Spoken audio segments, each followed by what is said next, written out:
Hey there, welcome to Fictional Frequencies, the place where stories come alive. I know a lot of you listen to drift off to sleep, so before you get cozy, go ahead and like the video, subscribe to the channel, and drop a comment. Let me know where you're tuning in from and what time you're listening. Now, take a deep breath, get comfortable, and let your imagination take over. The Adventures of Huckleberry Finn. By Mark Twain. Chapter 1. You don't know about me without you have read a book by the name of The Adventures of Tom Sawyer, but that ain't no matter. That book was made by Mr. Mark Twain, and he told the truth, mainly. There was things which he stretched, but mainly he told the truth. That is nothing. I never seen anybody but lied one time or another, without it was Aunt Polly, or the widow, or maybe Mary.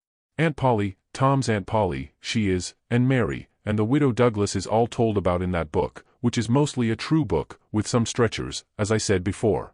Now the way that the book winds up is this: Tom and me found the money that the robbers hid in the cave, and it made us rich. We got $6,000 apiece, all gold. It was an awful sight of money when it was piled up. Well, Judge Thatcher he took it and put it out at interest, and it fetched us $1 a day apiece all the year round, more than a body could tell what to do with. The widow Douglas she took me for her son, and allowed she would civilize me, but it was rough living in the house all the time, considering how dismal, regular and decent the widow was in all her ways, and so when I couldn't stand it no longer I lit out. I got into my old rags and my sugar hogshead again, and was free and satisfied.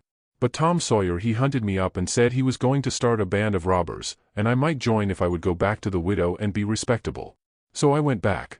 The widow she cried over me, and called me a poor lost lamb, and she called me a lot of other names, too, but she never meant no harm by it. She put me in them new clothes again, and I couldn't do nothing but sweat, and feel all cramped up. Well, then, the old thing commenced again.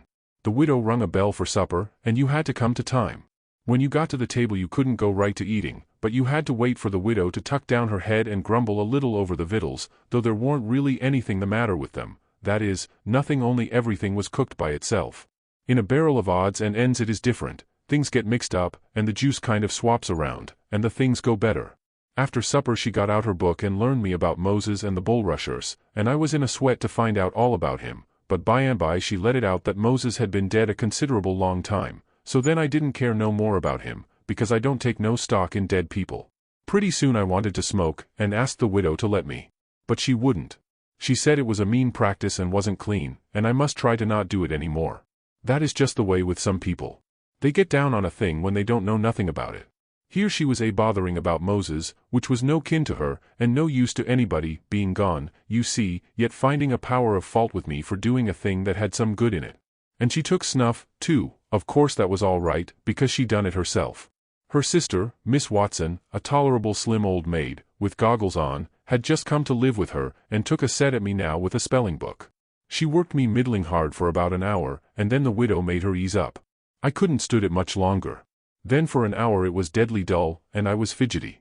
Miss Watson would say, "Don't put your feet up there, Huckleberry," and "Don't scrunch up like that, Huckleberry, set up straight," and pretty soon she would say, "Don't gap and stretch like that, Huckleberry, why don't you try to behave?" Then she told me all about the bad place, and I said I wished I was there. She got mad then, but I didn't mean no harm. All I wanted was to go somewheres, all I wanted was a change, I warn't particular. She said it was wicked to say what I said she wouldn't say it for the whole world, she was going to live so as to go to the good place. Well, I couldn't see no advantage in going where she was going, so I made up my mind I wouldn't try for it. But I never said so, because it would only make trouble, and wouldn't do no good. Now she had got a start, and she went on and told me all about the good place. She said all a body would have to do there was to go around all day long with a harp and sing, forever and ever. So I didn't think much of it. But I never said so. I asked her if she reckoned Tom Sawyer would go there, and she said not by a considerable sight. I was glad about that, because I wanted him and me to be together. Miss Watson she kept pecking at me, and it got tiresome and lonesome. By and by they fetched the niggers in and had prayers, and then everybody was off to bed. I went up to my room with a piece of candle, and put it on the table.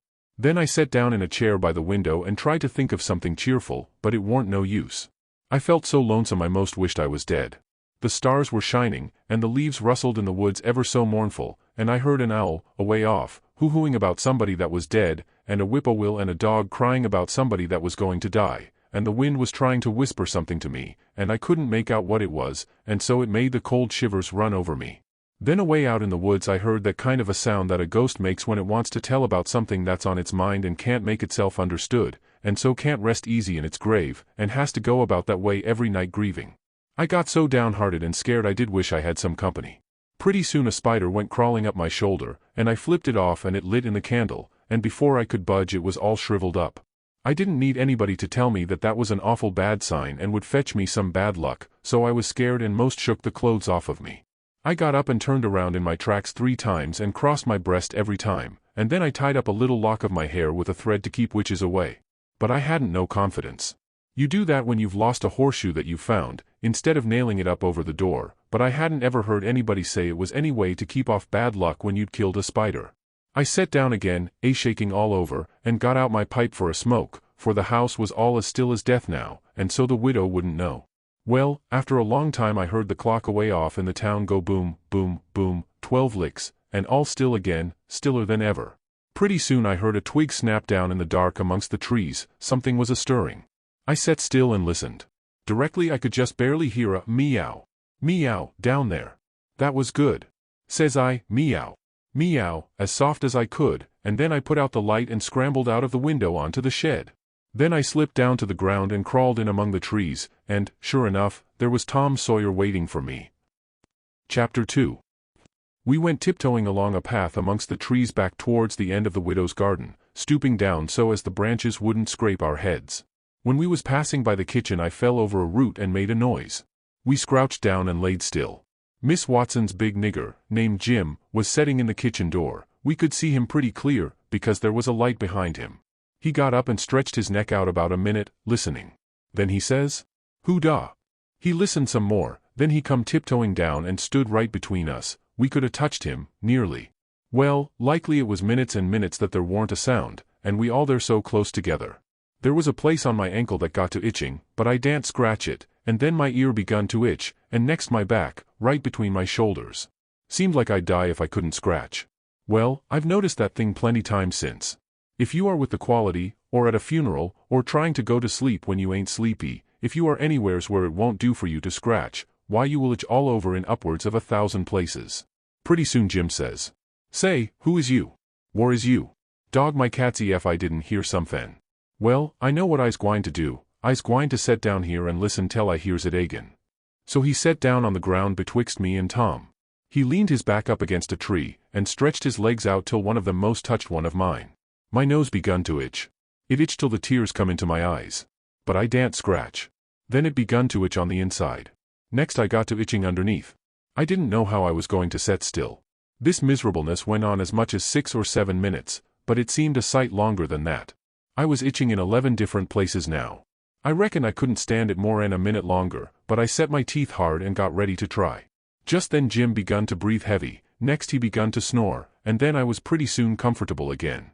Tom he made a sign to me, kind of a little noise with his mouth, and we went creeping away on our hands and knees. When we was 10 foot off Tom whispered to me, and wanted to tie Jim to the tree for fun. But I said no, he might wake and make a disturbance, and then they'd find out I warn't in. Then Tom said he hadn't got candles enough, and he would slip in the kitchen and get some more. I didn't want him to try. I said Jim might wake up and come. But Tom wanted to risk it, so we slid in there and got 3 candles, and Tom laid 5 cents on the table for pay.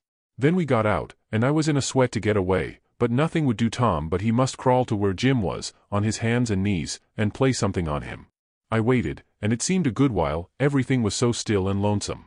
As soon as Tom was back we cut along the path, around the garden fence, and by and by fetched up on the steep top of the hill the other side of the house. Tom said he slipped Jim's hat off of his head and hung it on a limb right over him, and Jim stirred a little, but he didn't wake. Afterwards Jim said the witches bewitched him and put him in a trance, and rode him all over the state, and then set him under the trees again, and hung his hat on a limb to show who done it. And next time Jim told it he said they rode him down to New Orleans, and, after that, every time he told it he spread it more and more, till by and by he said they rode him all over the world, and tired him most to death, and his back was all over saddle boils. Jim was monstrous proud about it, and he got so he wouldn't hardly notice the other niggers. Niggers would come miles to hear Jim tell about it, and he was more looked up to than any nigger in that country. Strange niggers would stand with their mouths open and look him all over, same as if he was a wonder. Niggers is always talking about witches in the dark by the kitchen fire, But whenever one was talking and letting on to know all about such things, Jim would happen in and say, "H.M. What you know about witches?" And that nigger was corked up and had to take a back seat.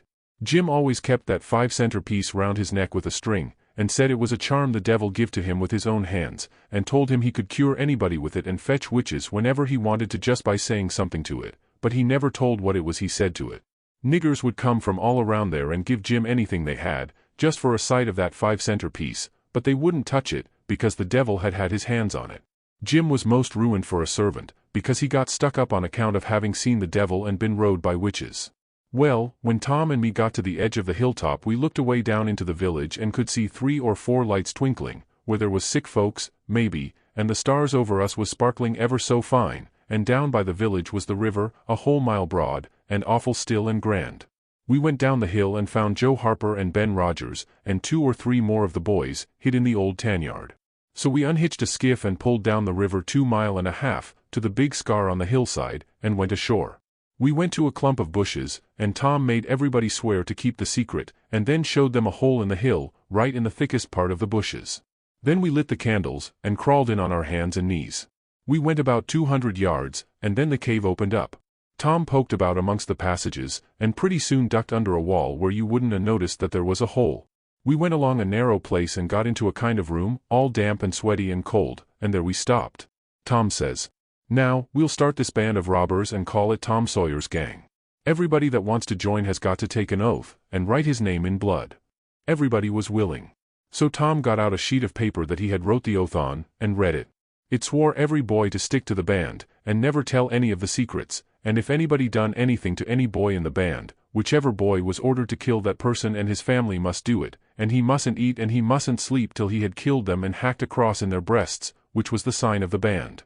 And nobody that didn't belong to the band could use that mark, and if he did he must be sued, and if he done it again he must be killed.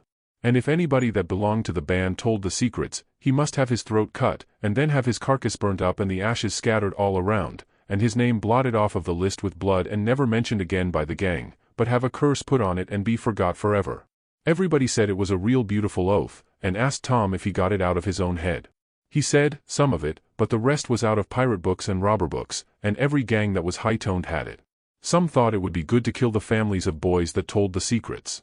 Tom said it was a good idea, so he took a pencil and wrote it in. Then Ben Rogers says, "Here's Huck Finn, he hain't got no family, what you going to do 'bout him?" "Well, hain't he got a father?" says Tom Sawyer. "Yes, he's got a father, but you can't never find him these days. He used to lay drunk with the hogs in the tanyard, but he hain't been seen in these parts for a year or more. They talked it over, and they was going to rule me out, because they said every boy must have a family or somebody to kill, or else it wouldn't be fair and square for the others. Well, nobody could think of anything to do, everybody was stumped, and set still. I was most ready to cry, but all at once I thought of a way, and so I offered them Miss Watson, they could kill her. Everybody said, "Oh, she'll do. That's all right. Huck can come in." Then they all stuck a pin in their fingers to get blood to sign with, and I made my mark on the paper. "Now," says Ben Rogers, "what's the line of business of this gang?" "Nothing, only robbery and murder," Tom said. "But who are we going to rob, houses, or cattle, or stuff?" "Stealing cattle and such things ain't robbery, it's burglary," says Tom Sawyer. "We ain't burglars. That ain't no sort of style. We are highwaymen. We stop stages and carriages on the road, with masks on, and kill the people and take their watches and money." "Must we always kill the people?" "Oh, certainly. It's best. Some authorities think different, but mostly it's considered best to kill them, except some that you bring to the cave here, and keep them till they're ransomed." "Ransomed? What's that?" "I don't know. But that's what they do. I've seen it in books, and so of course that's what we've got to do. But how can we do it if we don't know what it is?" "Why, blame it all, we've got to do it. Don't I tell you it's in the books? Do you want to go to doing different from what's in the books, and get things all muddled up?" "Oh, that's all very fine to say, Tom Sawyer, but how in the nation are these fellows going to be ransomed if we don't know how to do it to them? That's the thing I want to get at. Now, what do you reckon it is?" "Well, I don't know. But perhaps if we keep them till they're ransomed, it means that we keep them till they're dead. Now, that's something like. That'll answer. Why couldn't you said that before? We'll keep them till they're ransomed to death, and a bothersome lot they'll be, too, eating up everything, and always trying to get loose." "How you talk, Ben Rogers. How can they get loose when there's a guard over them, ready to shoot them down if they move a peg? A guard. Well, that is good. So somebody's got to set up all night and never get any sleep, just so as to watch them. I think that's foolishness. Why can't a body take a club and ransom them as soon as they get here? Because it ain't in the book, so that's why. Now, Ben Rogers, do you want to do things regular, or don't you? That's the idea. Don't you reckon that the people that made the books knows what's the correct thing to do? Do you reckon you can learn anything? Not by a good deal. No, sir, we'll just go on and ransom them in the regular way. All right? I don't mind, but I say it's a fool way, anyhow. Say, do we kill the women, too? Well, Ben Rogers, if I was as ignorant as you I wouldn't let on. Kill the women? No, nobody ever saw anything in the books like that. You fetch them to the cave, and you're always as polite as pie to them, and by they fall in love with you, and never want to go home any more. Well, if that's the way I'm agreed, but I don't take no stock in it. Mighty soon we'll have the cave so cluttered up with women, and fellows waiting to be ransomed, that there won't be no place for the robbers. But go ahead, I ain't got nothing to say. Little Tommy Barnes was asleep now, and when they waked him up he was scared, and cried, and said he wanted to go home to his ma, and didn't want to be a robber any more. So they all made fun of him, and called him Crybaby, and that made him mad, and he said he would go straight and tell all the secrets. But Tom give him 5 cents to keep quiet, and said we would all go home and meet next week, and rob somebody and kill some people. Ben Rogers said he couldn't get out much, only Sundays, and so he wanted to begin next Sunday, but all the boys said it would be wicked to do it on Sunday, and that settled the thing. They agreed to get together and fix a day as soon as they could, and then we elected Tom Sawyer first captain and Joe Harper second captain of the gang, and so started home. I clumb up the shed and crept into my window just before day was breaking. My new clothes was all greased up and clay, and I was dog-tired. Chapter 3. Well, I got a good going over in the morning from old Miss Watson on account of my clothes, but the widow she didn't scold, but only cleaned off the grease and clay, and looked so sorry that I thought I would behave a while if I could. Then Miss Watson she took me in the closet and prayed, but nothing come of it. She told me to pray every day, and whatever I asked for I would get it. But it warn't so. I tried it. Once I got a fish line, but no hooks. It warn't any good to me without hooks. I tried for the hooks 3 or 4 times, but somehow I couldn't make it work. By and by, one day, I asked Miss Watson to try for me, but she said I was a fool. She never told me why, and I couldn't make it out no way. I sat down one time back in the woods, and had a long think about it. I says to myself, if a body can get anything they pray for, why don't Deacon Wynne get back the money he lost on pork? Why can't the widow get back her silver snuff box that was stole? Why can't Miss Watson fat up? No, says I to myself, there ain't nothing in it. I went and told the widow about it, and she said the thing a body could get by praying for it was spiritual gifts. This was too many for me, but she told me what she meant. I must help other people, and do everything I could for other people, and look out for them all the time, and never think about myself. This was including Miss Watson, as I took it. I went out in the woods and turned it over in my mind a long time, but I couldn't see no advantage about it, except for the other people, so at last I reckoned I wouldn't worry about it any more, but just let it go. Sometimes the widow would take me one side and talk about Providence in a way to make a body's mouth water, but maybe next day Miss Watson would take hold and knock it all down again. I judged I could see that there was 2 providences, and a poor chap would stand considerable show with the widow's providence, but if Miss Watson's got him there warn't no help for him any more. I thought it all out, and reckoned I would belong to the widow's if he wanted me, though I couldn't make out how he was going to be any better off then than what he was before, seeing I was so ignorant, and so kind of low down and ornery. Pap he hadn't been seen for more than a year, and that was comfortable for me. I didn't want to see him no more. He used to always whale me when he was sober and could get his hands on me, though I used to take to the woods most of the time when he was around. Well, about this time he was found in the river drowned dead, about 12 mile above town, so people said. They judged it was him, anyway, said this drowned dead man was just his size, and was ragged, and had uncommon long hair, which was all like Pap, but they couldn't make nothing out of the face, because it had been in the water so long it warn't much like a face at all. They said he was floating on his back in the water. They took him and buried him on the bank. But I warn't comfortable long, because I happened to think of something. I knowed mighty well that a drowned dead man don't float on his back, but on his face. So I knowed, then, that this warn't Pap, but a woman dressed up in a man's clothes. So I was uncomfortable again.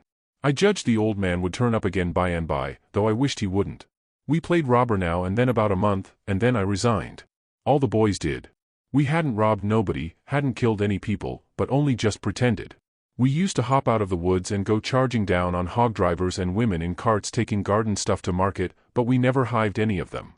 Tom Sawyer called the hogs ingots, and he called the turnips and stuff jewelry, and we would go to the cave and powwow over what we had done, and how many people we had killed and marked. But I couldn't see no profit in it. One time Tom sent a boy to run about town with a blazing stick, which he called a slogan, which was the sign for the gang to get together, and then he said he had got secret news by his spies that next day a whole parcel of Spanish merchants and rich Arabs was going to camp in Cave Hollow with 200 elephants, and 600 camels, and over 1,000 Sumter mules, all loaded down with demons, and they didn't have only a guard of 400 soldiers, and so we would lay in ambuscade, as he called it, and kill the lot and scoop the things. He said we must slick up our swords and guns, and get ready. He never could go after even a turnip cart, but he must have the swords and guns all scoured up for it, though they was only lath and broomsticks, and you might scour at them till you rotted, and then they weren't worth a mouthful of ashes more than what they was before. I didn't believe we could lick such a crowd of Spaniards and Arabs, but I wanted to see the camels and elephants, so I was on hand next day, Saturday, in the ambuscade, and when we got the word we rushed out of the woods and down the hill. But there weren't no Spaniards and Arabs, and there weren't no camels nor no elephants. It weren't anything but a Sunday school picnic, and only a primer class at that. We busted it up, and chased the children up the hollow, but we never got anything but some donuts and jam, though Ben Rogers got a rag doll, and Joe Harper got a hymn book and a tract, and then the teacher charged in, and made us drop everything and cut. I didn't see no demons, and I told Tom Sawyer so. He said there was loads of them there, anyway, and he said there was Arabs there, too, and elephants and things. I said, why couldn't we see them, then? He said if I weren't so ignorant, but had read a book called Don Quixote, I would know without asking. He said it was all done by enchantment. He said there was hundreds of soldiers there, and elephants and treasure, and so on, but we had enemies which he called magicians, and they had turned the whole thing into an infant Sunday school, just out of spite. I said, all right, then the thing for us to do was to go for the magicians. Tom Sawyer said I was a numbskull. Why, said he, a magician could call up a lot of genies, and they would hash you up like nothing before you could say Jack Robinson. They are as tall as a tree and as big around as a church. Well, I says, suppose we got some genies to help us, can't we lick the other crowd then? How you going to get them? I don't know. How do they get them? Why, they rub an old tin lamp or an iron ring, and then the genies come tearing in, with the thunder and lightning a-ripping around and the smoke a-rolling, and everything they're told to do they up and do it. They don't think nothing of pulling a shot tower up by the roots, and belting a Sunday school superintendent over the head with it, or any other man. Who makes them tear around so? Why, whoever rubs the lamp or the ring. They belong to whoever rubs the lamp or the ring, and they've got to do whatever he says.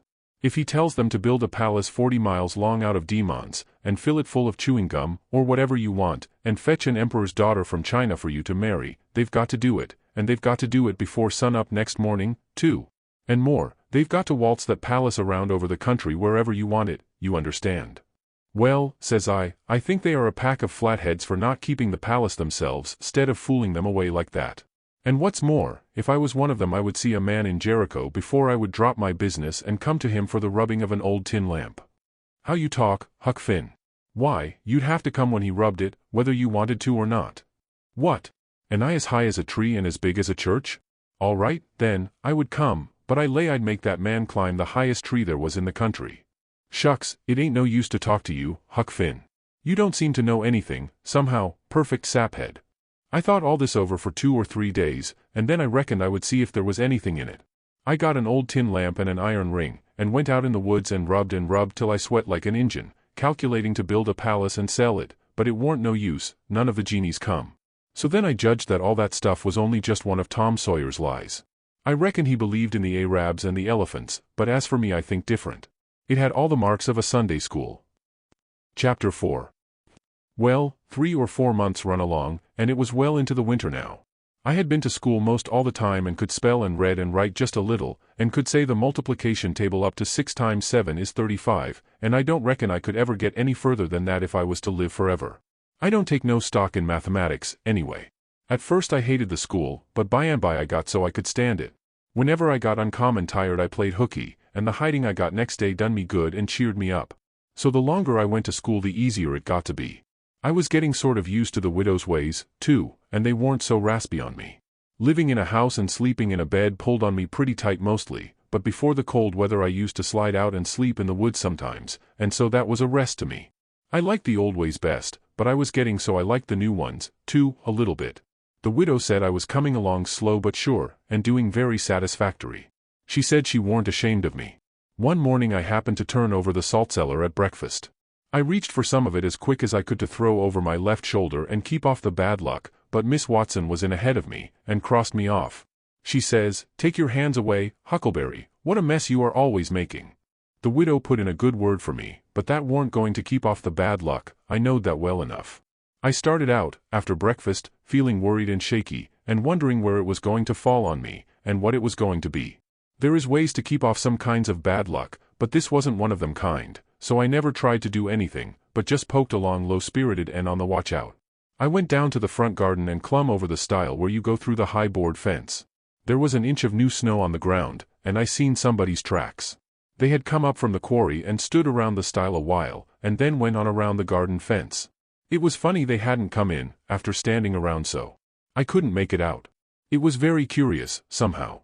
I was going to follow around, but I stooped down to look at the tracks first. I didn't notice anything at first, but next I did. There was a cross in the left boot heel made with big nails, to keep off the devil. I was up in a second and shinning down the hill. I looked over my shoulder every now and then, but I didn't see nobody. I was at Judge Thatcher's as quick as I could get there. He said, "Why, my boy, you are all out of breath. Did you come for your interest?" "No, sir," I says. "Is there some for me?" "Oh, yes, a half-yearly is in, last night, over $150. Quite a fortune for you. You had better let me invest it along with your 6,000, because if you take it you'll spend it." "No, sir," I says, "I don't want to spend it. I don't want it at all, nor the 6,000, nother. I want you to take it, I want to give it to you, the 6,000 and all." He looked surprised. He couldn't seem to make it out. He says, "Why, what can you mean, my boy?" I says, "Don't you ask me no questions about it, please. You'll take it, won't you?" He says, "Well, I'm puzzled. Is something the matter?" "Please take it," says I, "and don't ask me nothing, then I won't have to tell no lies." He studied a while, and then he says, "Oh ho oh. I think I see. You want to sell all your property to me, not give it. That's the correct idea." Then he wrote something on a paper and read it over, and says, "There, you see it says, for a consideration. That means I have bought it of you and paid you for it. Here's $1 for you. Now you sign it." So I signed it, and left. Miss Watson's nigger, Jim, had a hairball as big as your fist, which had been took out of the fourth stomach of an ox, and he used to do magic with it. He said there was a spirit inside of it, and it knowed everything. So I went to him that night and told him Pap was here again, for I found his tracks in the snow. What I wanted to know was, what he was going to do, and was he going to stay? Jim got out his hairball and said something over it, and then he held it up and dropped it on the floor. It fell pretty solid, and only rolled about an inch. Jim tried it again, and then another time, and it acted just the same. Jim got down on his knees, and put his ear against it and listened. But it warn't no use, he said it wouldn't talk. He said sometimes it wouldn't talk without money. I told him I had an old slick counterfeit quarter that warn't no good because the brass showed through the silver a little, and it wouldn't pass nohow, even if the brass didn't show, because it was so slick it felt greasy, and so that would tell on it every time. I reckoned I wouldn't say nothing about the $1 I got from the judge. I said it was pretty bad money, but maybe the hairball would take it, because maybe it wouldn't know the difference. Jim smelt it and bit it and rubbed it, and said he would manage so the hairball would think it was good. He said he would split open a raw Irish potato and stick the quarter in between and keep it there all night, and next morning you couldn't see no brass, and it wouldn't feel greasy no more, and so anybody in town would take it in a minute, let alone a hairball. Well, I knowed a potato would do that before, but I had forgot it. Jim put the quarter under the hairball, and got down and listened again. This time he said the hairball was all right. He said it would tell my whole fortune if I wanted it to. I says, "Go on." So the hairball talked to Jim, and Jim told it to me. He says, "Yo, ol' father don't know yet what he's a-gwine to do. Sometimes he spec he'll go way, and den again he spec he'll stay. De best way is to res easy and let de ol' man take his own way. Dey's 2 angels hoverin' roun' 'bout him. One UVM is white and shiny, and t'other one is black. De white one gets him to go right a little while, den de black one sail in and bust it all up. A body can't tell yet which one gwine to fetch him at de loss. But you is all right. You gwine to have considerable trouble in yo' life, and considerable joy. Sometimes you gwine to get hurt, and sometimes you gwine to get sick, but every time you's gwine to get well agin. Days two gals flyin', 'bout you and yo life. One UV, light and t'other one is dark. One is rich and t'other is puh. You's gwine to marry de puh one fust and de rich one by and by. You wants to keep way fum de water as much as you kin, and don't run no resk, case it's down in de bills dat you's gwine to get hung.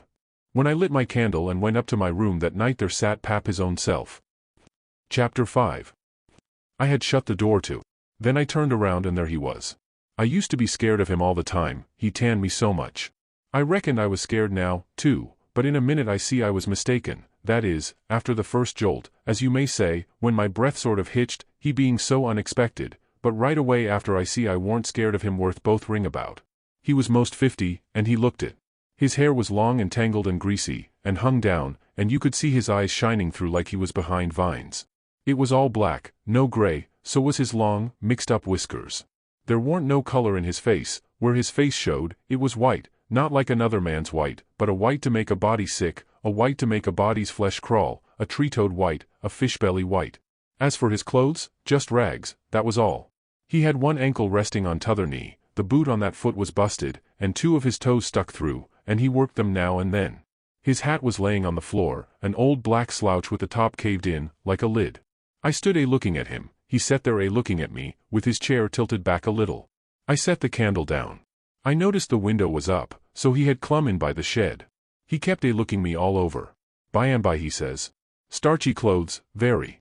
You think you're a good deal of a big bug, don't you?" "Maybe I am, maybe I ain't," I says. "Don't you give me none o' your lip," says he. "You've put on considerable many frills since I've been away.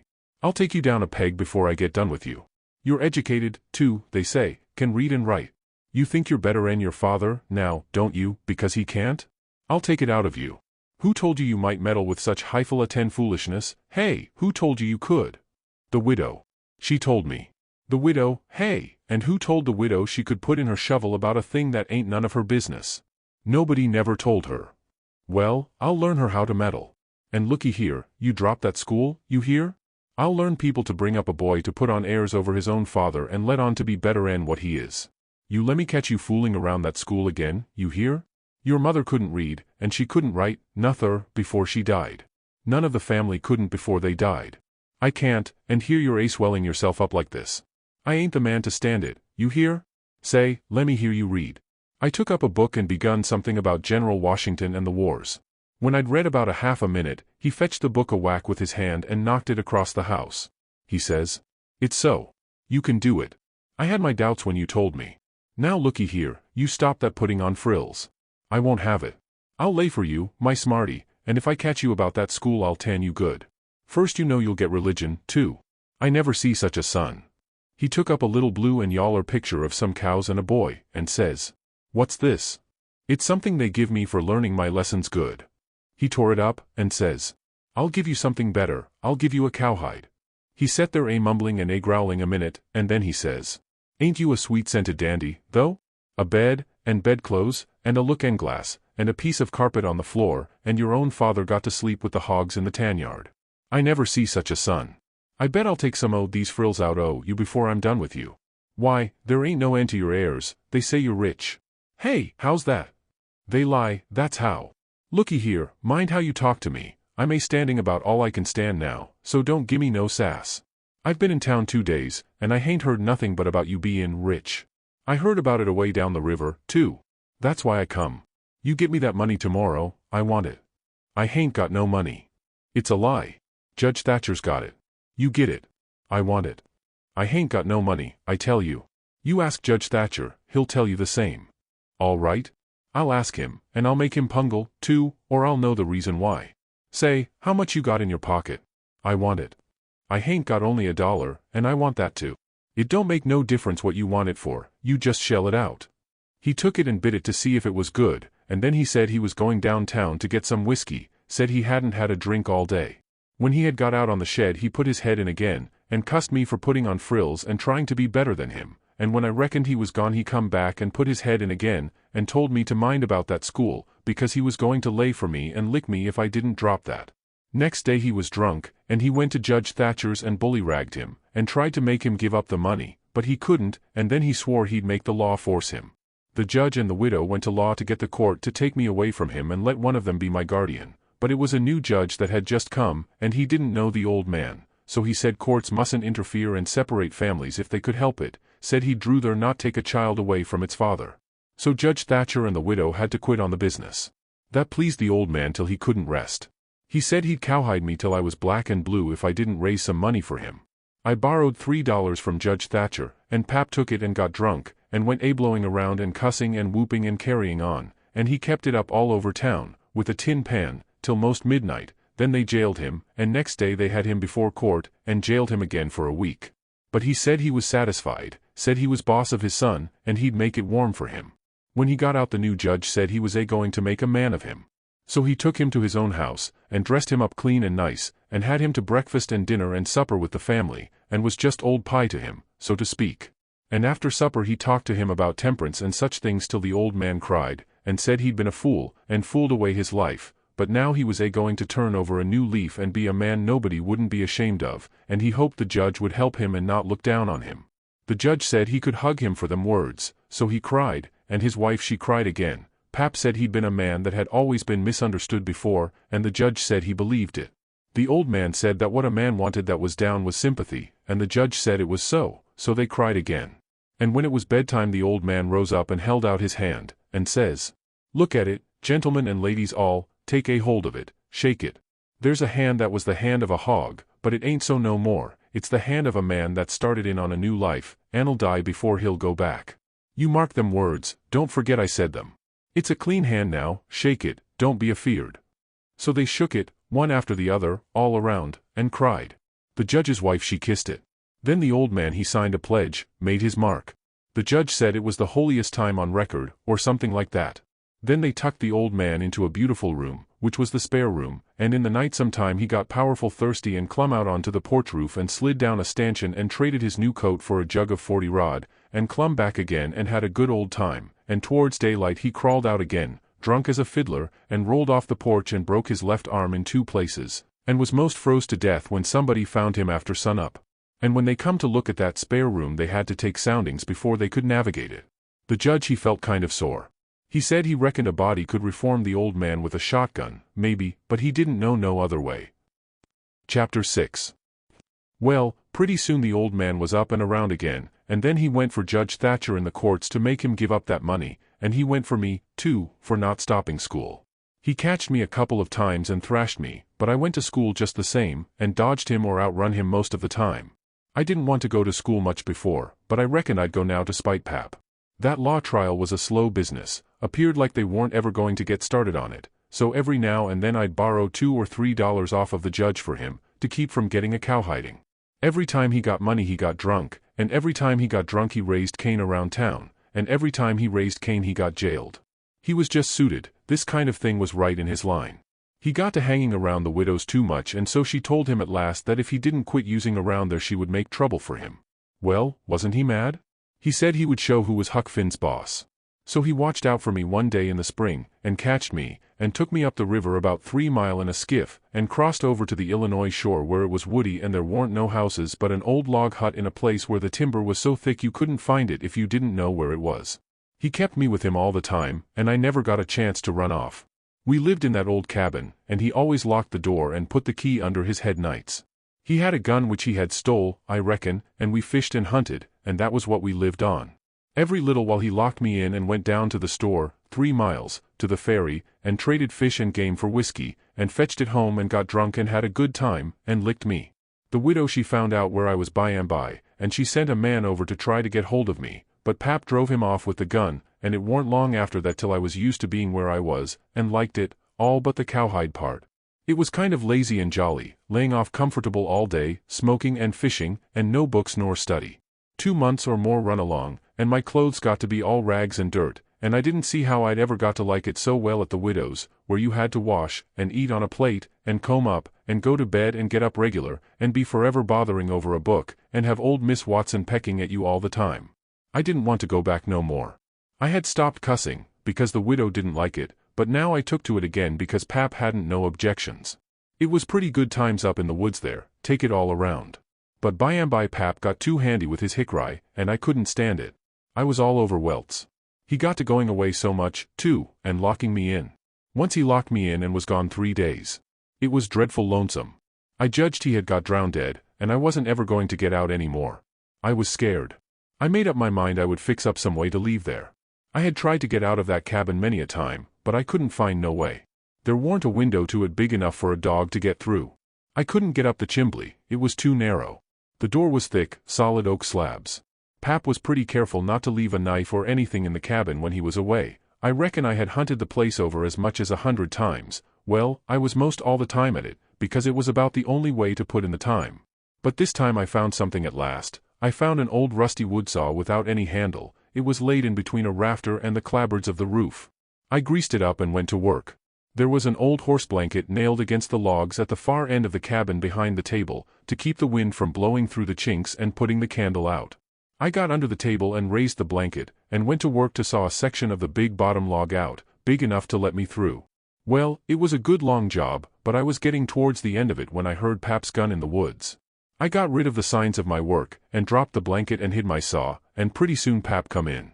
Pap warned in a good humor, so he was his natural self.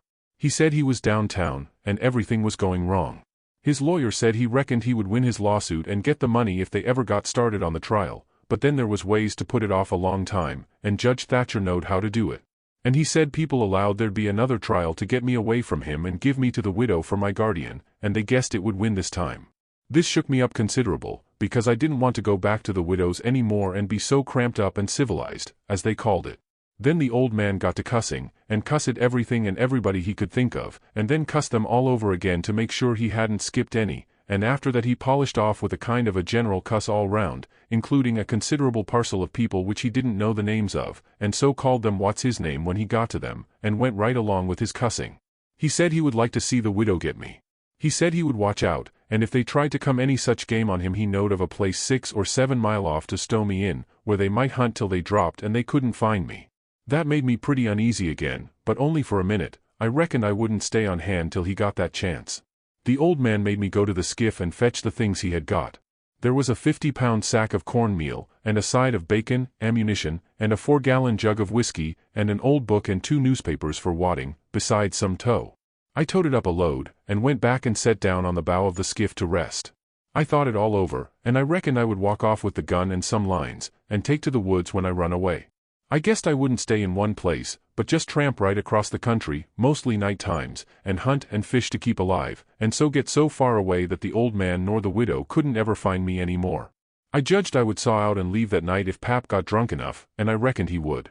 I got so full of it I didn't notice how long I was staying till the old man hollered and asked me whether I was asleep or drowned dead. I got the things all up to the cabin, and then it was about dark.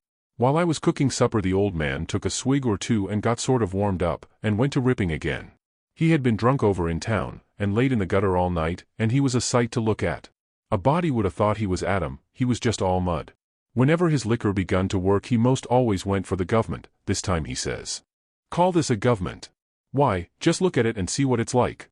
Here's the law standing ready to take a man's son away from him, a man's own son, which he has had all the trouble and all the anxiety and all the expense of raising. Yes, just as that man has got that son raised at last, and ready to go to work and begin to do suthin for him and give him a rest, the law up and goes for him. And they call that government. That ain't all, nuther. The law backs that old Judge Thatcher up and helps him to keep me out o' my property. Here's what the law does. The law takes a man worth $6,000 and up'ards, and jams him into an old trap of a cabin like this, and lets him go round in clothes that ain't fittin' for a hog. They call that government. A man can't get his rights in a government like this. Sometimes I've a mighty notion to just leave the country for good and all. Yes, and I told M so, I told old Thatcher so to his face. Lots of M heard me, and can tell what I said. Says I, for 2 cents I'd leave the blamed country and never come near it again. Them's the very words. I says look at my hat, if you call it a hat, but the lid raises up and the rest of it goes down till it's below my chin, and then it ain't rightly a hat at all, but more like my head was shoved up through a ginto stovepipe. Look at it, says I, such a hat for me to wear, one of the wealthiest men in this town if I could get my rights. Oh, yes, this is a wonderful government, wonderful. Why, looky here. There was a free nigger there from Ohio, a mulatter, most as white as a white man. He had the whitest shirt on you ever see, too, and the shiniest hat, and there ain't a man in that town that's got as fine clothes as what he had, and he had a gold watch and chain, and a silver-headed cane, the awfulest old gray-headed nabob in the state. And what do you think? They said he was a professor in a college, and could talk all kinds of languages, and knowed everything. And that ain't the wust. They said he could vote when he was at home. Well, that let me out. Thinks I, what is the country a-coming to? It was 'lection day, and I was just about to go and vote myself if I warn't too drunk to get there, but when they told me there was a state in this country where they'd let that nigger vote, I drawed out. I says I'll never vote agin. Them's the very words I said. They all heard me, and the country may rot for all me, I'll never vote agin as long as I live. And to see the cool way of that nigger, why, he wouldn't a-give me the road if I hadn't shoved him out o' the way. I says to the people, why ain't this nigger put up at auction and sold, that's what I want to know. And what do you reckon they said? Why, they said he couldn't be sold till he'd been in the state 6 months, and he hadn't been there that long yet. There, now, that's a specimen. They call that a government that can't sell a free nigger till he's been in the state 6 months. Here's a government that calls itself a government, and lets on to be a government, and thinks it is a government, and yet's got to set stock still for 6 whole months before it can take a hold of a prowling, thieving, infernal, white-shirted free nigger, and Pap was a-going on so he never noticed where his old limber legs was taking him to, so he went head over heels over the tub of salt pork and barked both shins, and the rest of his speech was all the hottest kind of language, mostly hove at the nigger and the government, though he give the tub some, too, all along, here and there. He hopped around the cabin considerable, first on one leg and then on the other, holding first one shin and then the other one, and at last he let out with his left foot all of a sudden and fetched the tub a rattling kick. But it warn't good judgment, because that was the boot that had a couple of his toes leaking out of the front end of it, so now he raised a howl that fairly made a body's hair raise, and down he went in the dirt, and rolled there, and held his toes, and the cussing he done then laid over anything he had ever done previous. He said so his own self afterwards. He had heard old Soberry Hagan in his best days, and he said it laid over him, too, but I reckon that was sort of piling it on, maybe. After supper Pap took the jug, and said he had enough whiskey there for 2 drunks and 1 delirium tremens. That was always his word. I judged he would be blind drunk in about an hour, and then I would steal the key, or saw myself out, one or t'other. He drank, and tumbled down on his blankets by and by, but luck didn't run my way. He didn't go sound asleep, but was uneasy. He groaned and moaned and thrashed around this way and that for a long time. At last I got so sleepy I couldn't keep my eyes open all I could do, and so before I knowed what I was about I was sound asleep, and the candle burning. I don't know how long I was asleep, but all of a sudden there was an awful scream and I was up. There was Pap looking wild, and skipping around every which way and yelling about snakes. He said they was crawling up his legs, and then he would give a jump and scream, and say one had bit him on the cheek, but I couldn't see no snakes. He started and run round and round the cabin, hollering, "Take him off! Take him off! He's biting me on the neck!" I never see a man look so wild in the eyes. Pretty soon he was all faggied out, and fell down panting, then he rolled over and over wonderful fast, kicking things every which way, and striking and grabbing at the air with his hands, and screaming and saying there was devils a hold of him. He wore out by and by, and laid still a while, moaning. Then he laid stiller, and didn't make a sound. I could hear the owls and the wolves away off in the woods, and it seemed terrible still. He was laying over by the corner. By and by he raised up part way and listened, with his head to one side. He says, very low, "Tramp, tramp, tramp, that's the dead, tramp, tramp, tramp, they're coming after me, but I won't go. Oh, they're here. Don't touch me, don't. Hands off, they're cold, let go. Oh, let a poor devil alone." Then he went down on all fours and crawled off, begging them to let him alone, and he rolled himself up in his blanket and wallowed in under the old pine table, still a-begging, and then he went to crying. I could hear him through the blanket. By and by he rolled out and jumped up on his feet looking wild, and he see me and went for me. He chased me round and round the place with a clasp knife, calling me the angel of death, and saying he would kill me, and then I couldn't come for him no more. I begged, and told him I was only Huck, but he laughed such a screechy laugh, and roared and cussed, and kept on chasing me up. Once when I turned short and dodged under his arm he made a grab and got me by the jacket between my shoulders, and I thought I was gone, but I slid out of the jacket quick as lightning, and saved myself. Pretty soon he was all tired out, and dropped down with his back against the door, and said he would rest a minute and then kill me. He put his knife under him, and said he would sleep and get strong, and then he would see who was who. So he dozed off pretty soon. By and by I got the old split-bottom chair and clumb up as easy as I could, not to make any noise, and got down the gun. I slipped the ramrod down it to make sure it was loaded, then I laid it across the turnip barrel, pointing towards Pap, and sat down behind it to wait for him to stir. And how slow and still the time did drag along. Chapter 7. Get up. What you bout? I opened my eyes and looked around, trying to make out where I was. It was after sunup, and I had been sound asleep. Pap was standing over me looking sour and sick, too. He says, "What you doin' with this gun?" I judged he didn't know nothing about what he had been doing, so I says, "Somebody tried to get in, so I was laying for him." "Why didn't you roust me out?" "Well, I tried to, but I couldn't budge you." "Well, all right. Don't stand there palavering all day, but out with you and see if there's a fish on the lines for breakfast. I'll be along in a minute." He unlocked the door, and I cleared out up the riverbank. I noticed some pieces of limbs and such things floating down, and a sprinkling of bark, so I knowed the river had begun to rise. I reckon I would have great times now if I was over at the town. The June rise used to be always luck for me, because as soon as that rise begins here comes cordwood floating down, and pieces of log rafts, sometimes a dozen logs together, so all you have to do is to catch them and sell them to the woodyards and the sawmill. I went along up the bank with one eye out for Pap and t'other one out for what the rise might fetch along.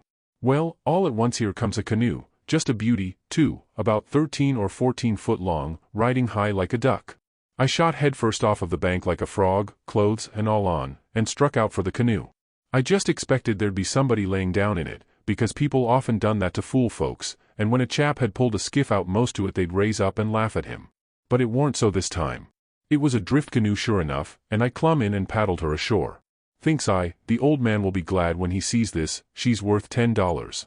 But when I got to shore Pap wasn't in sight yet, and as I was running her into a little creek like a gully, all hung over with vines and willows, I struck another idea. I judged I'd hide her good, and then, 'stead of taking to the woods when I run off, I'd go down the river about 50 mile and camp in one place for good, and not have such a rough time tramping on foot. It was pretty close to the shanty, and I thought I heard the old man coming all the time, but I got her hid, and then I out and looked around a bunch of willows, and there was the old man down the path a piece just drawing a bead on a bird with his gun. So he hadn't seen anything. When he got along I was hard at it taking up a trot line. He abused me a little for being so slow, but I told him I fell in the river, and that was what made me so long. I knowed he would see I was wet, and then he would be asking questions. We got 5 catfish off the lines and went home. While we laid off after breakfast to sleep up, both of us being about wore out, I got to thinking that if I could fix up some way to keep Pap and the widow from trying to follow me, it would be a certainer thing than trusting to luck to get far enough off before they missed me. You see, all kinds of things might happen. Well, I didn't see no way for a while, but by and by Pap raised up a minute to drink another barrel of water, and he says, "Another time a man comes prowling round here you roust me out, you hear? That man warn't here for no good. I'd a shot him. Next time you roust me out, you hear?" Then he dropped down and went to sleep again, but what he had been saying give me the very idea I wanted. I says to myself, I can fix it now so nobody won't think of following me. About 12 o'clock we turned out and went along up the bank. The river was coming up pretty fast, and lots of driftwood going by on the rise. By and by along comes part of a log raft, 9 logs fast together. We went out with the skiff and towed it ashore. Then we had dinner. Anybody but Pap would have waited and seen the day through, so as to catch more stuff, but that warn't Pap's style. 9 logs was enough for one time, he must shove right over to town and sell. So he locked me in and took the skiff, and started off towing the raft about 3:30. I judged he wouldn't come back that night. I waited till I reckoned he had got a good start, then I out with my saw, and went to work on that log again. Before he was t'other side of the river I was out of the hole, him and his raft was just a speck on the water away off yonder. I took the sack of cornmeal and took it to where the canoe was hid, and shoved the vines and branches apart and put it in, then I done the same with the side of bacon, then the whiskey jug. I took all the coffee and sugar there was, and all the ammunition, I took the wadding, I took the bucket and gourd, I took a dipper and a tin cup, and my old saw and 2 blankets, and the skillet and the coffee pot. I took fish lines and matches and other things, everything that was worth a cent. I cleaned out the place. I wanted an axe, but there wasn't any, only the one out at the woodpile, and I knowed why I was going to leave that. I fetched out the gun, and now I was done. I had wore the ground a good deal crawling out of the hole and dragging out so many things. So I fixed that as good as I could from the outside by scattering dust on the place, which covered up the smoothness and the sawdust. Then I fixed the piece of log back into its place, and put 2 rocks under it and one against it to hold it there, for it was bent up at that place and didn't quite touch ground. If you stood 4 or 5 foot away and didn't know it was sawed, you wouldn't never notice it, and besides, this was the back of the cabin, and it warn't likely anybody would go fooling around there. It was all grass clear to the canoe, so I hadn't left a track. I followed around to see. I stood on the bank and looked out over the river. All safe.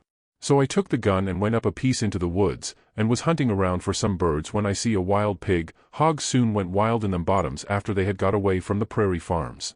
I shot this fellow and took him into camp. I took the axe and smashed in the door. I beat it and hacked it considerable doing it. I fetched the pig in, and took him back nearly to the table and hacked into his throat with the axe, and laid him down on the ground to bleed. I say ground because it was ground, hard packed, and no boards. Well, next I took an old sack and put a lot of big rocks in it, all I could drag, and I started it from the pig, and dragged it to the door and through the woods down to the river and dumped it in, and down it sunk, out of sight. You could easy see that something had been dragged over the ground.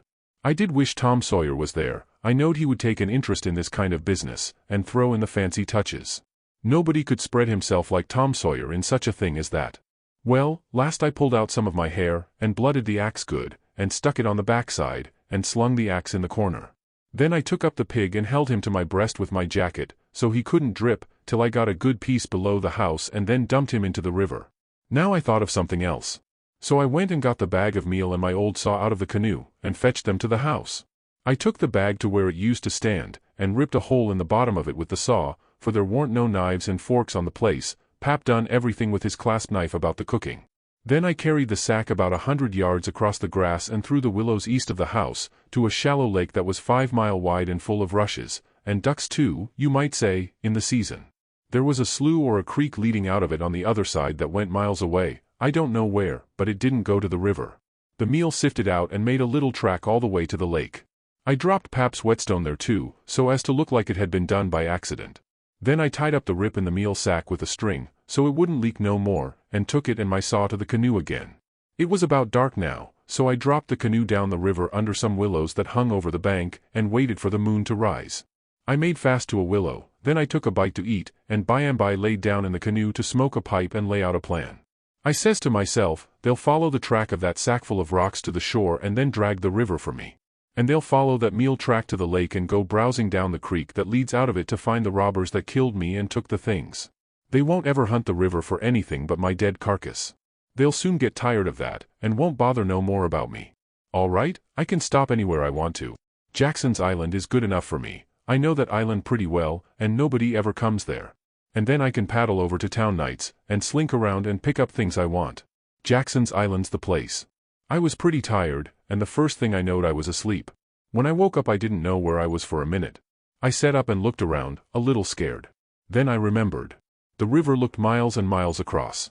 The moon was so bright I could have counted the drift logs that went slipping along, black and still, hundreds of yards out from shore. Everything was dead quiet, and it looked late, and smelt late. You know what I mean, I don't know the words to put it in. I took a good gap and a stretch, and was just going to unhitch and start when I heard a sound away over the water. I listened. Pretty soon I made it out. It was that dull kind of a regular sound that comes from oars working in rowlocks when it's a still night. I peeped out through the willow branches, and there it was, a skiff, away across the water. I couldn't tell how many was in it. It kept coming, and when it was abreast of me I see there warn't but one man in it. Thinks I, maybe it's Pap, though I warn't expecting him. He dropped below me with the current, and by he came swinging up shore in the easy water, and he went by so close I could have reached out the gun and touched him.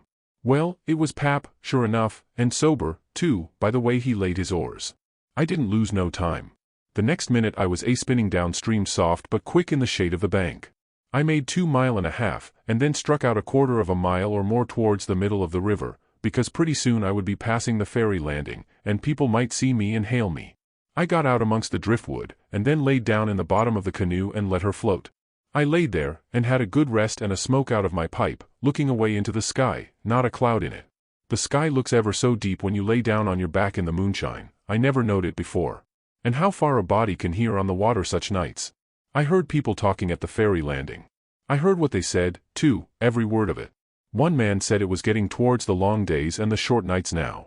T'other one said this warn't one of the short ones, he reckoned, and then they laughed, and he said it over again, and they laughed again. Then they waked up another fellow and told him, and laughed, but he didn't laugh, he ripped out something brisk, and said let him alone.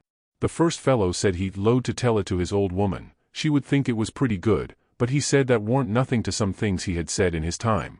I heard one man say it was nearly 3 o'clock, and he hoped daylight wouldn't wait more than about a week longer. After that the talk got further and further away, and I couldn't make out the words any more, but I could hear the mumble, and now and then a laugh, too, but it seemed a long ways off. I was away below the ferry now. I rose up, and there was Jackson's Island, about 2.5 miles downstream, heavy timbered and standing up out of the middle of the river, big and dark and solid, like a steamboat without any lights. There weren't any signs of the bar at the head, it was all under water now. It didn't take me long to get there. I shot past the head at a ripping rate, the current was so swift, and then I got into the dead water and landed on the side towards the Illinois shore. I run the canoe into a deep dent in the bank that I knowed about. I had to part the willow branches to get in, and when I made fast nobody could have seen the canoe from the outside. I went up and sat down on a log at the head of the island, and looked out on the big river and the black driftwood and away over to the town, 3 miles away, where there was 3 or 4 lights twinkling. A monstrous big lumber raft was about a mile upstream, coming along down, with a lantern in the middle of it. I watched it come creeping down, and when it was most abreast of where I stood I heard a man say, "Stern oars, there. Heave her head to starboard." I heard that just as plain as if the man was by my side. There was a little gray in the sky now, so I stepped into the woods, and laid down for a nap before breakfast. Chapter 8. The sun was up so high when I waked that I judged it was after 8 o'clock. I laid there in the grass and the cool shade thinking about things, and feeling rested and ruther comfortable and satisfied. I could see the sun out at 1 or 2 holes, but mostly it was big trees all about, and gloomy in there amongst them. There was freckled places on the ground where the light sifted down through the leaves, and the freckled places swapped about a little, showing there was a little breeze up there. A couple of squirrels sat on a limb and jabbered at me very friendly. I was powerful lazy and comfortable, didn't want to get up and cook breakfast. Well, I was dozing off again when I thinks I hears a deep sound of boom, away up the river.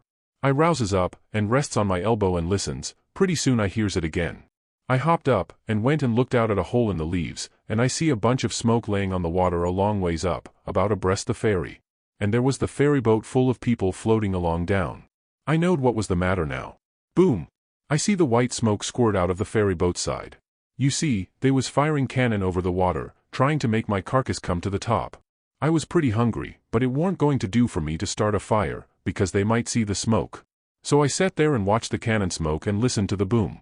The river was a mile wide there, and it always looks pretty on a summer morning, so I was having a good enough time seeing them hunt for my remainders if I only had a bite to eat. Well, then I happened to think how they always put quicksilver in loaves of bread and float them off, because they always go right to the drowned dead carcass and stop there. So, says I'll keep a lookout, and if any of them's floating around after me I'll give them a show.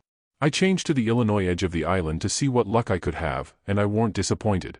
A big double loaf come along, and I most got it with a long stick, but my foot slipped and she floated out further. Of course I was where the current set in the closest to the shore, I knowed enough for that. But by and by along comes another one, and this time I won. I took out the plug and shook out the little dab of quicksilver, and set my teeth in. It was baker's bread, what the quality eat, none of your low-down cornpone. I got a good place amongst the leaves, and sat there on a log, munching the bread and watching the ferry boat, and very well satisfied. And then something struck me. I says, now I reckon the widow or the parson or somebody prayed that this bread would find me, and here it has gone and done it. So there ain't no doubt but there is something in that thing, that is, there's something in it when a body like the widow or the parson prays, but it don't work for me, and I reckon it don't work for only just the right kind. I lit a pipe and had a good long smoke, and went on watching. The ferry boat was floating with the current, and I allowed I'd have a chance to see who was aboard when she come along, because she would come in close, where the bread did. When she'd got pretty well along down towards me, I put out my pipe and went to where I fished out the bread, and laid down behind a log on the bank in a little open place. Where the log forked I could peep through. By and by she come along, and she drifted in so close that they could have run out a plank and walked ashore. Most everybody was on the boat. Pap, and Judge Thatcher, and Bessie Thatcher, and Joe Harper, and Tom Sawyer, and his old Aunt Polly, and Sid and Mary, and plenty more. Everybody was talking about the murder, but the captain broke in and says, "Look sharp, now, the current sets in the closest here, and maybe he's washed ashore and got tangled amongst the brush at the water's edge. I hope so, anyway." I didn't hope so. They all crowded up and leaned over the rails, nearly in my face, and kept still, watching with all their might. I could see them first rate, but they couldn't see me. Then the captain sung out, "Stand away," and the cannon let off such a blast right before me that it made me deaf with the noise and pretty near blind with the smoke, and I judged I was gone. If they'd had some bullets in, I reckon they'd got the corpse they was after. Well, I see I warn't hurt, thanks to goodness. The boat floated on and went out of sight around the shoulder of the island. I could hear the booming now and then, further and further off, and by, after an hour, I didn't hear it no more. The island was 3 miles long. I judged they had got to the foot, and was giving it up. But they didn't yet a while. They turned around the foot of the island and started up the channel on the Missouri side, under steam, and booming once in a while as they went. I crossed over to that side and watched them. When they got abreast the head of the island they quit shooting and dropped over to the Missouri shore and went home to the town. I knowed I was all right now. Nobody else would come hunting after me. I got my traps out of the canoe and made me a nice camp in the thick woods. I made a kind of a tent out of my blankets to put my things under so the rain couldn't get at them. I catched a catfish and haggled him open with my saw, and towards sundown I started my campfire and had supper. Then I set out a line to catch some fish for breakfast. When it was dark I sat by my campfire smoking, and feeling pretty well satisfied, but by it got sort of lonesome, and so I went and sat on the bank and listened to the current swashing along, and counted the stars and drift logs and rafts that come down, and then went to bed. There ain't no better way to put in time when you are lonesome. You can't stay so, you soon get over it. And so for 3 days and nights. No difference, just the same thing. But the next day I went exploring around down through the island. I was boss of it, it all belonged to me, so to say, and I wanted to know all about it, but mainly I wanted to put in the time. I found plenty strawberries, ripe and prime, and green summer grapes, and green raspberries, and the green blackberries was just beginning to show. They would all come handy by, I judged. Well, I went fooling along in the deep woods till I judged I warn't far from the foot of the island. I had my gun along, but I hadn't shot nothing, it was for protection, thought I would kill some game nigh home. About this time I mighty near stepped on a good-sized snake, and it went sliding off through the grass and flowers, and I after it, trying to get a shot at it. I clipped along, and all of a sudden I bounded right onto the ashes of a campfire that was still smoking. My heart jumped up amongst my lungs. I never waited for to look further, but uncocked my gun and went sneaking back on my tiptoes as fast as ever I could. Every now and then I stopped a second amongst the thick leaves and listened, but my breath come so hard I couldn't hear nothing else. I slunk along another piece further, then listened again, and so on, and so on. If I see a stump, I took it for a man. If I trod on a stick and broke it, it made me feel like a person had cut one of my breaths in two and I only got half, and the short half, too. When I got to camp I warn't feeling very brash, there warn't much sand in my craw, but I says, this ain't no time to be fooling around. So I got all my traps into my canoe again so as to have them out of sight, and I put out the fire and scattered the ashes around to look like an old last year's camp, and then clumb a tree. I reckon I was up in the tree 2 hours, but I didn't see nothing, I didn't hear nothing, I only thought I heard and seen as much as 1,000 things. Well, I couldn't stay up there forever, so at last I got down, but I kept in the thick woods and on the lookout all the time. All I could get to eat was berries and what was left over from breakfast. By the time it was night I was pretty hungry. So when it was good and dark I slid out from shore before moonrise and paddled over to the Illinois bank, about 1/4 of a mile. I went out in the woods and cooked a supper, and I had about made up my mind I would stay there all night when I hear a pluckety-plunk, and says to myself, horses coming, and next I hear people's voices. I got everything into the canoe as quick as I could, and then went creeping through the woods to see what I could find out. I hadn't got far when I hear a man say, "We better camp here if we can find a good place, the horses is about beat out. Let's look around." I didn't wait, but shoved out and paddled away easy. I tied up in the old place, and reckoned I would sleep in the canoe. I didn't sleep much. I couldn't, somehow, for thinking. And every time I waked up I thought somebody had me by the neck. So the sleep didn't do me no good. By and by I says to myself, I can't live this way. I'm going to find out who it is that's here on the island with me. I'll find it out or bust. Well, I felt better right off. So I took my paddle and slid out from shore just a step or two, and then let the canoe drop along down amongst the shadows. The moon was shining, and outside of the shadows it made it most as light as day. I poked along well onto an hour, everything still as rocks and sound asleep. Well, by this time I was most down to the foot of the island. A little ripply, cool breeze begun to blow, and that was as good as saying the night was about done. I give her a turn with the paddle and brung her nose to shore, then I got my gun and slipped out and into the edge of the woods. I sat down there on a log, and looked out through the leaves. I see the moon go off watch, and the darkness begin to blanket the river. But in a little while I see a pale streak over the treetops, and knowed the day was coming. So I took my gun and slipped off towards where I had run across that campfire, stopping every minute or two to listen. But I hadn't no luck somehow, I couldn't seem to find the place. But by and by, sure enough, I catched a glimpse of fire away through the trees. I went for it, cautious and slow. By and by I was close enough to have a look, and there laid a man on the ground. It most give me the fantods. He had a blanket around his head, and his head was nearly in the fire. I sat there behind a clump of bushes, in about 6 foot of him, and kept my eyes on him steady. It was getting gray daylight now. Pretty soon he gapped and stretched himself and hove off the blanket, and it was Miss Watson's Jim. I bet I was glad to see him. I says, "Hello, Jim," and skipped out. He bounced up and stared at me wild. Then he drops down on his knees, and puts his hands together and says, "Don't hurt me, don't. I hain't ever done no harm to a goes. I always liked dead people, and done all I could for dem. You go and get into river again, why you belongs, and don't do nuffin to old Jim, at uz all as yo friend." Well, I warn't long making him understand I warn't dead. I was ever so glad to see Jim. I warn't lonesome now. I told him I warn't afraid of him telling the people where I was. I talked along, but he only sat there and looked at me, never said nothing. Then I says, "It's good daylight. Le's get breakfast. Make up your campfire good. What's the use making up the campfire to cook strawberries and sich truck?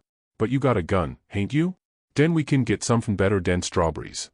Strawberries and such truck," I says. "Is that what you live on?" "I couldn't get nothing else," he says. "Why, how long you been on the island, Jim?" "I come here the night arter you's killed." "What, all that time?" "Yes, indeedy." "And ain't you had nothing but that kind of rubbish to eat?" "No, sah, nothing else." "Well, you must be most starved, ain't you?" "I reckon I could eat a hoss." "I think I could." "How long you been on the island?" "Since the night I got killed." "No. Why, what has you lived on?" "But you got a gun."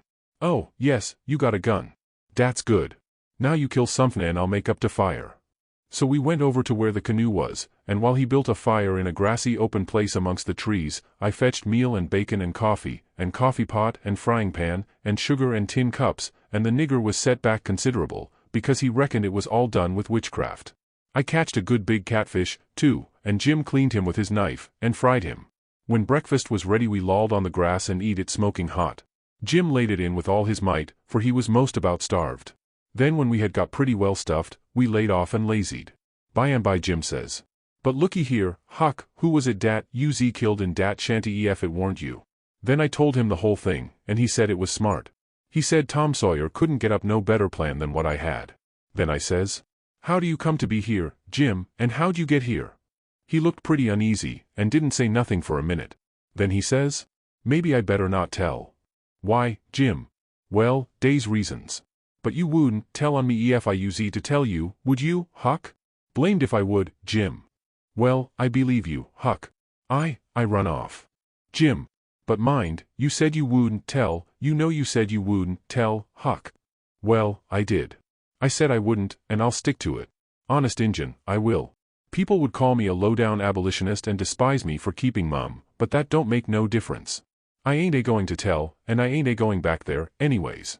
So, now, le's know all about it." "Well, you see, it uz dis way. Ol' missus, dat's Miss Watson, she pecks on me all the time, and treats me pooty rough, but she allus said she wouldn't sell me down to Orleans. But I noticed dey was a nigger trader roun' de place considable lately, and I begin to get oneasy. Well, one night I creeps to de do pooty late, and de do warn't quite shet, and I hear old missus tell de widder she gwine to sell me down to Orleans, but she didn't want to, but she could get $800 for me, and it uz sich a big stack o' money she couldn't reses. De widder she tried to get her to say she wouldn't do it, but I never waited to hear de res. I lit out mighty quick, I tell you. I tuck out and shin down de hill, and spec to steal a skift long de show Somers bove de town, but dey was people a-stirring yit, so I hid into old tumble-down cooper shop on de bank to wait for everybody to go way. Well, I was da all night. Dey was somebody roun' all de time. Long 'bout 6 in de morning skifts begin to go by, and 'bout 8 or 9 every skift dat went long was talkin' 'bout how yo pap come over to de town and say you's killed. Dese lost skifts was full o' ladies and gentlemen a-goin' over for to see de place. Sometimes dey'd pull up at de show, and take a res bfo dey started across, so by de talk I got to know all 'bout de killin'. I uz powerful sorry you's killed, Huck, but I ain't no mo now. I laid da under de shavins all day. I uz hungry, but I warn't afeard, becase I knowed ol' missus and de widder was goin' to start to de camp meet and right arter breakfast and be gone all day, and dey knows I goes off wid de cattle 'bout daylight, so dey wouldn't 'spect to see me ruin de place, and so dey wouldn't miss me tell arter dark in de evenin'. De yuther servants wouldn't miss me, case dey'd shin out and take holiday soon as de ol' folks uz out and away. Well, when it come dark I tuck out up de river road, and went 'bout 2 mile or more to wha dey warn't no houses.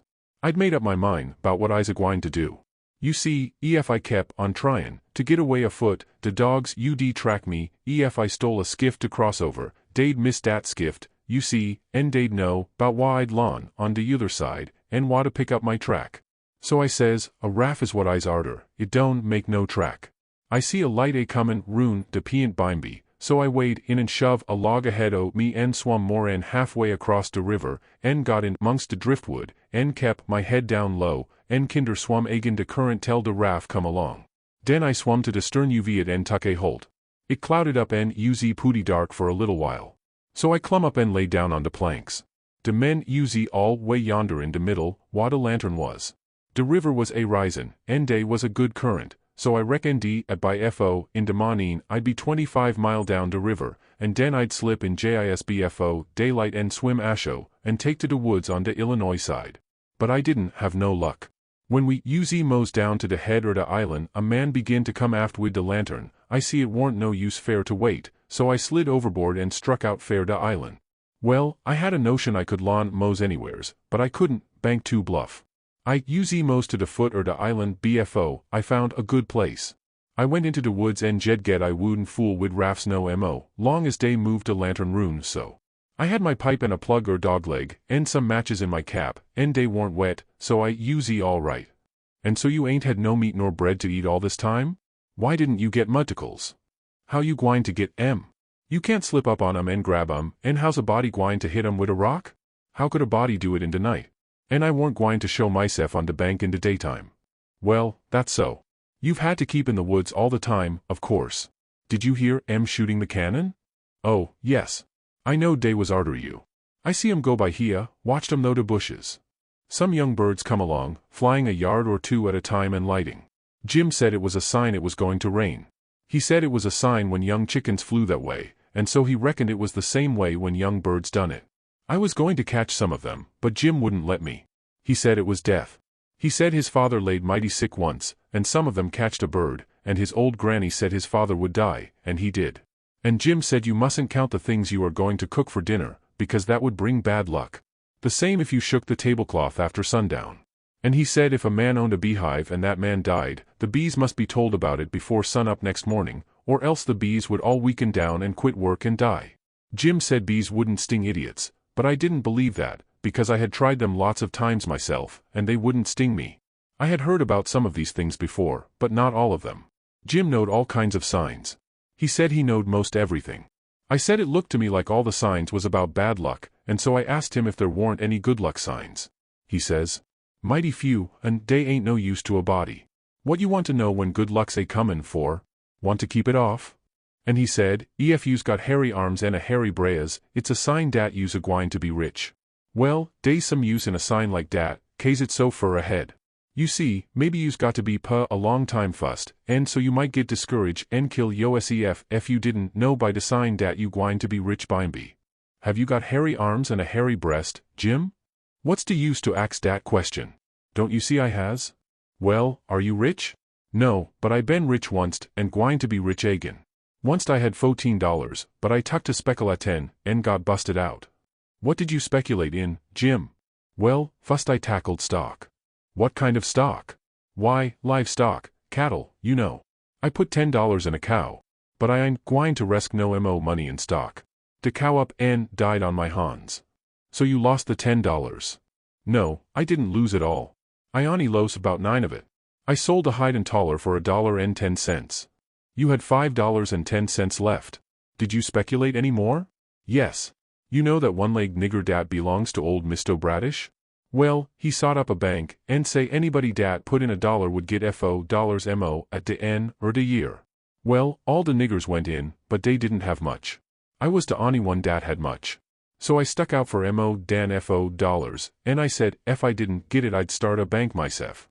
Well, course dat nigger want to keep me out er de business, because he says dey warn't business nuff for 2 banks, so he say I could put in my $5 and he pay me 35 at de end er de year.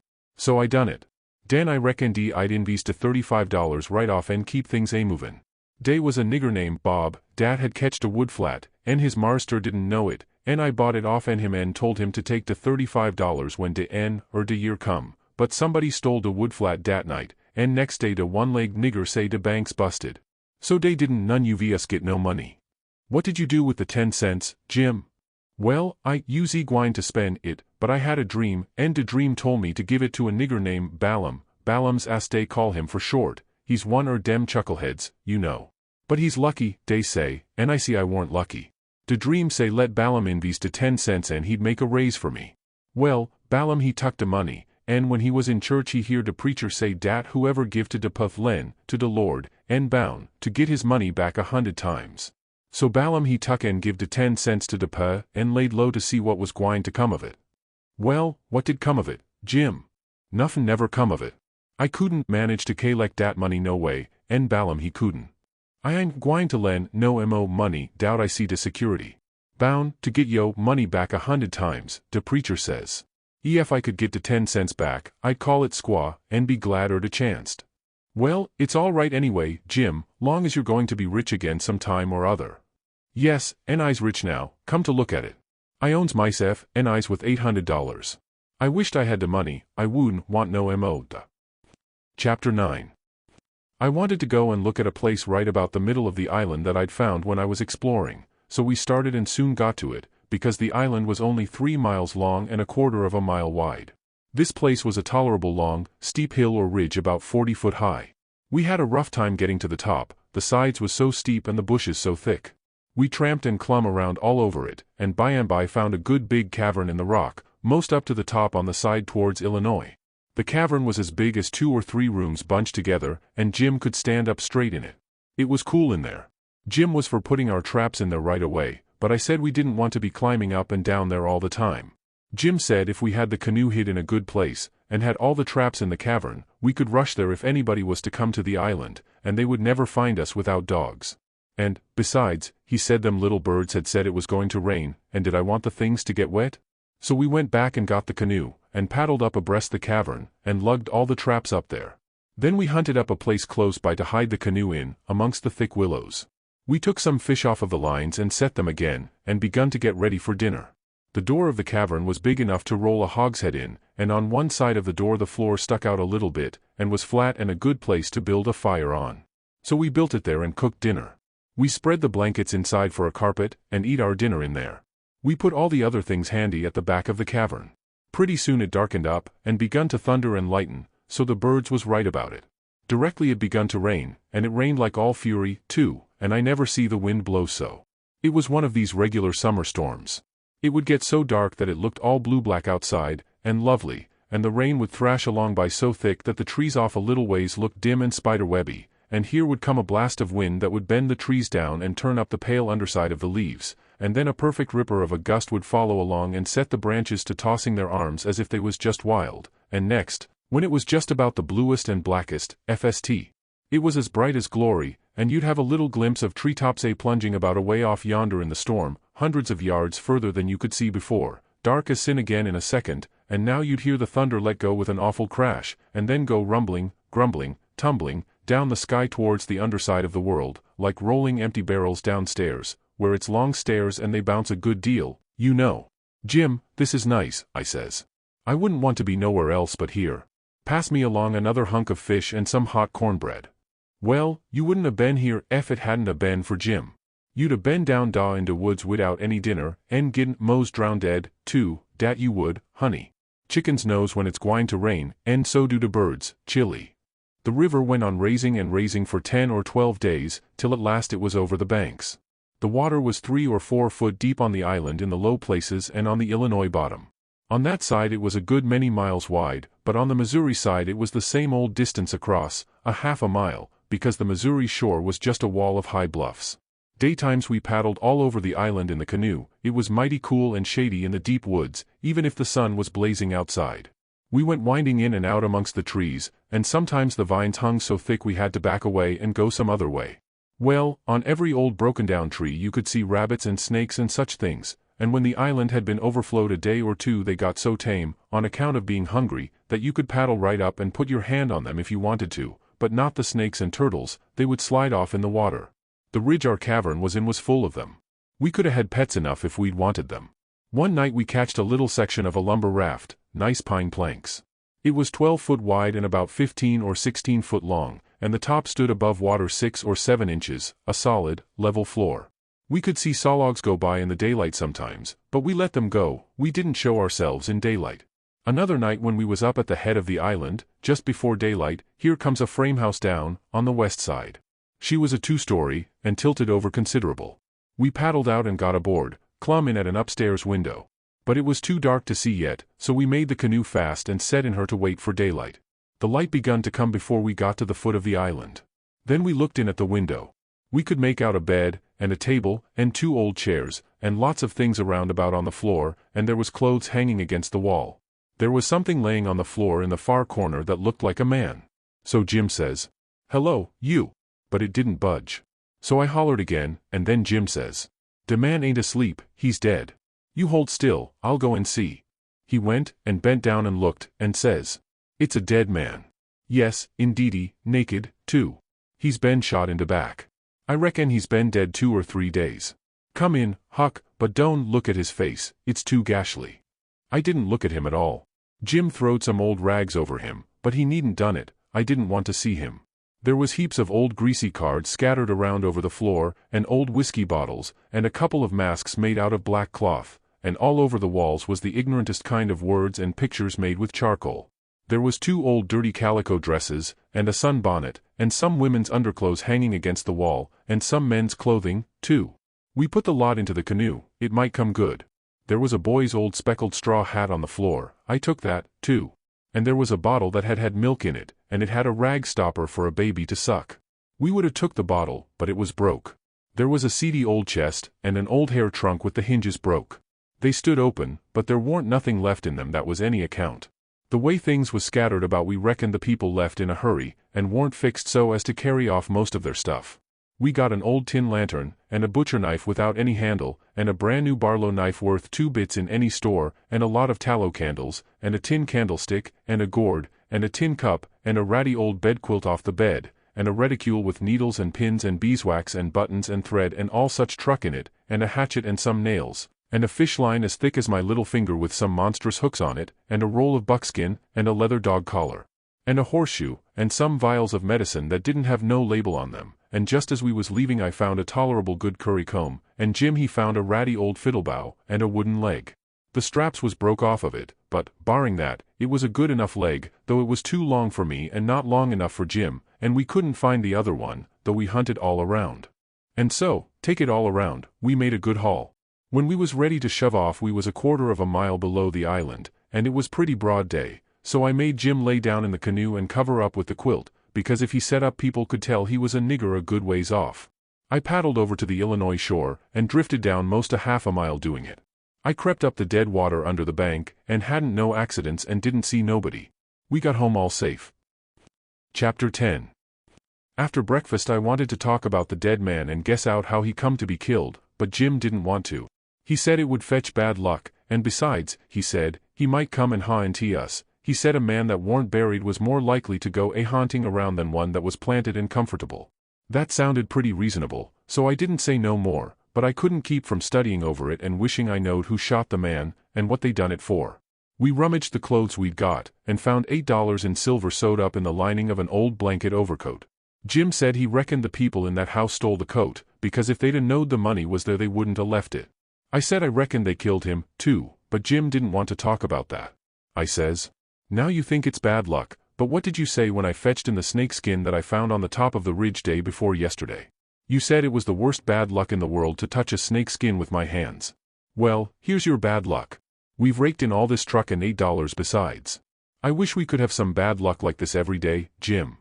"Never you mind, honey, never you mind. Don't you get too pert. It's a-comin'. Mind I tell you, it's a-comin', da." It did come, too. It was a Tuesday that we had that talk. Well, after dinner Friday we was laying around in the grass at the upper end of the ridge, and got out of tobacco. I went to the cavern to get some, and found a rattlesnake in there. I killed him, and curled him up on the foot of Jim's blanket, ever so natural, thinking there'd be some fun when Jim found him there. Well, by night I forgot all about the snake, and when Jim flung himself down on the blanket while I struck a light the snake's mate was there, and bit him. He jumped up yelling, and the first thing the light showed was the varmint curled up and ready for another spring. I laid him out in a second with a stick, and Jim grabbed Pap's whiskey jug and begun to pour it down. He was barefooted, and the snake bit him right on the heel. That all comes of my being such a fool as to not remember that wherever you leave a dead snake its mate always comes there and curls around it. Jim told me to chop off the snake's head and throw it away, and then skin the body and roast a piece of it. I done it, and he eat it and said it would help cure him. He made me take off the rattles and tie them around his wrist, too. He said that would help. Then I slid out quiet and throwed the snakes clear away amongst the bushes, for I weren't going to let Jim find out it was all my fault, not if I could help it. Jim sucked and sucked at the jug, and now and then he got out of his head and pitched around and yelled, but every time he come to himself he went to sucking at the jug again. His foot swelled up pretty big, and so did his leg, but by and by the drunk begun to come, and so I judged he was all right, but I'd druther been bit with a snake than Pap's whiskey. Jim was laid up for 4 days and nights. Then the swelling was all gone and he was around again. I made up my mind I wouldn't ever take a holt of a snake skin again with my hands, now that I see what had come of it. Jim said he reckoned I would believe him next time. And he said that handling a snake skin was such awful bad luck that maybe we hadn't got to the end of it yet. He said he'd druther see the new moon over his left shoulder as much as 1,000 times than take up a snake skin in his hand. Well, I was getting to feel that way myself, though I've always reckoned that looking at the new moon over your left shoulder is one of the carelessest and foolishest things a body can do. Old Hank Bunker done it once, and bragged about it, and in less than 2 years he got drunk and fell off of the shot tower, and spread himself out so that he was just a kind of a layer, as you may say, and they slid him edgeways between 2 barn doors for a coffin, and buried him so they say, but I didn't see it. Pap told me. But anyway it all come of looking at the moon that way, like a fool. Well, the days went along, and the river went down between its banks again, and about the first thing we done was to bait one of the big hooks with a skinned rabbit and set it and catch a catfish that was as big as a man, being 6 foot 2 inches long, and weighed over 200 pounds. We couldn't handle him, of course, he would have flung us into Illinois. We just sat there and watched him rip and tear around till he drowned dead. We found a brass button in his stomach and a round ball, and lots of rubbish. We split the ball open with the hatchet, and there was a spool in it. Jim said he'd had it there a long time, to coat it over so and make a ball of it. It was as big a fish as was ever catched in the Mississippi, I reckon. Jim said he hadn't ever seen a bigger one. He would have been worth a good deal over at the village. They peddle out such a fish as that by the pound in the market house there, everybody buys some of him, his meat's as white as snow and makes a good fry. Next morning I said it was getting slow and dull, and I wanted to get us stirring up some way. I said I reckoned I would slip over the river and find out what was going on. Jim liked that notion, but he said I must go in the dark and look sharp. Then he studied it over and said, couldn't I put on some of them old things and dress up like a girl? That was a good notion, too. So we shortened up one of the calico gowns, and I turned up my trouser legs to my knees and got into it. Jim hitched it behind with the hooks, and it was a fair fit. I put on the sunbonnet and tied it under my chin, and then for a body to look in and see my face was like looking down a joint of stovepipe. Jim said nobody would know me, even in the daytime, hardly. I practiced around all day to get the hang of the things, and by I could do pretty well in them, only Jim said I didn't walk like a girl, and he said I must quit pulling up my gown to get at my breeches pocket.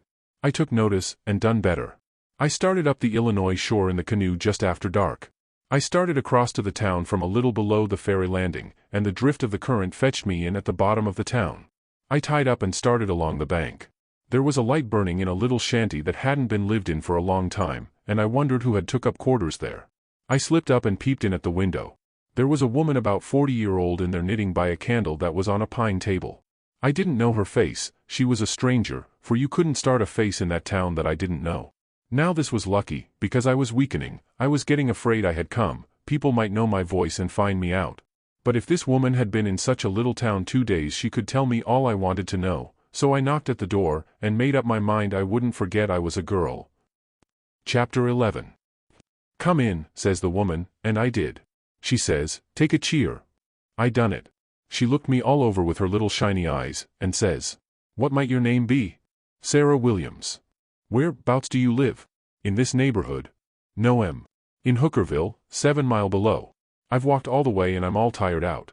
Hungry, too, I reckon. I'll find you something. No, I ain't hungry. I was so hungry I had to stop 2 miles below here at a farm, so I ain't hungry no more. It's what makes me so late. My mother's down sick, and out of money and everything, and I come to tell my Uncle Abner more. He lives at the upper end of the town, she says. I hain't ever been here before. Do you know him? No, but I don't know everybody yet. I haven't lived here quite 2 weeks. It's a considerable ways to the upper end of the town. You better stay here all night. Take off your bonnet. No, I says, I'll rest a while, I reckon, and go on. I ain't afeard of the dark. She said she wouldn't let me go by myself, but her husband would be in by and by, maybe in an hour and a half, and she'd send him along with me. Then she got to talking about her husband, and about her relations up the river, and her relations down the river, and about how much better off they used to was, and how they didn't know but they'd made a mistake coming to our town, instead of letting well alone, and so on, till I was afeard I had made a mistake coming to her to find out what was going on in the town, but by and by she dropped on to Pap and the murder, and then I was pretty willing to let her clatter right along. She told about me and Tom Sawyer finding the $6,000, only she got it 10, and all about Pap and what a hard lot he was, and what a hard lot I was, and at last she got down to where I was murdered. I says, "Who done it? We've heard considerable about these goings-on down in Hookerville, but we don't know who 'twas that killed Huck Finn." "Well, I reckon there's a right smart chance of people here that'd like to know who killed him. Some think old Finn done it himself." "No, is that so?" "Most everybody thought it at first. He'll never know how nigh he come to getting lynched. But before night they changed around and judged it was done by a runaway nigger named Jim." "Why he—" I stopped. "I reckon I better keep still." She run on, and never noticed I had put in at all. "The nigger run off the very night Huck Finn was killed. So there's a reward out for him, $300. And there's a reward out for old Finn, too, $200. You see, he come to town the morning after the murder, and told about it, and was out with M on the ferryboat hunt, and right away after he up and left. Before night they wanted to lynch him, but he was gone, you see. Well, next day they found out the nigger was gone. They found out he hadn't been seen since 10 o'clock the night the murder was done. So then they put it on him, you see, and while they was full of it, next day, back comes old Finn, and went boohooing to Judge Thatcher to get money to hunt for the nigger all over Illinois with. The judge gave him some, and that evening he got drunk, and was around till after midnight with a couple of mighty hard-looking strangers, and then went off with them. Well, he hain't come back since, and they ain't looking for him back till this thing blows over a little, for people thinks now that he killed his boy and fixed things so folks would think robbers done it, and then he'd get Huck's money without having to bother a long time with a lawsuit. People do say he warn't any too good to do it. Oh, he's sly, I reckon. If he don't come back for a year he'll be all right. You can't prove anything on him, you know, everything will be quieted down then, and he'll walk in Huck's money as easy as nothing." "Yes, I reckon so, I don't see nothing in the way of it. Has everybody quit thinking the nigger done it?" "Oh, no, not everybody.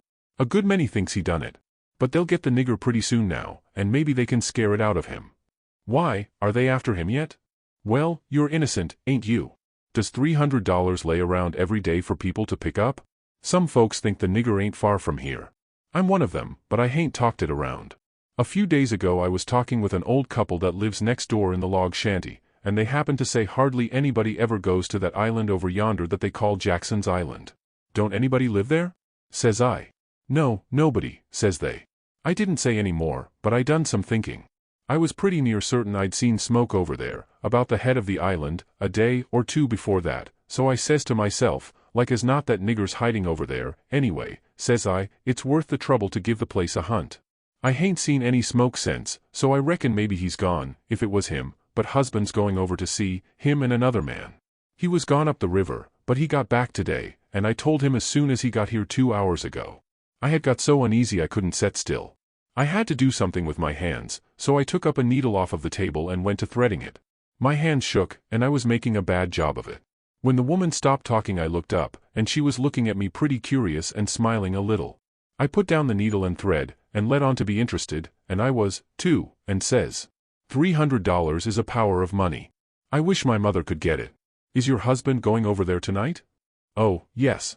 He went uptown with the man I was telling you of, to get a boat and see if they could borrow another gun. They'll go over after midnight. Couldn't they see better if they was to wait till daytime? Yes. And couldn't the nigger see better, too? After midnight he'll likely be asleep, and they can slip around through the woods and hunt up his campfire all the better for the dark, if he's got one. I didn't think of that. The woman kept looking at me pretty curious, and I didn't feel a bit comfortable. Pretty soon she says, "What did you say your name was, honey?" Mary Williams. Somehow it didn't seem to me that I said it was Mary before, so I didn't look up. Seemed to me I said it was Sarah, so I felt sort of cornered, and was afeard maybe I was looking it, too. I wished the woman would say something more. The longer she sat still the uneasier I was. But now she says, "Honey, I thought you said it was Sarah when you first come in." "Oh, yes'm, I did. Sarah Mary Williams. Sarah's my first name. Some calls me Sarah, some calls me Mary." "Oh, that's the way of it?" "Yes'm." I was feeling better then, but I wished I was out of there, anyway. I couldn't look up yet. Well, the woman fell to talking about how hard times was, and how poor they had to live, and how the rats was as free as if they owned the place, and so forth and so on, and then I got easy again. She was right about the rats. You'd see one stick his nose out of a hole in the corner every little while. She said she had to have things handy to throw at them when she was alone, or they wouldn't give her no peace. She showed me a bar of lead twisted up into a knot, and said she was a good shot with it generally, but she'd wrenched her arm a day or two ago, and didn't know whether she could throw true now. But she watched for a chance, and directly banged away at a rat, but she missed him wide, and said ouch, it hurt her arm so. Then she told me to try for the next one. I wanted to be getting away before the old man got back, but of course I didn't let on. I got the thing, and the first rat that showed his nose I let drive, and if he'd a stayed where he was he'd a been a tolerable sick rat. She said that was first rate, and she reckoned I would hive the next one. She went and got the lump of lead and fetched it back, and brought along a hank of yarn which she wanted me to help her with. I held up my 2 hands and she put the hank over them, and went on talking about her and her husband's matters. But she broke off to say, "Keep your eye on the rats. You better have the lead in your lap, handy." So she dropped the lump into my lap just at that moment, and I clapped my legs together on it and she went on talking. But only about a minute. Then she took off the hank and looked me straight in the face, and very pleasant, and says, "Come, now, what's your real name?" "W.H., what, Mum? What's your real name? Is it Bill, or Tom, or Bob, or what is it?" I reckon I shook like a leaf, and I didn't know hardly what to do. But I says, "Please to don't poke fun at a poor girl like me, Mum. If I'm in the way here, I'll—" "No, you won't. Set down and stay where you are. I ain't going to hurt you, and I ain't going to tell on you, nuther. You just tell me your secret, and trust me. I'll keep it, and, what's more, I'll help you. So'll my old man if you want him to. You see, you're a runaway, 'prentice, that's all. It ain't anything. There ain't no harm in it. You've been treated bad, and you made up your mind to cut. Bless you, child, I wouldn't tell on you. Tell me all about it now, that's a good boy." So I said it wouldn't be no use to try to play it any longer, and I would just make a clean breast and tell her everything, but she mustn't go back on her promise. Then I told her my father and mother was dead, and the law had bound me out to a mean old farmer in the country 30 mile back from the river, and he treated me so bad I couldn't stand it no longer. He went away to be gone a couple of days, and so I took my chance and stole some of his daughter's old clothes and cleared out, and I had been 3 nights coming the 30 miles. I traveled nights, and hid daytimes and slept, and the bag of bread and meat I carried from home lasted me all the way, and I had a plenty. I said I believed my Uncle Abner Moore would take care of me, and so that was why I struck out for this town of Goshen. Goshen, child? This ain't Goshen. This is St. Petersburg. Goshen's 10 mile further up the river. Who told you this was Goshen? Why, a man I met at daybreak this morning, just as I was going to turn into the woods for my regular sleep. He told me when the roads forked I must take the right hand, and 5 mile would fetch me to Goshen. He was drunk, I reckon. He told you just exactly wrong. Well, he did act like he was drunk, but it ain't no matter now. I got to be moving along. I'll fetch Goshen before daylight. Hold on a minute. I'll put you up a snack to eat. You might want it. So she put me up a snack, and says, "Say, when a cow's laying down, which end of her gets up first? Answer up prompt now, don't stop to study over it. Which end gets up first?" "The hind end, Mum." "Well, then, a horse." "The forrard end, Mum." "Which side of a tree does the moss grow on?" "North side." "If 15 cows is browsing on a hillside, how many of them eats with their heads pointed the same direction?" "The whole 15, Mum." "Well, I reckon you have lived in the country. I thought maybe you was trying to hocus me again. What's your real name, now?" "George Peters, Mum." "Well, try to remember it, George. Don't forget and tell me it's Alexander before you go, and then get out by saying it's George Alexander when I catch you. And don't go about women in that old calico. You do a girl tolerable poor, but you might fool men, maybe. Bless you, child, when you set out to thread a needle don't hold the thread still and fetch the needle up to it. Hold the needle still and poke the thread at it. That's the way a woman most always does, but a man always does t'other way. And when you throw at a rat or anything, hit yourself up a tiptoe and fetch your hand up over your head as awkward as you can, and miss your rat about 6 or 7 foot. Throw stiff-armed from the shoulder, like there was a pivot there for it to turn on, like a girl, not from the wrist and elbow, with your arm out to one side, like a boy. And, mind you, when a girl tries to catch anything in her lap she throws her knees apart. She don't clap them together, the way you did when you catched the lump of lead. Why, I spotted you for a boy when you was threading the needle, and I contrived the other things just to make certain. Now trot along to your uncle, Sarah Mary Williams George Alexander Peters, and if you get into trouble you send word to Mrs. Judith Loftus, which is me, and I'll do what I can to get you out of it. Keep the river road all the way, and next time you tramp take shoes and socks with you. The river road's a rocky one, and your feet'll be in a condition when you get to Goshen, I reckon. I went up the bank about 50 yards, and then I doubled on my tracks and slipped back to where my canoe was, a good piece below the house. I jumped in, and was off in a hurry. I went upstream far enough to make the head of the island, and then started across. I took off the sunbonnet, for I didn't want no blinders on then. When I was about the middle I heard the clock begin to strike, so I stops and listens, the sound come faint over the water but clear, 11. When I struck the head of the island I never waited to blow, though I was most winded, but I shoved right into the timber where my old camp used to be, and started a good fire there on a high and dry spot. Then I jumped in the canoe and dug out for our place, 1.5 miles below, as hard as I could go. I landed, and slopped through the timber and up the ridge and into the cavern. There Jim laid, sound asleep on the ground. I roused him out and says, "Get up and hump yourself, Jim. There ain't a minute to lose. They're after us." Jim never asked no questions, he never said a word, but the way he worked for the next half an hour showed about how he was scared. By that time everything we had in the world was on our raft, and she was ready to be shoved out from the willow cove where she was hid. We put out the campfire at the cavern the first thing, and didn't show a candle outside after that. I took the canoe out from the shore a little piece, and took a look, but if there was a boat around I couldn't see it, for stars and shadows ain't good to see by. Then we got out the raft and slipped along down in the shade, past the foot of the island dead still, never saying a word. Chapter 12. It must have been close on to 1 o'clock when we got below the island at last, and the raft did seem to go mighty slow. If a boat was to come along we was going to take to the canoe and break for the Illinois shore, and it was well a boat didn't come, for we hadn't ever thought to put the gun in the canoe, or a fishing line, or anything to eat. We was in Ruther too much of a sweat to think of so many things. It warn't good judgment to put everything on the raft. If the men went to the island I just expect they found the campfire I built, and watched it all night for Jim to come. Anyways, they stayed away from us, and if my building the fire never fooled them it warn't no fault of mine. I played it as low down on them as I could. When the first streak of day began to show we tied up to a towhead in a big bend on the Illinois side, and hacked off cottonwood branches with the hatchet, and covered up the raft with them so she looked like there had been a cave-in in the bank there. A towhead is a sandbar that has cottonwoods on it as thick as harrow teeth.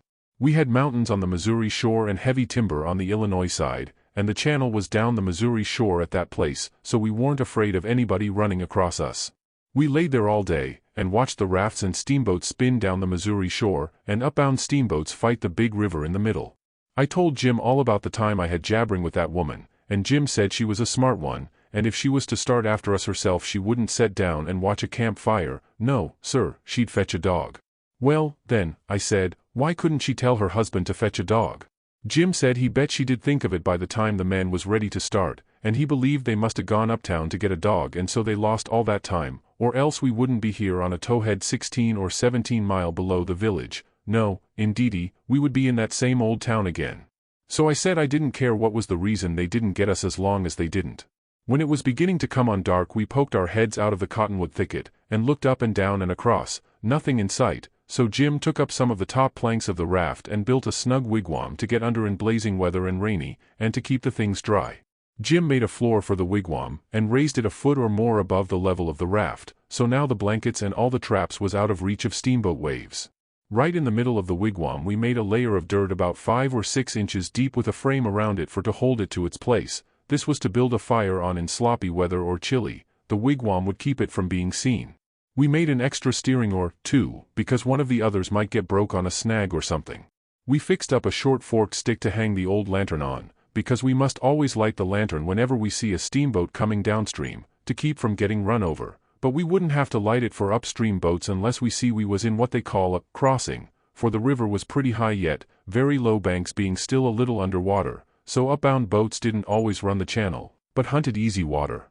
This second night we run between 7 and 8 hours, with a current that was making over 4 miles an hour. We catched fish and talked, and we took a swim now and then to keep off sleepiness.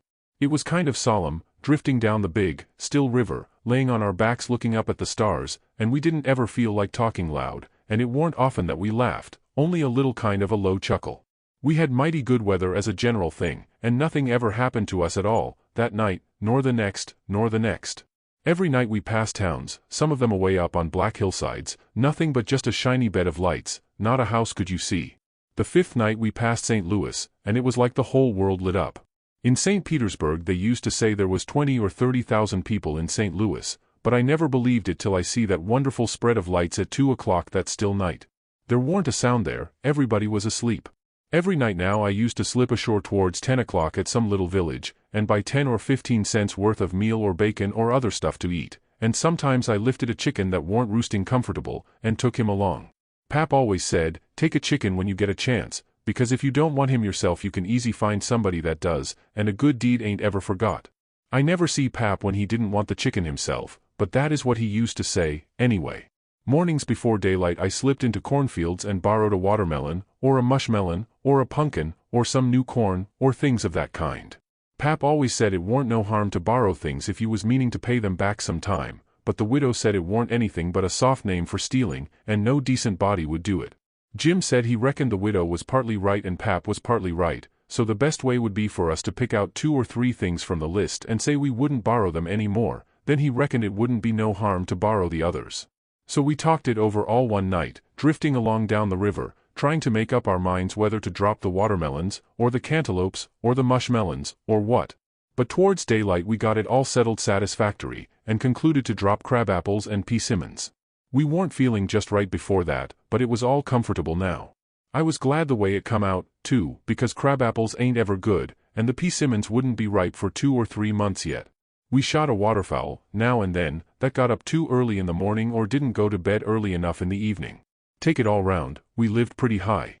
The 5th night below St. Louis we had a big storm after midnight, with a power of thunder and lightning, and the rain poured down in a solid sheet. We stayed in the wigwam and let the raft take care of itself. When the lightning glared out we could see a big straight river ahead, and high, rocky bluffs on both sides. By and by says I, "Hello, Jim, looky yonder." It was a steamboat that had killed herself on a rock. We was drifting straight down for her. The lightning showed her very distinct. She was leaning over, with part of her upper deck above water, and you could see every little chimbley clean and clear, and a chair by the big bell, with an old slouch hat hanging on the back of it, when the flashes come. Well, it being away in the night and stormy, and all so mysterious-like, I felt just the way any other boy would have felt when I see that wreck laying there so mournful and lonesome in the middle of the river. I wanted to get aboard of her and slink around a little, and see what there was there. So I says, "Lee's land on her, Jim." But Jim was dead against it at first. He says, "I don't want to go foolin', long or no rack. We's doin' blame well, and we better let blame well alone, as de good book says. Like as not dey's a watchman on dat rack."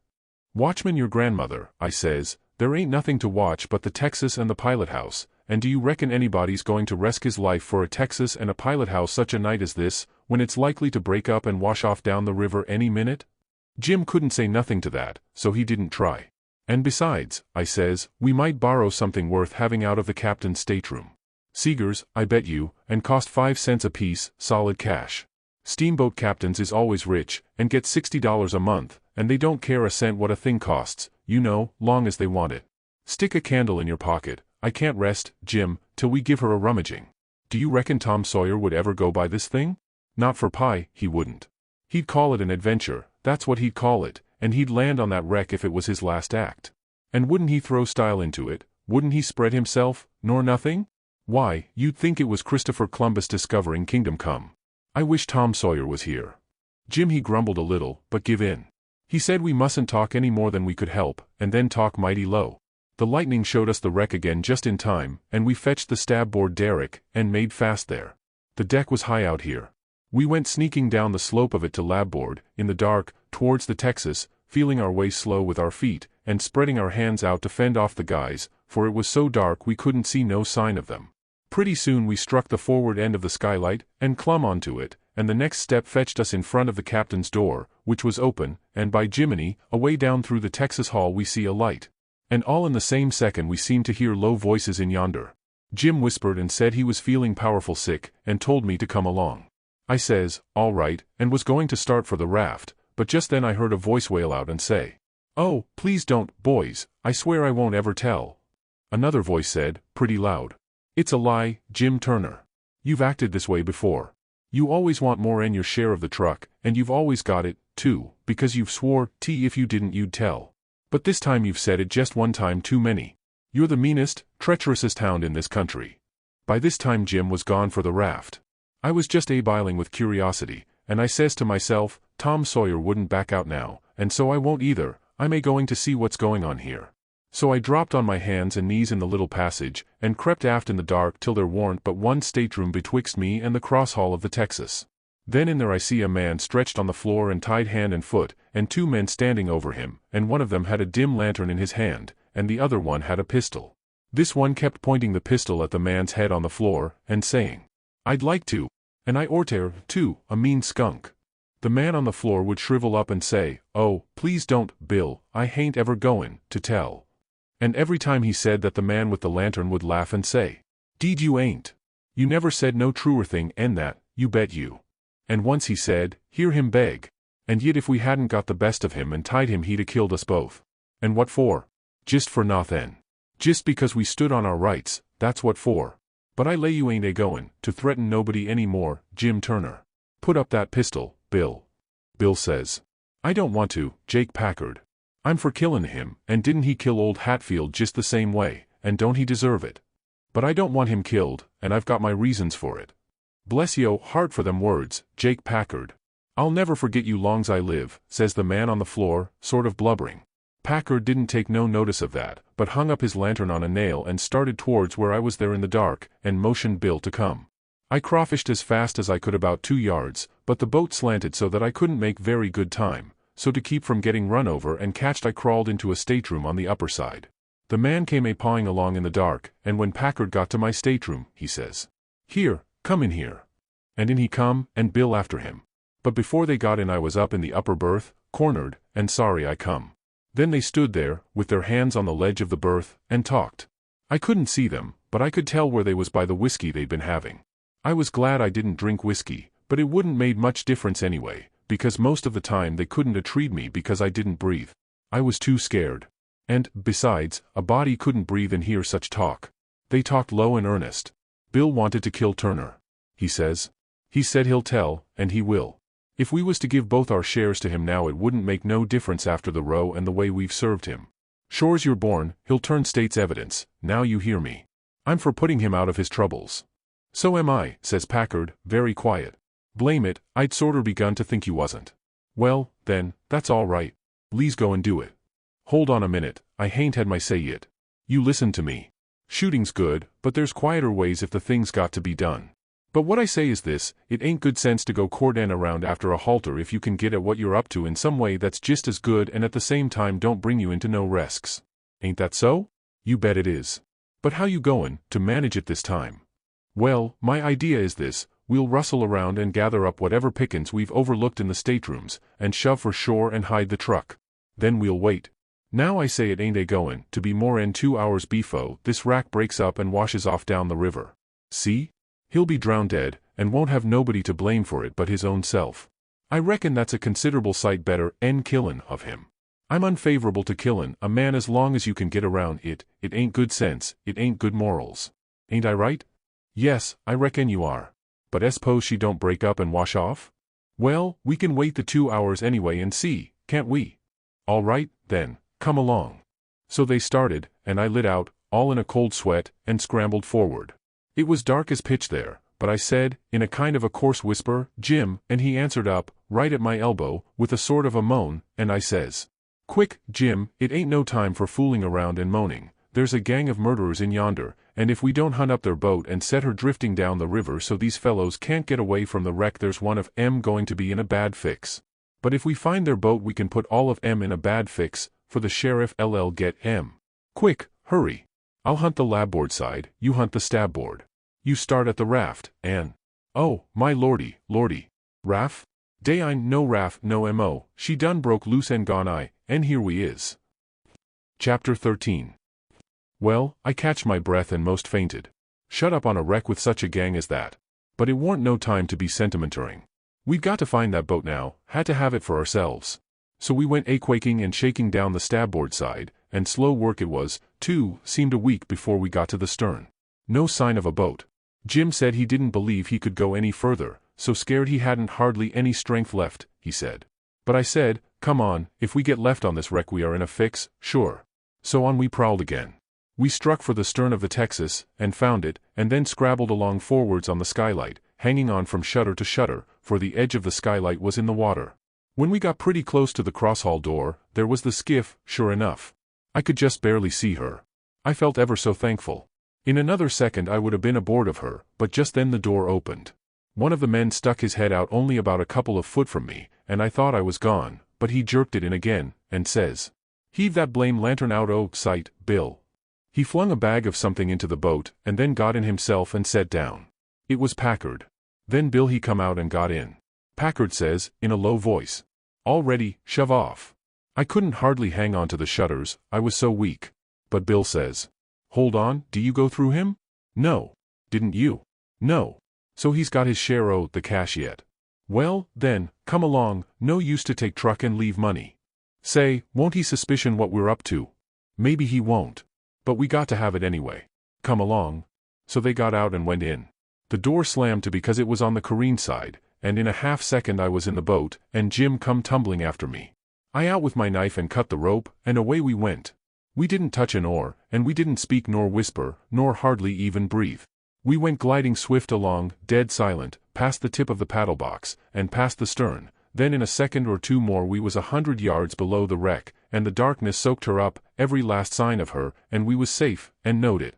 When we was 300 or 400 yards downstream we see the lantern show like a little spark at the Texas door for a second, and we knowed by that the rascals had missed their boat, and was beginning to understand that they was in just as much trouble now as Jim Turner was. Then Jim manned the oars, and we took out after our raft. Now was the first time that I begun to worry about the men. I reckon I hadn't had time to before. I begun to think how dreadful it was, even for murderers, to be in such a fix. I says to myself, there ain't no telling but I might come to be a murderer myself yet, and then how would I like it? So says I to Jim, the first light we see we'll land 100 yards below it or above it, in a place where it's a good hiding place for you and the skiff, and then I'll go and fix up some kind of a yarn, and get somebody to go for that gang and get them out of their scrape, so they can be hung when their time comes. But that idea was a failure, for pretty soon it begun to storm again, and this time worse than ever. The rain poured down, and never a light showed, everybody in bed, I reckon. We boomed along down the river, watching for lights and watching for our raft. After a long time the rain let up, but the clouds stayed, and the lightning kept whimpering, and by a flash showed us a black thing ahead, floating, and we made for it. It was the raft, and mighty glad was we to get aboard of it again. We seen a light now away down to the right, on shore. So I said I would go for it. The skiff was half full of plunder which that gang had stole there on the wreck. We hustled it onto the raft in a pile, and I told Jim to float along down, and show a light when he judged he had gone about 2 miles, and keep it burning till I come. Then I manned my oars and shoved for the light. As I got down towards it, 3 or 4 more showed, up on a hillside. It was a village. I closed in above the shore light, and laid on my oars and floated. As I went by, I see it was a lantern hanging on the jackstaff of a double-hull ferry boat. I skimmed around for the watchman, wondering whereabouts he slept, and by I found him roosting on the bitts, forward, with his head down between his knees. I gave his shoulder 2 or 3 little shoves, and begun to cry. He stirred up, in a kind of a startlish way, but when he see it was only me, he took a good gap and stretch, and then he says, "Hello, what's up? Don't cry, bub. What's the trouble?" I says, "Pap, and ma'am, and sis, and..."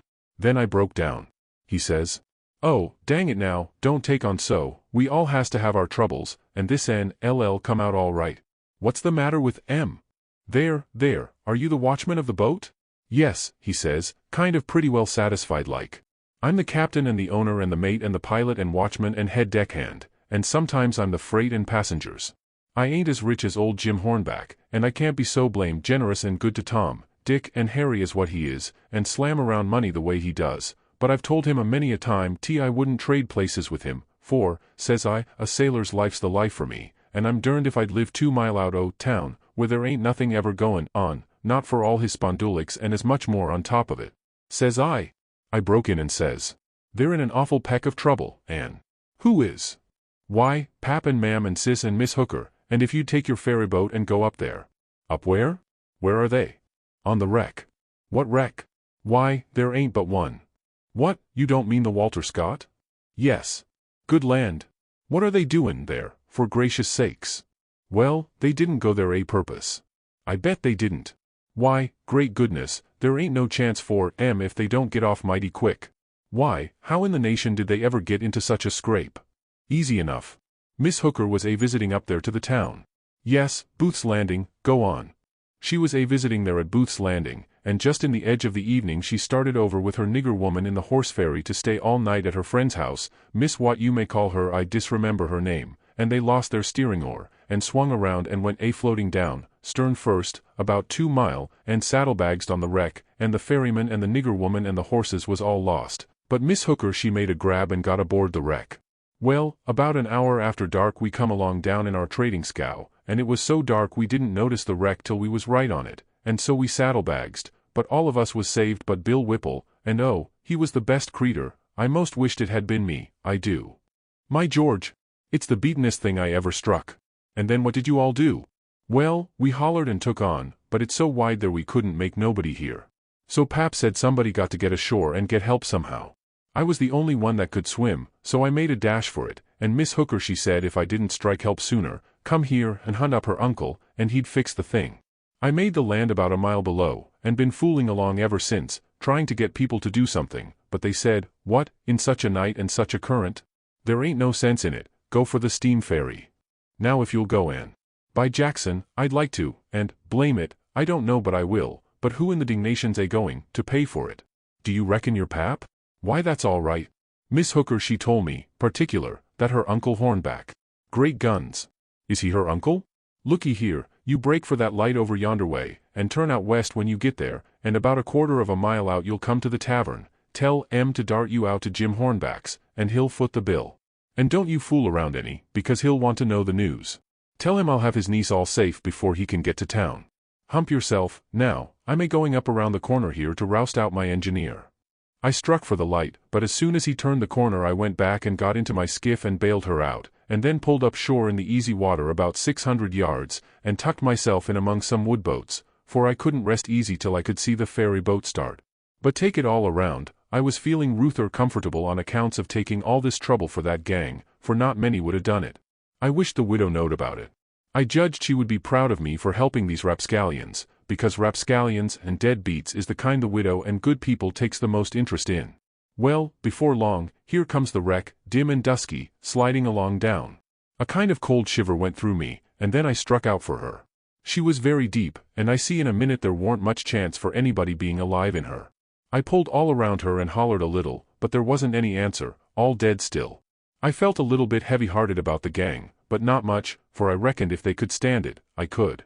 Then here comes the ferry boat, so I shoved for the middle of the river on a long downstream slant, and when I judged I was out of eye reach, I laid on my oars, and looked back and see her go and smell around the wreck for Miss Hooker's remainders, because the captain would know her uncle Hornback would want them, and then pretty soon the ferry boat give it up and went for the shore, and I laid into my work and went booming down the river.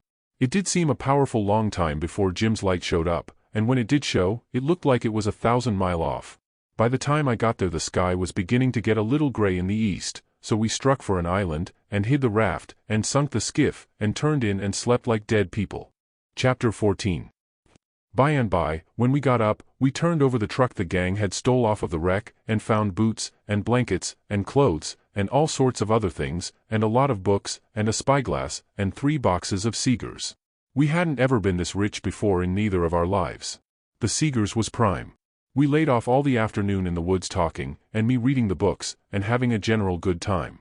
I told Jim all about what happened inside the wreck and at the ferry boat, and I said these kinds of things was adventures, but he said he didn't want no more adventures. He said that when I went in the Texas and he crawled back to get on the raft and found her gone, he nearly died, because he judged it was all up with him, anyway it could be fixed, for if he didn't get saved he would get drowned dead, and if he did get saved, whoever saved him would send him back home so as to get the reward, and then Miss Watson would sell him south, sure. Well, he was right, he was most always right, he had an uncommon level head, for a nigger.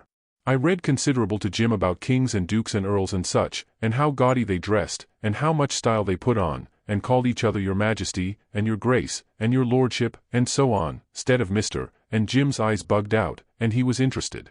He says, I didn't know dey was so many I hain't hearn 'bout none Scaisley, but old King Solomon, onless you counts dem king's dats in a pack or yards. How much do a king get? Get? I says, why, they get $1,000 a month if they want it. They can have just as much as they want, everything belongs to them. I'm dat gay? And what they got to do, Huck? They don't do nothing. Why, how you talk? They just set around. No, is dat so? Of course it is. They just set around, except, maybe, when there's a war, then they go to the war. But other times they just lazy around, or go hawking, just hawking and you hear a noise. We skipped out and looked, but it warn't nothing but the flutter of a steamboat's wheel away down, coming around the point, so we come back. Yes, says I, and other times, when things is dull, they fuss with the parliament, and if everybody don't go just so he whacks their heads off. But mostly they hang round the harem. Roon de which? Harem. What's de harem? The place where he keeps his wives. Don't you know about the harem? Solomon had one, he had about 1,000,000 wives. Why, yes, dat's so, I done forgot it. A harem's a boden house, I reckon. Mos likely dey has rackety times in de nussery. And I reckon de wives quarrels considable, and dat, crease de racket. Yet dey say Solomon de wisest man dat ever live. I don't take no stock in dat because why, would a wise man want to live in de mids or sich a blimblammin all de time? No, deed he wouldn't. A wise man ud take en bill a biler factory, and den he could shet down de biler factory when he want to res. Well, but he was the wisest man, anyway, because the widow she told me so, her own self. I don't care what de widder say, he warn't no wise man nuther. He had some de dad fetched ways I ever see. Does you know, 'bout dat chili dat he use gwine to chop in too? Yes, the widow told me all about it. Well, den, warn't dat de beaten's notion in de world? You just take and look at it a minute. Da's de stump, dat's one de women, he is you, dat's de other one, I's Solomon, and dish your dollar bills de chili. Both on you claims it. What does I do? Does I shin around mongs de neighbors and find out which on you de bill do belong to, and han it over to de right one, all safe and sown, de way dat anybody dat had any gumption would? No, I take and whack de bill in two, and give half on it to you, and de other half to de other woman. Dat's de way Solomon was gwine to do wid de chili. Now I want to ask you, what's de use dat half a bill, can't buy nothin' wid it? And what use is a half a chili? I wouldn't give a dern for 1,000,000 But hang it, Jim, you've clean missed the point, blame it, you've missed it 1,000 mile. Who? Me? Go long. Don't talk to me 'bout yo pints. I reckon I know sense when I sees it, and dey ein no sense in sich doin's as dat de spute warn't 'bout a half a chili, de spute was 'bout a whole chili, and de man dat think he can settle a spute 'bout a whole chili wid a half a chili don't know enough to come in out and de rain. Don't talk to me 'bout Solomon, Huck, I knows him by de back. But I tell you don't get the point. Blame de point. I reckon I knows what I knows. And mind you, de real pint is down furder, it's down deeper. It lays in de way Solomon was raised. You take a man dat's got only 1 or 2 chillun, is dat man gwine to be wasteful o' chillun? No, he ain't, he can't afford it. He know how to value them. But you take a man dat's got 'bout 5,000,000 chillun runnin' roun' de house, and it's defunt. He as soon chop a chili in two as a cat. Dey's plenty mo. A chili or two, mo, or less, warn't no consequence to Solomon, dad fatch him. I never see such a nigger. If he got a notion in his head once, there warn't no getting it out again. He was the most down on Solomon of any nigger I ever see. So I went to talking about other kings, and let Solomon slide. I told about Louis XVI that got his head cut off in France long time ago, and about his little boy the Dolphin, that would have been a king, but they took and shut him up in jail, and some say he died there. Pup little chap. But some says he got out and got away, and come to America. Dat's good. But he'll be pooty lonesome, dey ein no kings here, is dey, Huck? No. Den he can't get no situation. What he gwine to do? Well, I don't know. Some of them gets on the police, and some of them learns people how to talk French. Why, Huck, don't de French people talk the same way we does? No, Jim, you couldn't understand a word they said, not a single word. Well, now, I be ding busted. How do dat come? I don't know, but it's so. I got some of their jabber out of a book. S'pose a man was to come to you and say Polly-vous Francie, what would you think? I wouldn't think nothing. I'd take and bust him over de head, dat is, if he warn't white. I wouldn't 'low no nigger to call me dat. Shucks, it ain't calling you anything. It's only saying, do you know how to talk French? Well, den, why couldn't he say it? Why, he is saying it. That's a Frenchman's way of saying it. Well, it's a blame ridiculous way, and I don't want to hear no mo about it. Dey ain't no sense in it. Looky here, Jim, does a cat talk like we do? No, a cat don't. Well, does a cow? No, a cow don't, nuther. Does a cat talk like a cow, or a cow talk like a cat? No, dey don't. It's natural and right for 'em to talk different from each other, ain't it? Course. And ain't it natural and right for a cat and a cow to talk different from us? Why, most surely it is. Well, then, why ain't it natural and right for a Frenchman to talk different from us? You answer me that. Is a cat a man, Huck?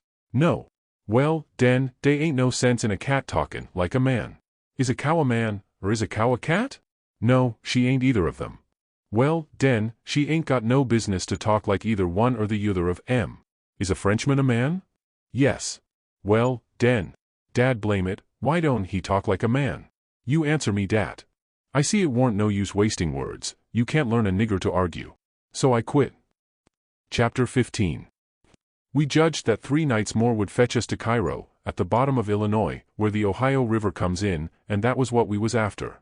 We would sell the raft and get on a steamboat and go way up the Ohio amongst the free states, and then be out of trouble. Well, the second night a fog begun to come on, and we made for a towhead to tie to, for it wouldn't do to try to run in a fog, but when I paddled ahead in the canoe, with the line to make fast, there weren't anything but little saplings to tie to. I passed the line around one of them right on the edge of the cut bank, but there was a stiff current, and the raft come booming down so lively she tore it out by the roots and away she went. I see the fog closing down, and it made me so sick and scared I couldn't budge for most a half a minute it seemed to me, and then there warn't no raft in sight, you couldn't see 20 yards. I jumped into the canoe and run back to the stern, and grabbed the paddle and set her back a stroke. But she didn't come. I was in such a hurry I hadn't untied her. I got up and tried to untie her, but I was so excited my hands shook so I couldn't hardly do anything with them. As soon as I got started I took out after the raft, hot and heavy, right down the towhead. That was all right as far as it went, but the towhead warn't 60 yards long, and the minute I flew by the foot of it I shot out into the solid white fog, and hadn't no more idea which way I was going than a dead man. Thinks I, it won't do to paddle, first I know I'll run into the bank or a towhead or something. I got to set still and float, and yet it's mighty fidgety business to have to hold your hand still at such a time. I hooped and listened. Away down there somewheres I hears a small whoop, and up comes my spirits. I went tearing after it, listening sharp to hear it again. The next time it come, I see I warn't heading for it, but heading away to the right of it. And the next time I was heading away to the left of it, and not gaining on it much either, for I was flying around, this way and that and t'other, but it was going straight ahead all the time. I did wish the fool would think to beat a tin pan, and beat it all the time, but he never did, and it was the still places between the whoops that was making the trouble for me. Well, I fought along, and directly I hears the whoop behind me. I was tangled good now. That was somebody else's whoop, or else I was turned around. I throwed the paddle down. I heard the whoop again, it was behind me yet, but in a different place, it kept coming, and kept changing its place, and I kept answering, till by and by it was in front of me again, and I knowed the current had swung the canoe's head downstream, and I was all right if that was Jim and not some other raftsman hollering. I couldn't tell nothing about voices in a fog, for nothing don't look natural nor sound natural in a fog. The whooping went on, and in about a minute I come booming down on a cut bank with smoky ghosts of big trees on it, and the current throwed me off to the left and shot by, amongst a lot of snags that fairly roared, the current was tearing by them so swift. In another second or two it was solid white and still again. I sat perfectly still then, listening to my heart thump, and I reckon I didn't draw a breath while it thumped 100. I just give up then. I knowed what the matter was. That cut bank was an island, and Jim had gone down t'other side of it. It warn't no towhead that you could float by in 10 minutes. It had the big timber of a regular island, it might be 5 or 6 miles long and more than half a mile wide. I kept quiet, with my ears cocked, about 15 minutes, I reckon. I was floating along, of course, 4 or 5 miles an hour, but you don't ever think of that. No, you feel like you are laying dead still on the water, and if a little glimpse of a snag slips by you don't think to yourself how fast you're going, but you catch your breath and think, my, how that snag's tearing along.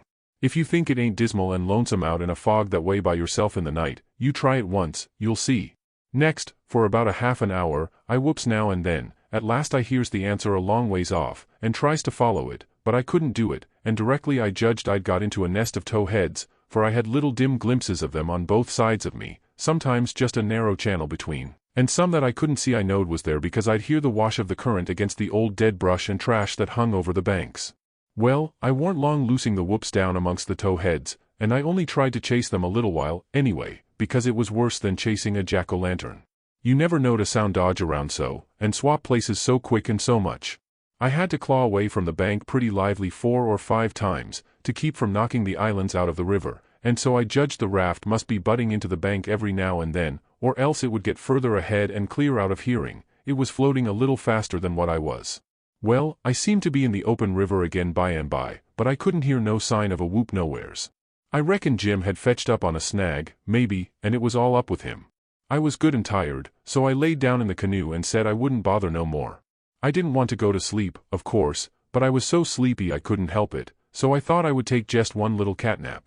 But I reckon it was more than a catnap, for when I waked up the stars was shining bright, the fog was all gone, and I was spinning down a big bend stern first. First I didn't know where I was, I thought I was dreaming, and when things began to come back to me they seemed to come up dim out of last week. It was a monstrous big river here, with the tallest and the thickest kind of timber on both banks, just a solid wall, as well as I could see by the stars. I looked away downstream, and seen a black speck on the water. I took after it, but when I got to it it warn't nothing but a couple of sawlogs made fast together. Then I see another speck, and chased that, then another, and this time I was right. It was the raft. When I got to it Jim was sitting there with his head down between his knees, asleep, with his right arm hanging over the steering oar.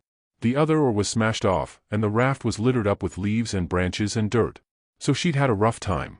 I made fast and laid down under Jim's nose on the raft, and began to gap, and stretch my fists out against Jim, and says, "Hello, Jim, have I been asleep? Why didn't you stir me up? Goodness gracious, is dat you, Huck? And you ain't dead, you ain't drowned dead, you's back again? It's too good for true, honey, it's too good for true. Lemme look at you chilly, lemme feel o' you. No, you ain't dead.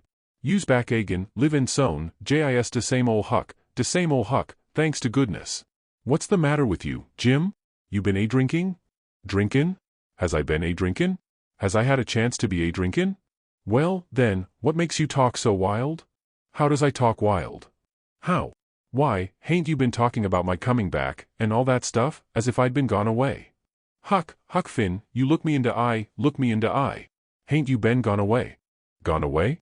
Why, what in the nation do you mean? I hain't been gone anywheres. Where would I go to? Well, looky here, boss, dey's somefen wrong, dey is. Is I me, or who is I? Is I here, or why is I? Now dat's what I wants to know.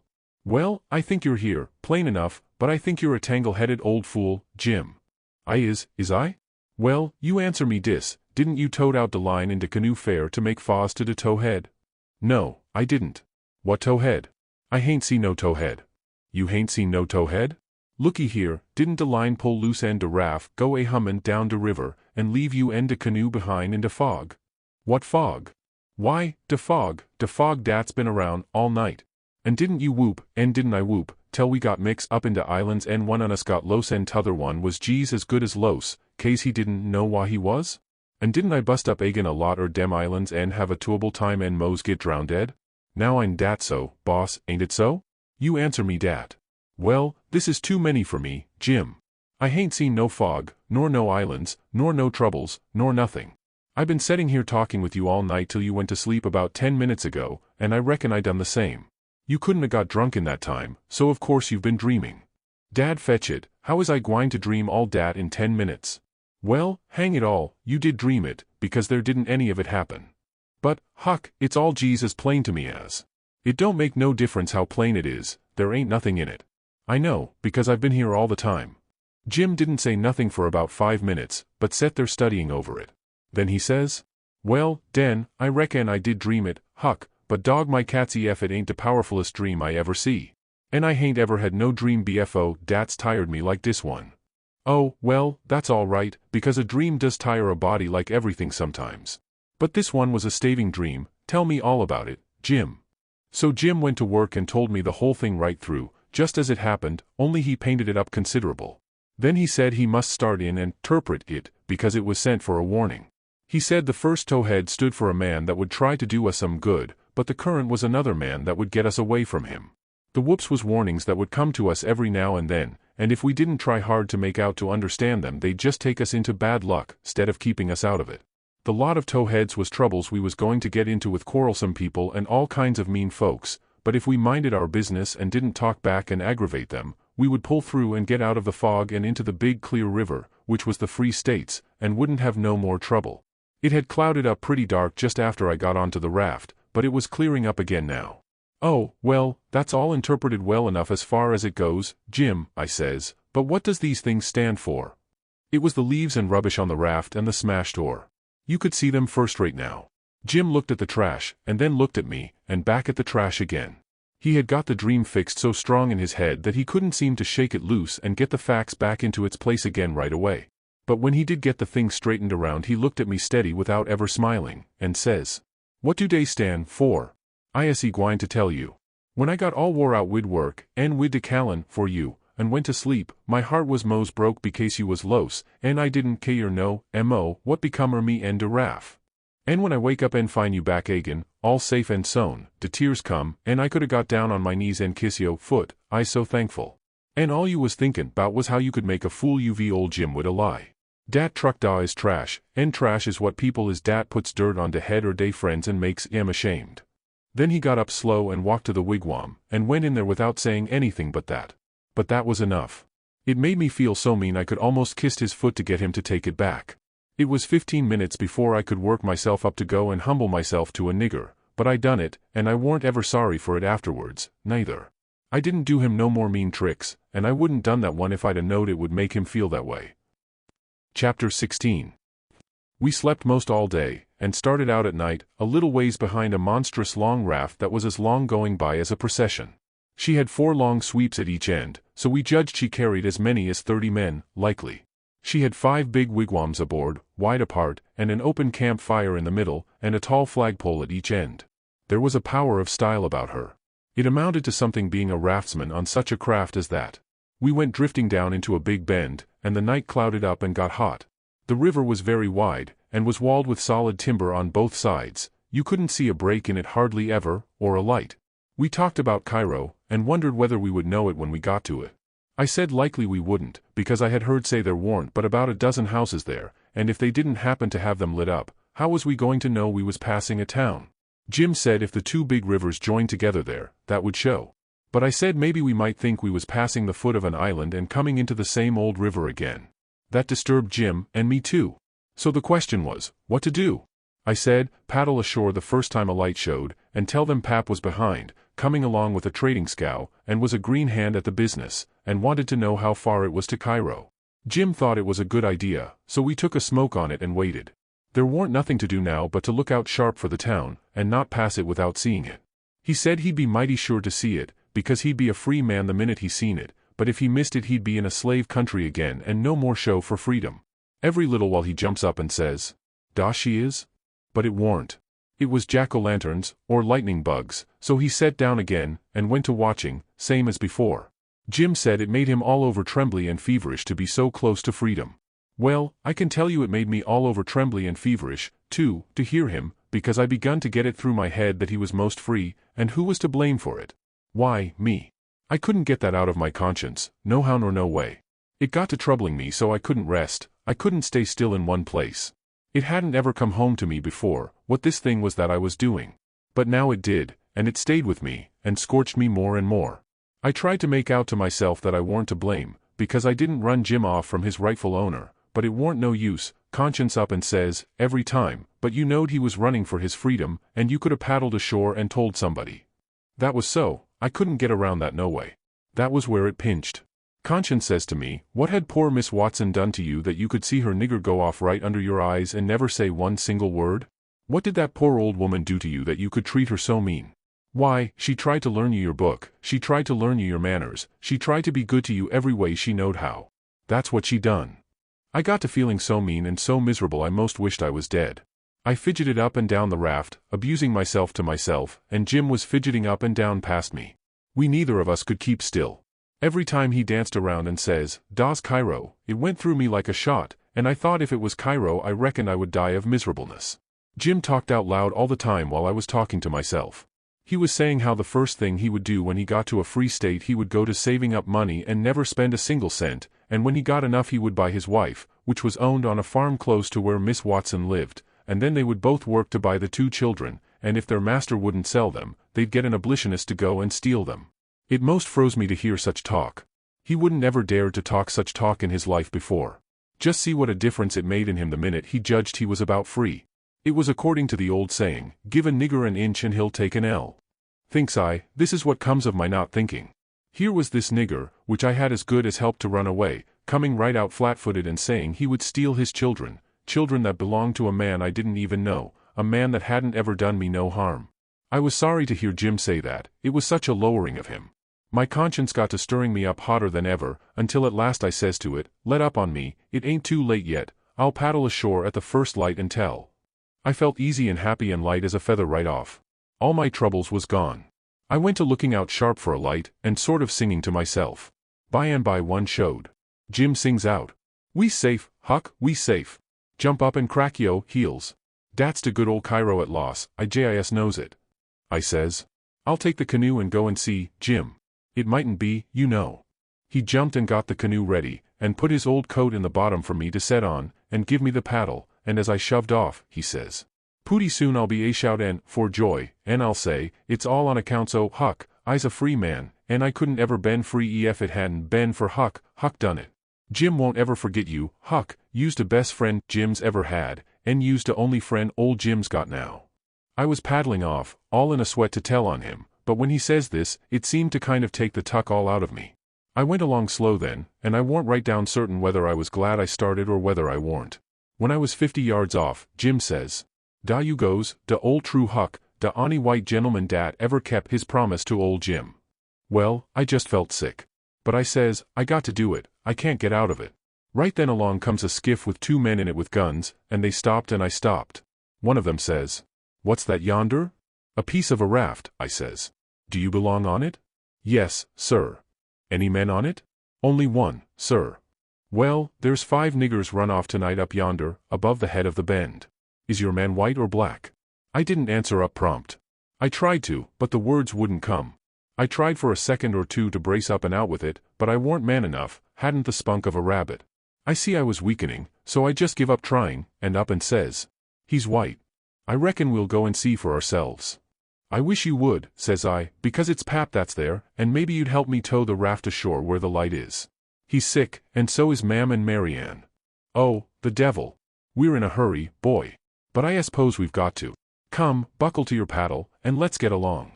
I buckled to my paddle and they laid to their oars. When we had made a stroke or two, I says, "Pap'll be mighty much obleeged to you, I can tell you. Everybody goes away when I want them to help me tow the raft ashore, and I can't do it by myself." "Well, that's infernal mean. Odd, too. Say, boy, what's the matter with your father?" "It's well, it ain't anything much." They stopped pulling. It warn't but a mighty little ways to the raft now. One says, "Boy, that's a lie. What is the matter with your pap?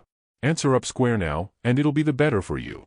"I will, sir, I will, honest, but don't leave us, please. It's the gentleman, if you'll only pull ahead, and let me heave you the headline, you won't have to come near the raft, please do." "Set her back, John, set her back," says one. They backed water. "Keep away, boy, keep to Lord. Confound it, I just expect the wind has blowed it to us. Your pap's got the smallpox, and you know it precious well. Why didn't you come out and say so? Do you want to spread it all over?" "Well," says I, blubbering, "I've told everybody before, and they just went away and left us." "Poor devil, there's something in that. We are right down sorry for you, but well, hang it, we don't want the smallpox, you see. Look here, I'll tell you what to do. Don't you try to land by yourself, or you'll smash everything to pieces. You float along down about 20 miles, and you'll come to a town on the left-hand side of the river. It will be long after sunup then, and when you ask for help you tell them your folks are all down with chills and fever. Don't be a fool again, and let people guess what is the matter. Now we're trying to do you a kindness, so you just put 20 miles between us, that's a good boy. It wouldn't do any good to land yonder where the light is, it's only a wood yard. Say, I reckon your father's poor, and I'm bound to say he's in pretty hard luck. Here, I'll put a $20 gold piece on this board, and you get it when it floats by. I feel mighty mean to leave you, but my kingdom. It won't do to fool with smallpox, don't you see? Hold on, Parker, says the other man, here's a 20 to put on the board for me. Goodbye, boy, you do as Mr. Parker told you, and you'll be all right. That's so, my boy, goodbye, goodbye. If you see any runaway niggers you get help and nab them, and you can make some money by it. Goodbye, sir, says I won't let no runaway niggers get by me if I can help it. They went off and I got aboard the raft, feeling bad and low, because I knowed very well I had done wrong, and I see it warn't no use for me to try to learn to do right. A body that don't get started right when he's little ain't got no show, when the pinch comes there ain't nothing to back him up and keep him to his work, and so he gets beat. Then I thought a minute, and says to myself, hold on, s'pose you'd a done right and give Jim up, would you felt better than what you do now? No, says I'd feel bad, I'd feel just the same way I do now. Well, then, says I, what's the use you learning to do right when it's troublesome to do right and ain't no trouble to do wrong, and the wages is just the same? I was stuck. I couldn't answer that. So I reckoned I wouldn't bother no more about it, but after this always do whichever come handiest at the time. I went into the wigwam, Jim warn't there. I looked all around, he warn't anywhere. I says, Jim. Here I is, Huck. Is dey out o' sight yit? Don't talk loud. He was in the river under the stern oar, with just his nose out. I told him they were out of sight, so he come aboard. He says, I was listenin' to all the talk, and I slips into the river and was gwine to shove for show if dey come aboard. Den I was gwine to swim to the raft agin when dey was gone. But lawsy, how you did fool Huck. Dat was de smarts dodge. I tell you, Chilly, I spec it save old Jim ain't going to forget you for dat, honey. Then we talked about the money. It was a pretty good raise, $20 apiece. Jim said we could take deck passage on a steamboat now, and the money would last us as far as we wanted to go in the Free States. He said 20 mile more warn't far for the raft to go, but he wished we was already there. Towards daybreak we tied up, and Jim was mighty particular about hiding the raft good. Then he worked all day fixing things in bundles, and getting all ready to quit rafting. That night about 10 we hove in sight of the lights of a town away down in a left-hand bend. I went off in the canoe to ask about it. Pretty soon I found a man out in the river with a skiff, setting a trot line. I ranged up and says, Mister, is that town Cairo? Cairo? No. You must be a blame fool. What town is it, mister? If you want to know, go and find out. If you stay here both around me for about a half a minute longer you'll get something you won't want. I paddled to the raft. Jim was awful disappointed, but I said never mind, Cairo would be the next place, I reckoned. We passed another town before daylight, and I was going out again, but it was high ground, so I didn't go. No high ground about Cairo, Jim said. I had forgot it. We laid up for the day on a towhead tolerable close to the left-hand bank. I begun to suspicion something. So did Jim. I says, maybe we went by Cairo in the fog that night. He says, don't lease talk about it, Huck. But niggers can't have no luck. I allus spec dat rattlesnake skin warn't done wid its work. I wish I'd never seen that snake skin, Jim, I do wish I'd never laid eyes on it. It ain't yo' fault, Huck, you didn't know. Don't you blame yourself 'bout it. When it was daylight, here was the clear Ohio water inshore, sure enough, and outside was the old regular muddy. So it was all up with Cairo. We talked it all over. It wouldn't do to take to the shore, we couldn't take the raft up the stream, of course. There warn't no way but to wait for dark, and start back in the canoe and take the chances. So we slept all day amongst the cottonwood thicket, so as to be fresh for the work, and when we went back to the raft about dark the canoe was gone. We didn't say a word for a good while. There warn't anything to say. We both knowed well enough it was some more work of the rattlesnake skin, so what was the use to talk about it? It would only look like we was finding fault, and that would be bound to fetch more bad luck, and keep on fetching it, too, till we knowed enough to keep still. By and by we talked about what we better do, and found there warn't no way but just to go along down with the raft till we got a chance to buy a canoe to go back in. We warn't going to borrow it when there warn't anybody around, the way Pap would do, for that might set people after us. So we shoved out after dark on the raft. Anybody that don't believe yet that it's foolishness to handle a snake skin, after all that snake skin done for us, will believe it now if they read on and see what more it done for us. The place to buy canoes is off of rafts laying up at shore. But we didn't see no rafts laying up, so we went along during 3 hours and more. Well, the night got gray and ruther thick, which is the next meanest thing to fog. You can't tell the shape of the river, and you can't see no distance. It got to be very late and still, and then along comes a steamboat up the river. We lit the lantern, and judged she would see it. Upstream boats didn't generally come close to us, they go out and follow the bars and hunt for easy water under the reefs, but nights like this they bowl right up the channel against the whole river. We could hear her pounding along, but we didn't see her good till she was close. She aimed right for us. Often they do that and try to see how close they can come without touching. Sometimes the wheel bites off a sweep, and then the pilot sticks his head out and laughs, and thinks he's mighty smart. Well, here she comes, and we said she was going to try and shave us, but she didn't seem to be shearing off a bit.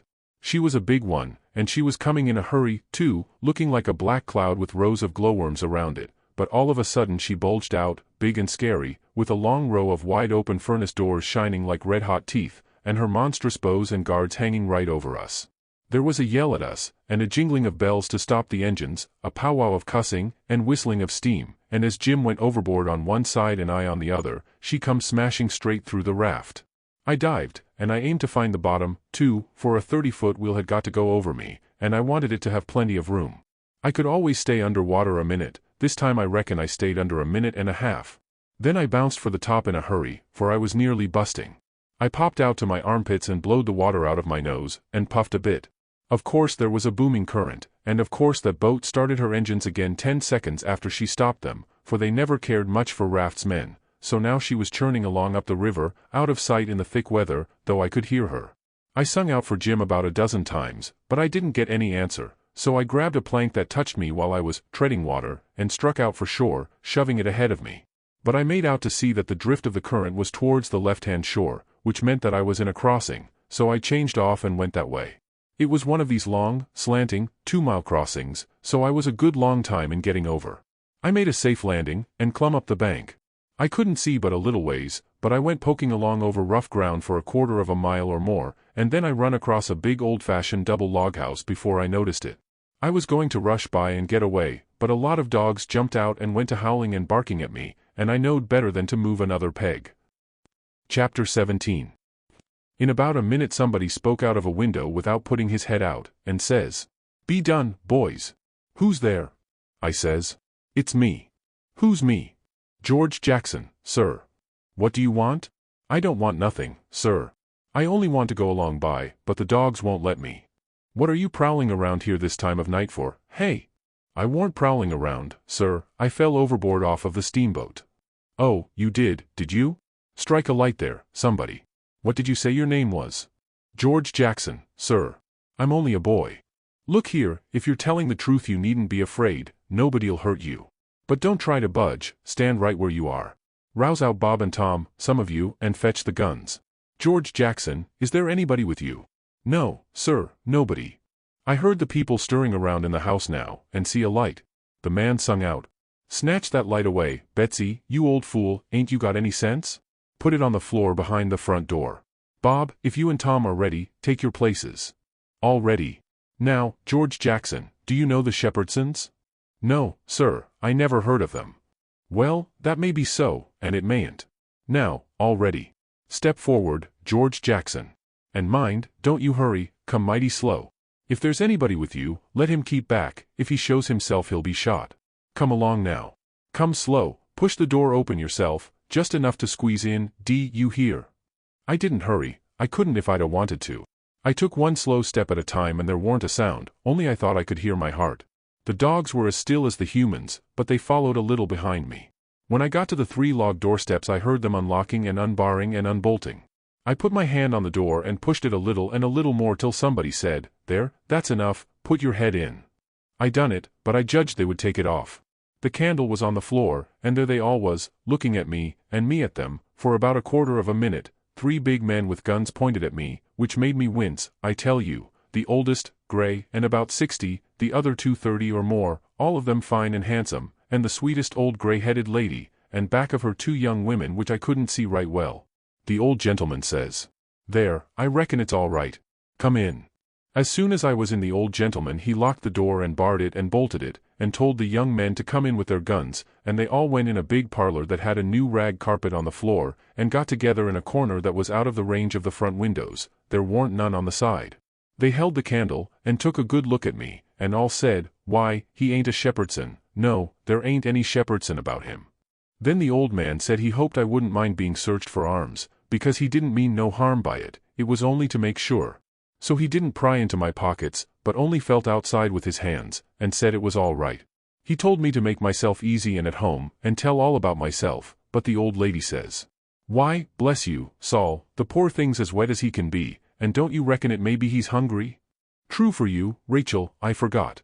So the old lady says, "Betsy, this was a nigger woman, you fly around and get him something to eat as quick as you can, poor thing, and one of you girls go and wake up Buck and tell him, oh, here he is himself. Buck, take this little stranger and get the wet clothes off from him and dress him up in some of yours that's dry." Buck looked about as old as me, 13 or 14 or along there, though he was a little bigger than me. He hadn't on anything but a shirt, and he was very frowsy-headed. He came in gaping and digging one fist into his eyes, and he was dragging a gun along with the other one. He says, "Ain't they no Shepherdsons around?" They said, "No, 'twas a false alarm." "Well," he says, "if they'd a been some, I reckon I'd a got one." They all laughed, and Bob says, "Why, Buck, they might have scalped us all, you've been so slow in coming." "Well, nobody come after me, and it ain't right I'm always kept down, I don't get no show." "Never mind, Buck, my boy," says the old man, "you'll have show enough, all in good time, don't you fret about that. Go 'long with you now, and do as your mother told you." When we got upstairs to his room he got me a coarse shirt and a roundabout and pants of his, and I put them on. While I was at it he asked me what my name was, but before I could tell him he started to tell me about a blue jay and a young rabbit he had catched in the woods day before yesterday, and he asked me where Moses was when the candle went out.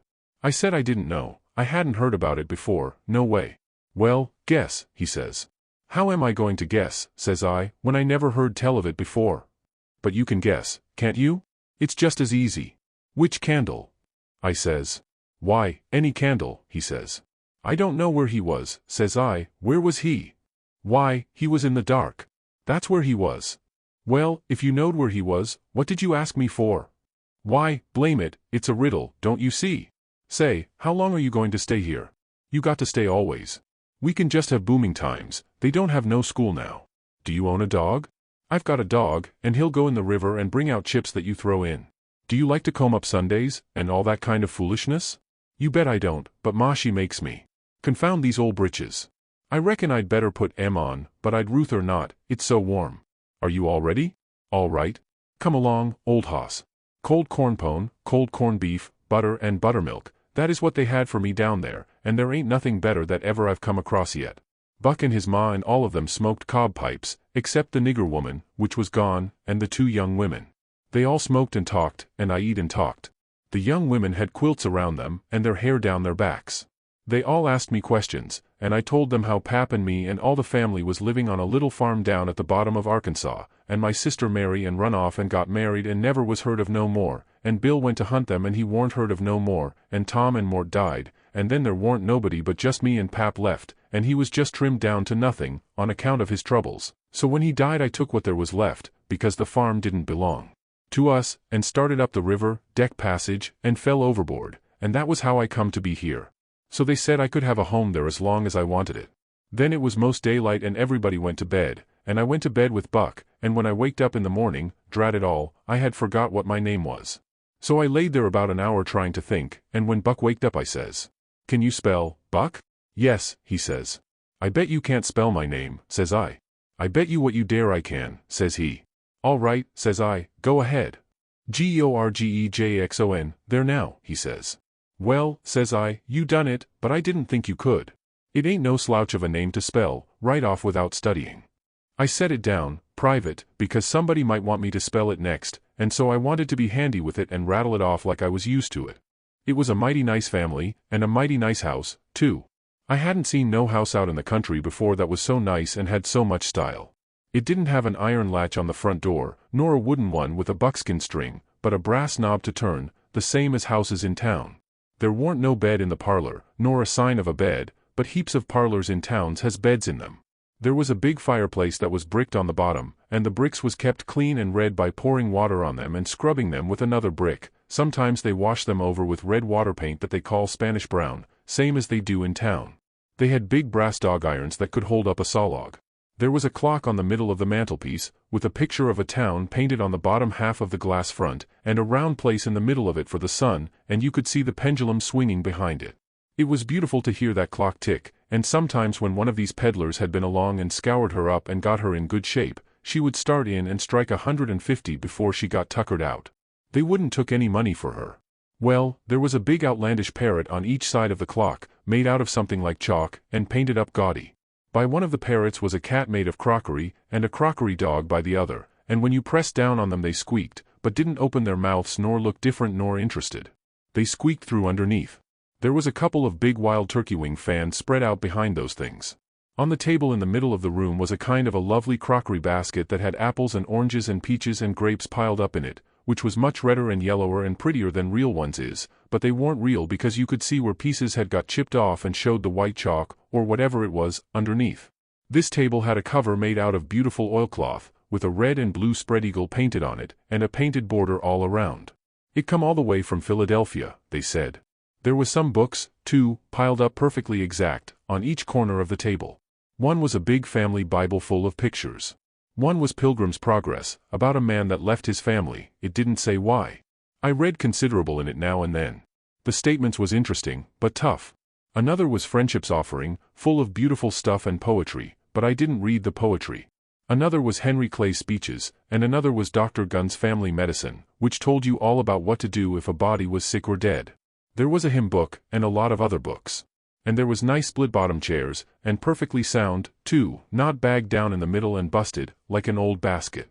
They had pictures hung on the walls, mainly Washingtons and Lafayettes, and Battles, and Highland Marys, and one called, Signing the Declaration. There was some that they called crayons, which one of the daughters which was dead made her own self when she was only 15 years old. They was different from any pictures I ever see before, blacker, mostly, than is common. One was a woman in a slim black dress, belted small under the armpits, with bulges like a cabbage in the middle of the sleeves, and a large black scoop shovel bonnet with a black veil, and white slim ankles crossed about with black tape, and very wee black slippers, like a chisel, and she was leaning pensive on a tombstone on her right elbow, under a weeping willow, and her other hand hanging down her side holding a white handkerchief and a reticule, and underneath the picture it said, Shall I never see thee more, alas? Another one was a young lady with her hair all combed up straight to the top of her head, and knotted there in front of a comb like a chairback, and she was crying into a handkerchief and had a dead bird laying on its back in her other hand with its heels up, and underneath the picture it said, I shall never hear thy sweet chirrup more, alas. There was one where a young lady was at a window looking up at the moon, and tears running down her cheeks, and she had an open letter in one hand with black sealing wax showing on one edge of it, and she was mashing a locket with a chain to it against her mouth, and underneath the picture it said, And art thou gone? Yes, thou art gone, alas. These was all nice pictures, I reckon, but I didn't somehow seem to take to them, because if ever I was down a little they always give me the fan-tods. Everybody was sorry she died, because she had laid out a lot more of these pictures to do, and a body could see by what she had done what they had lost.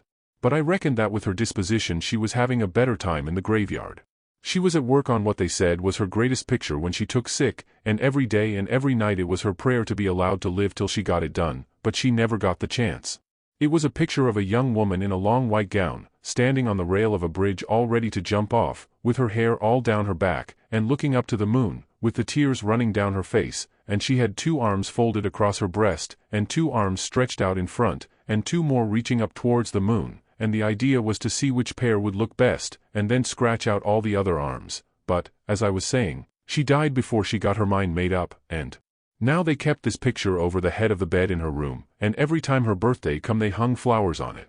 Other times it was hid with a little curtain. The young woman in the picture had a kind of a nice sweet face, but there was so many arms it made her look too spidery, seemed to me. This young girl kept a scrapbook when she was alive, and used to paste obituaries and accidents and cases of patient suffering in it out of the Presbyterian Observer, and write poetry after them out of her own head. It was very good poetry. This is what she wrote about a boy by the name of Stephen Dowling-Bots that fell down a well and was drowned dead. Ode to Stephen Dowling-Bots, D.C.'d. And did young Stephen sicken? And did young Stephen die? And did the sad hearts thicken? And did the mourners cry?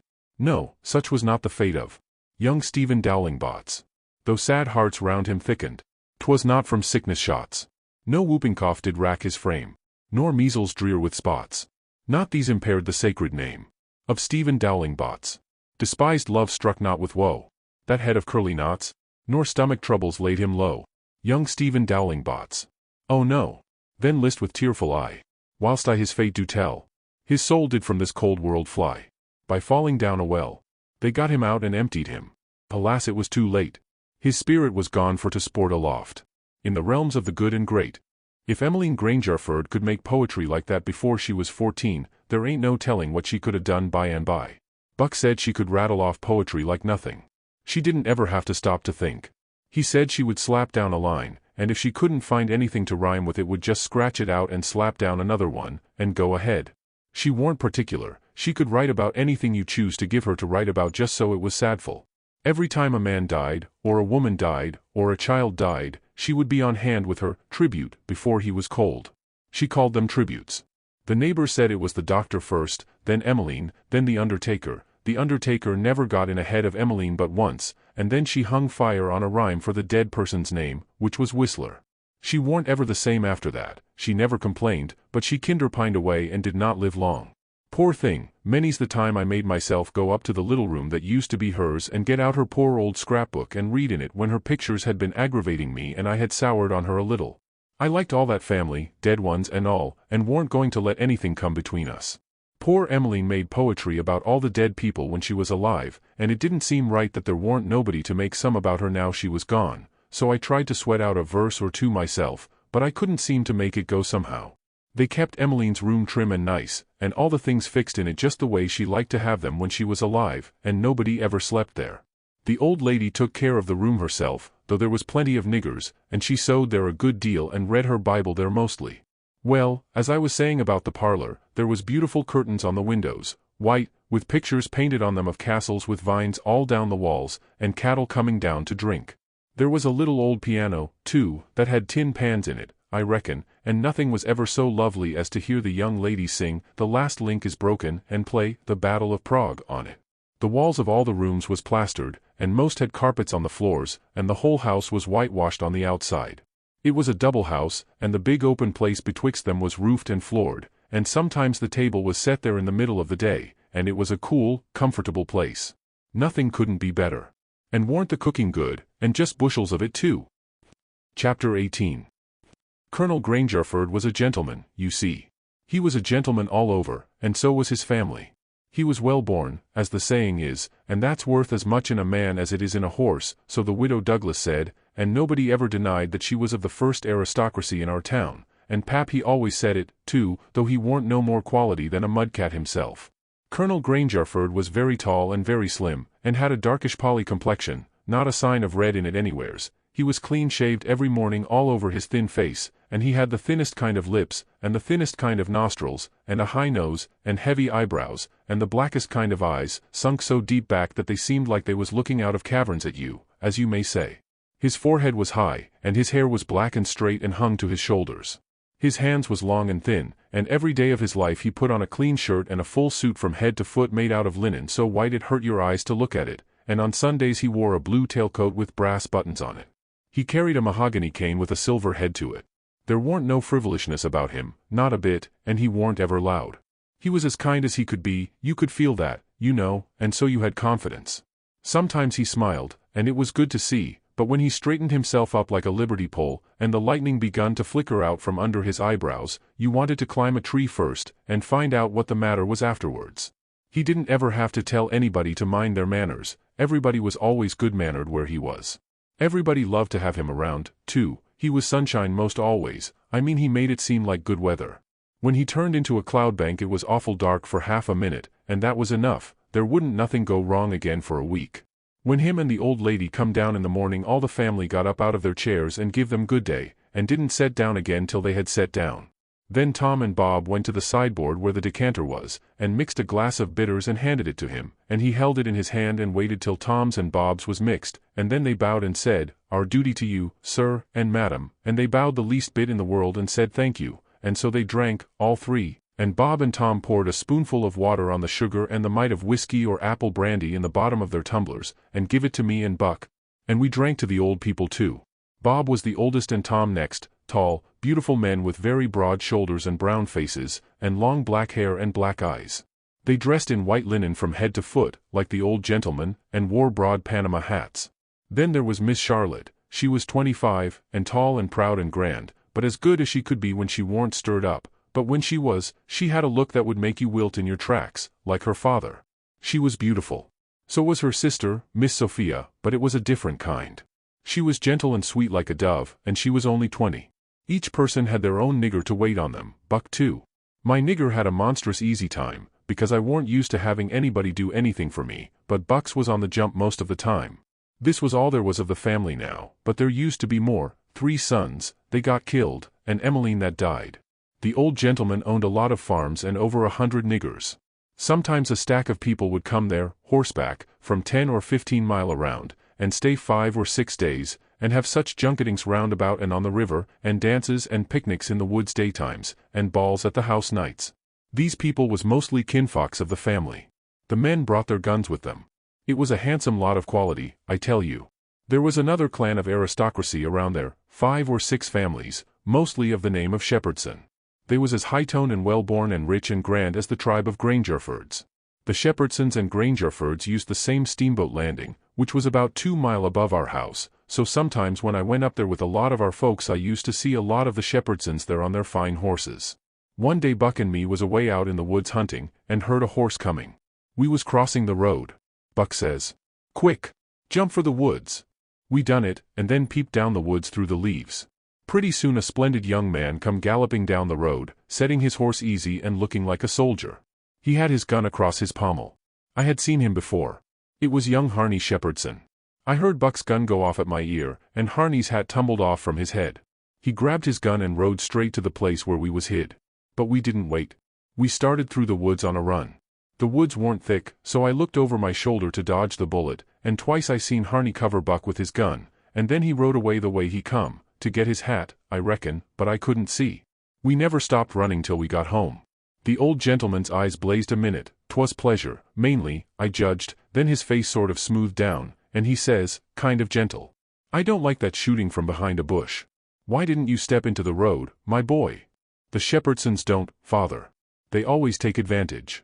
Miss Charlotte she held her head up like a queen while Buck was telling his tale, and her nostrils spread and her eyes snapped.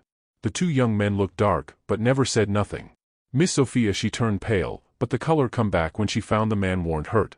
Soon as I could get Buck down by the corn cribs under the trees by ourselves, I says, "Did you want to kill him, Buck?" "Well, I bet I did." "What did he do to you?" "Him? He never done nothing to me." "Well, then, what did you want to kill him for?" "Why, nothing, only it's on account of the feud." "What's a feud?" "Why, where was you raised? Don't you know what a feud is?" "Never heard of it before, tell me about it." "Well," says Buck, "a feud is this way. A man has a quarrel with another man, and kills him, then that other man's brother kills him, then the other brothers, on both sides, goes for one another, then the cousins chip in, and by and by everybody's killed off, and there ain't no more feud. But it's kind of slow, and takes a long time." "Has this one been going on long, Buck?" "Well, I should reckon. It started 30 year ago, or sommers along there. There was trouble about something, and then a lawsuit to settle it, and the suit went agin one of the men, and so he up and shot the man that won the suit, which he would naturally do, of course. Anybody would." "What was the trouble about, Buck, land?" "I reckon maybe, I don't know." "Well, who done the shooting? Was it a Grangerford or a Shepherdson?" "Laws, how do I know? It was so long ago." "Don't anybody know?" "Oh, yes, Pa knows, I reckon, and some of the other old people, but they don't know now what the row was about in the first place." "Has there been many killed, Buck?" "Yes, right smart chance of funerals. But they don't always kill. Pa's got a few buckshot in him, but he don't mind it, 'cause he don't weigh much, anyway. Bob's been carved up some with a bowie, and Tom's been hurt once or twice." "Has anybody been killed this year, Buck?" "Yes, we got one and they got one. 'Bout 3 months ago my cousin Bud, 14-year-old, was riding through the woods on t'other side of the river, and didn't have no weapon with him, which was blamed foolishness, and in a lonesome place he hears a horse coming behind him, and sees old Baldy Shepherdson Lincoln after him with his gun in his hand and his white hair flying in the wind, and, 'stead of jumping off and taking to the brush, Bud lowed he could outrun him, so they had it, nip and tuck, for 5 mile or more. The old man gaining all the time, so at last Bud seen it warn't any use, so he stopped and faced around so as to have the bullet holes in front, you know, and the old man he rode up and shot him down. But he didn't get much chance to enjoy his luck, for inside of a week our folks laid him out. I reckon that old man was a coward, Buck. I reckon he warn't a coward. Not by a blamed sight. There ain't a coward amongst them Shepherdsons, not a one. And there ain't no cowards amongst the Grangerfords either. Why, that old man kep' up his end in a fight one day for half an hour against 3 Grangerfords, and come out winner. They was all a horseback. He lit off of his horse and got behind a little woodpile, and kep' his horse before him to stop the bullets, but the Grangerfords stayed on their horses and capered around the old man, and peppered away at him, and he peppered away at them. Him and his horse both went home pretty leaky and crippled, but the Grangerfords had to be fetched home, and one of 'em was dead, and another died the next day. No, sir, if a body's out hunting for cowards he don't want to fool away any time amongst them Shepherdsons, because they don't breed any of that kind. Next Sunday we all went to church, about 3 mile, everybody a horseback. The men took their guns along, so did Buck, and kept them between their knees or stood them handy against the wall. The Shepherdsons done the same. It was pretty ornery preaching, all about brotherly love, and such like tiresomeness, but everybody said it was a good sermon, and they all talked it over going home, and had such a powerful lot to say about faith and good works and free grace and predestination, and I don't know what all, that it did seem to me to be one of the roughest Sundays I had run across yet. About an hour after dinner everybody was dozing around, some in their chairs and some in their rooms, and it got to be pretty dull. Buck and a dog was stretched out on the grass in the sun sound asleep.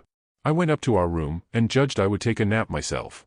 I found that sweet Miss Sophia standing in her door, which was next to ours, and she took me in her room and shut the door very soft, and asked me if I liked her, and I said I did, and she asked me if I would do something for her and not tell anybody, and I said I would. Then she said she'd forgot her Testament, and left it in the seat at church between 2 other books, and would I slip out quiet and go there and fetch it to her, and not say nothing to nobody. I said I would. So I slid out and slipped off up the road, and there warn't anybody at the church, except maybe a hog or 2, for there warn't any lock on the door, and hogs likes a punchin' floor in summertime because it's cool. If you notice, most folks don't go to church only when they've got to, but a hog is different. Says I to myself, something's up, it ain't natural for a girl to be in such a sweat about a testament. So I give it a shake, and out drops a little piece of paper with 2:30 wrote on it with a pencil. I ransacked it, but couldn't find anything else. I couldn't make anything out of that, so I put the paper in the book again, and when I got home and upstairs there was Miss Sophia in her door waiting for me. She pulled me in and shut the door, then she looked in the Testament till she found the paper, and as soon as she read it she looked glad, and before a body could think she grabbed me and give me a squeeze, and said I was the best boy in the world, and not to tell anybody. She was mighty red in the face for a minute, and her eyes lighted up, and it made her powerful pretty. I was a good deal astonished, but when I got my breath I asked her what the paper was about, and she asked me if I had read it, and I said no, and she asked me if I could read writing, and I told her no, only coarse-hand, and then she said the paper warn't anything but a bookmark to keep her place, and I might go and play now. I went off down to the river, studying over this thing, and pretty soon I noticed that my nigger was following along behind. When we was out of sight of the house he looked back and around a second, and then comes a running, and says, "Mars George, if you'll come down into the swamp I'll show you a whole stack o' water moccasins." Thinks I, that's mighty curious, he said that yesterday. He oughter know a body don't love water moccasins enough to go around hunting for them. What is he up to, anyway? So I says, all right, trot ahead. I followed a half a mile, then he struck out over the swamp, and waded ankle deep as much as another half-mile. We come to a little flat piece of land which was dry and very thick with trees and bushes and vines, and he says, "You shove right in da just a few steps, Mars George, da's what dey is. I seed befo, I don't care to see no mo da." Then he slopped right along and went away, and pretty soon the trees hid him. I poked into the place a ways and come to a little open patch as big as a bedroom all hung around with vines, and found a man laying there asleep, and, by jings, it was my old Jim. I waked him up, and I reckoned it was going to be a grand surprise to him to see me again, but it warn't. He nearly cried he was so glad, but he warn't surprised. Said he swum along behind me that night, and heard me yell every time, but daren't answer, because he didn't want nobody to pick him up and take him into slavery again. Says he, "I got hurt a little, and couldn't swim fas, so I was a considerable ways behind you towards de loss. When you landed I reckoned I could catch up wid you on de lawn dout havin' to shout at you, but when I see dat house I begin to go slow. I usee off too fur to hear what dey say to you. I was 'fraid o' de dogs, but when it usee all quiet agin, I knowed you's in de house, so I struck out for de woods to wait for day. Early in de mornin' some de niggers come along, gwine to de fields, and dey tuck me and showed me dis place, wha de dogs can't track me on accounts o' de water, and dey brings me truck to eat every night, and tells me how you's a git along. Why didn't you tell my Jack to fetch me here sooner, Jim?" "Well, 'twarn't no use to 'sturb you, Huck, tell we could do somethin', but we's all right now. I been a buyin' pots and pans and vittles, as I got a chanst, and a patchin' up de raft nights when. What raft, Jim? Our old raft, duh. You mean to say our old raft warn't smashed all to flinders? No, she warn't. She was tore up a good deal, one end of her was, but dey warn't no great harm done, onny our traps was mos all los. Ef we hadn't dive so deep and swum so fur under water, and de night hadn't been so dark, and we warn't so scared, and been sich punkin heads, as de sayin' is, we'd a seed de raft. But it's geez as well we didn't, 'case now she's all fixed up agin mos as good as new, and we's got a new lot o' stuff, in de place o' what uz los. Why, how did you get hold of the raft again, Jim? Did you catch her? How I gwine to catch her and I out in de woods? No, some er de niggers found her ketched on a snag along hia in de ben, and dey hid her in a crick, mongst de willows, and dey was so much jawin' 'bout which she belong to de mos dat I come to hia 'bout it pooty soon, so I UPSN settles de trouble by tellin' she don't belong to none uv but to you and me, and I ASTM if dey gwine to grab a young white gentleman's property, and get a hid end for it. Den I gin 10 cents apiece, and dey uz mighty well satisfied, and wished some mo rafts ud come along and make rich agin. Dey's mighty good to me, dese niggers is, and whatever I wants to do fur me, I don't have to ASTM twice, honey. Dat Jack's a good nigger, and pooty smart. Yes, he is.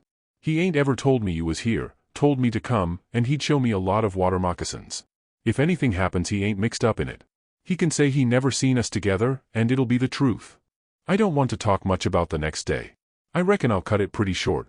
I waked up about dawn, and was going to turn over and go to sleep again, when I noticed how still it was, didn't seem to be anybody stirring. That warn't usual. Next I noticed that Buck was up and gone. Well, I gets up, wondering, and goes downstairs, nobody around, everything as still as a mouse.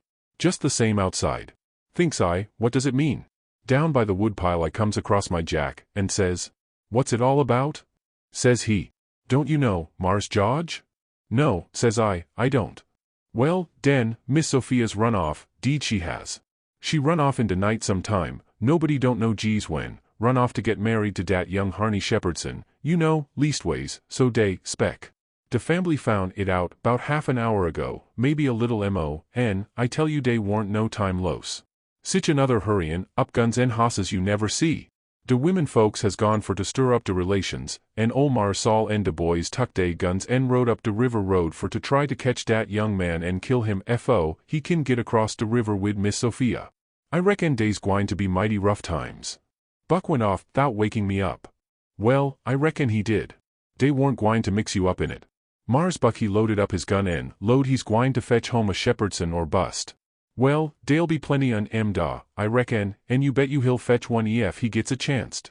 I took up the river road as hard as I could put. By and by I begin to hear guns a good ways off. When I come in sight of the log store and the woodpile where the steamboats lands, I worked along under the trees and brush till I got to a good place, and then I clumb up into the forks of a cottonwood that was out of reach, and watched. There was a wood rank 4 foot high a little ways in front of the tree, and first I was going to hide behind that, but maybe it was luckier I didn't. There was 4 or 5 men cavorting around on their horses in the open place before the log store, cussing and yelling, and trying to get at a couple of young chaps that was behind the wood rank alongside of the steamboat landing, but they couldn't come it. Every time one of them showed himself on the riverside of the woodpile he got shot at. The 2 boys was squatting back to back behind the pile, so they could watch both ways. By and by the men stopped cavorting around and yelling. They started riding towards the store, then up gets one of the boys, draws a steady bead over the wood rank, and drops one of them out of his saddle.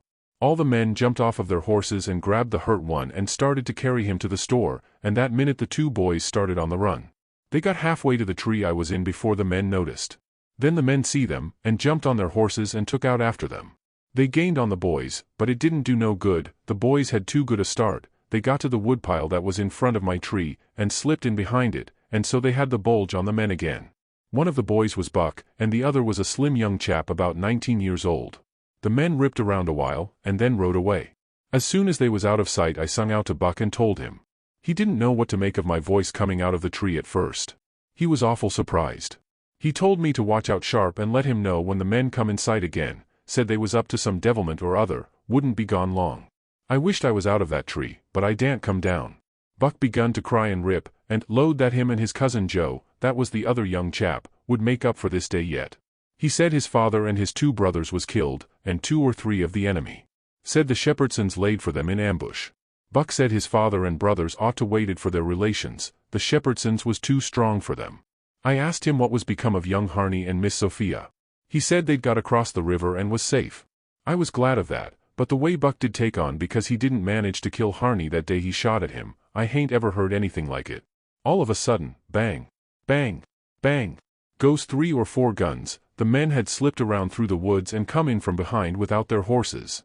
The boys jumped for the river, both of them hurt, and as they swum down the current the men run along the bank shooting at them and singing out, "Kill them, kill them." It made me so sick I most fell out of the tree. I ain't going to tell all that happened, it would make me sick again if I was to do that. I wished I hadn't ever come ashore that night to see such things. I ain't ever going to get shut of them, lots of times I dream about them. I stayed in the tree till it begun to get dark, afraid to come down. Sometimes I heard guns away off in the woods, and twice I seen little gangs of men gallop past the log store with guns, so I reckoned the trouble was still going on. I was mighty downhearted, so I made up my mind I wouldn't ever go near that house again, because I reckoned I was to blame, somehow. I judged that that piece of paper meant that Miss Sophia was to meet Harney somewheres at 2:30 and run off, and I judged I ought to told her father about that paper and the curious way she acted, and then maybe he would 'a' locked her up, and this awful mess wouldn't ever happened. When I got down out of the tree, I crept along down the river bank a piece, and found the 2 bodies laying in the edge of the water, and tugged at them till I got them ashore. Then I covered up their faces, and got away as quick as I could.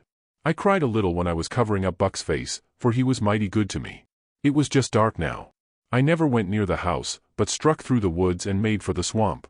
Jim warn't on his island, so I tramped off in a hurry for the crick, and crowded through the willows, red hot to jump aboard and get out of that awful country. The raft was gone. My souls, but I was scared. I couldn't get my breath for most a minute. Then I raised a yell. A voice not 25 foot from me says, "Good lawn. Is dat you, honey? Don't make no noise." It was Jim's voice, nothing ever sounded so good before. I run along the bank a piece and got aboard, and Jim he grabbed me and hugged me, he was so glad to see me. He says, "Laws bless you, Chilly, I use right down show you's dead agin. Jack's been here, he say he reckon you's been shot, case you didn't come home no mo, so I's jest dis minute a startin' de raft down towards de mouth er de crick, so's to be all ready for to shove out and leave soon as Jack comes agin and tells me for certain you is dead. Lawsy, I's mighty glad to get you back agin, honey." I says, "All right, that's mighty good, they won't find me, and they'll think I've been killed, and floated down the river. There's something up there that'll help them think so don't you lose no time, Jim, but just shove off for the big water as fast as ever you can." I never felt easy till the raft was 2 miles below there and out in the middle of the Mississippi. Then we hung up our signal lantern, and judged that we was free and safe once more. I hadn't had a bite to eat since yesterday, so Jim he got out some corn dodgers and buttermilk, and pork and cabbage and greens. There ain't nothing in the world so good when it's cooked right, and whilst I eat my supper we talked, and had a good time. I was powerful glad to get away from the feuds, and so was Jim to get away from the swamp. We said there warn't no home like a raft, after all. Other places do seem so cramped up and smothery, but a raft don't. You feel mighty free and easy and comfortable on a raft. Chapter 19. 2 or 3 days and nights went by. I reckon I might say they swum by, they slid along so quiet and smooth and lovely. Here is the way we put in the time.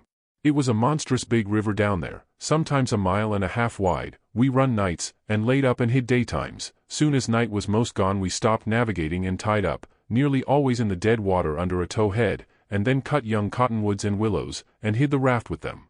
Then we set out the lines.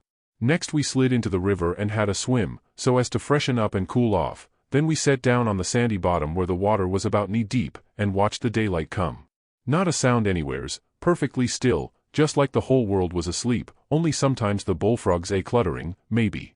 The first thing to see, looking away over the water, was a kind of dull line. That was the woods on t'other side. You couldn't make nothing else out. Then a pale place in the sky, then more paleness spreading around, then the river softened up away off, and warn't black any more, but gray. You could see little dark spots drifting along ever so far away, trading scows, and such things, and long black streaks, rafts. Sometimes you could hear a sweep squeaking, or jumbled up voices, it was so still. And sounds come so far, and by you could see a streak on the water which you know by the look of the streak that there's a snag there in a swift current which breaks on it and makes that streak look that way. and you see the mist curl up off of the water, and the east reddens up, and the river, and you make out a log cabin in the edge of the woods, away on the bank on t'other side of the river, being a woodyard, likely, and piled by them cheats so you can throw a dog through it anywheres. Then the nice breeze springs up, and comes fanning you from over there, so cool and fresh and sweet to smell on account of the woods and the flowers, but sometimes not that way, because they've left dead fish laying around, gars and such, and they do get pretty rank, and next you've got the full day, and everything smiling in the sun, and the songbirds just going it. A little smoke couldn't be noticed now, so we would take some fish off of the lines and cook up a hot breakfast. And afterwards we would watch the lonesomeness of the river, and kind of lazy along, and by and by lazy off to sleep. Wake up by and by, and look to see what done it, and maybe see a steamboat coughing along upstream, so far off towards the other side you couldn't tell nothing about her, only whether she was a stern wheel or side wheel. Then for about an hour there wouldn't be nothing to hear nor nothing to see, just solid lonesomeness. Next you'd see a raft sliding by, away off yonder, and maybe a galoot on it chopping, because they're most always doing it on a raft. You'd see the axe flash and come down. You don't hear nothing. You see that axe go up again, and by the time it's above the man's head then you hear the ka-chunk. It had took all that time to come over the water. So we would put in the day, lazying around, listening to the stillness. Once there was a thick fog, and the rafts and things that went by was beating tin pans so the steamboats wouldn't run over them. A scow or a raft went by so close we could hear them talking and cussing and laughing, heard them plain, but we couldn't see no sign of them. It made you feel crawly. It was like spirits carrying on that way in the air. Jim said he believed it was spirits, but I says, no, spirits wouldn't say, durn the durn fog. Soon as it was night out we shoved. When we got her out to about the middle we let her alone, and let her float wherever the current wanted her to. Then we lit the pipes, and dangled our legs in the water, and talked about all kinds of things. We was always naked, day and night, whenever the mosquitoes would let us. The new clothes Buck's folks made for me was too good to be comfortable, and besides I didn't go much on clothes, nohow. Sometimes we'd have that whole river all to ourselves for the longest time. Yonder was the banks and the islands, across the water, and maybe a spark, which was a candle in a cabin window, and sometimes on the water you could see a spark or two, on a raft or a scow, you know, and maybe you could hear a fiddle or a song coming over from one of them crafts. It's lovely to live on a raft. We had the sky up there, all speckled with stars, and we used to lay on our backs and look up at them, and discuss about whether they was made or only just happened. Jim he allowed they was made, but I allowed they happened. I judged it would have took too long to make so many.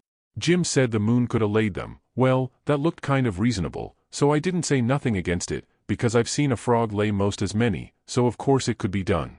We used to watch the stars that fell, too, and see them streak down. Jim allowed they'd got spoiled and was hove out of the nest. Once or twice of a night we would see a steamboat slipping along in the dark, and now and then she would belch a whole world of sparks up out of her chimblies, and they would rain down in the river and look awful pretty. Then she would turn a corner and her lights would wink out and her powwow shut off and leave the river still again, and by her waves would get to us, a long time after she was gone, and joggle the raft a bit, and after that you wouldn't hear nothing for you couldn't tell how long, except maybe frogs or something. After midnight the people on shore went to bed, and then for 2 or 3 hours the shores was black, no more sparks in the cabin windows. These sparks was our clock. The first one that showed again meant morning was coming, so we hunted a place to hide and tie up right away. One morning about daybreak I found a canoe and crossed over a chute to the main shore. It was only 200 yards, and paddled about a mile up a creek amongst the cypress woods, to see if I couldn't get some berries. Just as I was passing a place where a kind of a cowpath crossed the creek, here comes a couple of men tearing up the path as tight as they could foot it. I thought I was a goner, for whenever anybody was after anybody I judged it was me, or maybe Jim. I was about to dig out from there in a hurry, but they was pretty close to me then, and sung out and begged me to save their lives, said they hadn't been doing nothing, and was being chased for it, said there was men and dogs a-coming. They wanted to jump right in, but I says, don't you do it. I don't hear the dogs and horses yet. You've got time to crowd through the brush and get up the crick a little ways, then you take to the water and wade down to me and get in. That'll throw the dogs off the scent. They done it, and soon as they was aboard I lit out for our towhead, and in about 5 or 10 minutes we heard the dogs and the men away off, shouting. We heard them come along towards the crick, but couldn't see them. They seemed to stop and fool around a while. Then, as we got further and further away all the time, we couldn't hardly hear them at all. By the time we had left a mile of woods behind us and struck the river, everything was quiet, and we paddled over to the towhead and hid in the cottonwoods and was safe. One of these fellows was about 70 or upwards, and had a bald head and very gray whiskers. He had an old battered-up slouch hat on, and a greasy blue woolen shirt, and ragged old blue jeans breeches stuffed into his boot tops, and home-knit galluses. No, he only had one. He had an old long-tailed blue jeans coat with slick brass buttons flung over his arm, and both of them had big, fat, ratty-looking carpetbags. The other fellow was about 30, and dressed about as ornery. After breakfast we all laid off and talked, and the first thing that come out was that these chaps didn't know one another. "What got you into trouble?" says the bald head to t'other chap. "Well, I'd been selling an article to take the tartar off the teeth, and it does take it off, too, and generally the enamel along with it, but I stayed about one night longer than I ought to, and was just in the act of sliding out when I ran across you on the trail this side of town, and you told me they were coming, and begged me to help you to get off. So I told you I was expecting trouble myself, and would scatter out with you. That's the whole yarn. What's yourn?" "Well, I'd been runnin' a little temperance revival thar, 'bout a week, and was the pet of the women folks, big and little, for I was makin' it mighty warm for the rummies, I tell you, and talkin' as much as $5 or $6 a night, 10 cents a head, children and niggers free, and business growin' all the time, when somehow or another a little report got around last night that I had a way of puttin' in my time with a private jug on the sly. A nigger rousted me out this mornin', and told me the people was getherin' on the quiet with their dogs and horses, and they'd be along pretty soon and give me 'bout half an hour's start, and then run me down if they could, and if they got me they'd tar and feather me and ride me on a rail, sure. I didn't wait for no breakfast, I warn't hungry." "Old man," said the young one, "I reckon we might double-team it together, what do you think? I ain't undisposed." "What's your line, mainly?" "Jure printer by trade, do a little in patent medicines, theater actor, tragedy, you know, take a turn to mesmerism and phrenology when there's a chance, teach singing geography school for a change, sling a lecture sometimes. Oh, I do lots of things, most anything that comes handy, so it ain't work." "What's your lay?" "I've done considerable in the doctoring way in my time. Layin' on hands is my best holt, for cancer and paralysis, and sich things, and I can tell a fortune pretty good when I've got somebody along to find out the facts for me. Preachin's my line, too, and workin' camp meetin's, and missionaryin' around." Nobody never said anything for a while, then the young man hove a sigh and says, "Alas! What re you alas-in about?" says the bald head. "To think I should have lived to be leading such a life, and be degraded down into such company." And he begun to wipe the corner of his eye with a rag. "Durn your skin, ain't the company good enough for you?" says the bald head, pretty pert and uppish. "Yes, it is good enough for me, it's as good as I deserve, for who fetched me so low when I was so high? I did myself. I don't blame you, gentlemen, far from it, I don't blame anybody. I deserve it all. Let the cold world do its worst, one thing I know, there's a grave somewhere for me. The world may go on just as it's always done, and take everything from me, loved ones, property, everything, but it can't take that. Some day I'll lie down in it and forget it all, and my poor broken heart will be at rest." He went on wiping. "Draught your poor broken heart," says the bald head, "what are you heaving your poor broken heart at us fr? We hain't done nothing." "No, I know you haven't. I ain't blaming you, gentlemen. I brought myself down, yes, I did it myself. It's right I should suffer, perfectly right, I don't make any moan." "Brought you down from war? Where was you brought down from?" "Ah, you would not believe me, the world never believes, let it pass, 'tis no matter. The secret of my birth." "The secret of your birth? Do you mean to say?" "Gentlemen," says the young man, very solemn, "I will reveal it to you, for I feel I may have confidence in you. By rights I am a duke." Jim's eyes bugged out when he heard that, and I reckon mine did, too. Then the bald head says, "No. You can't mean it?" "Yes.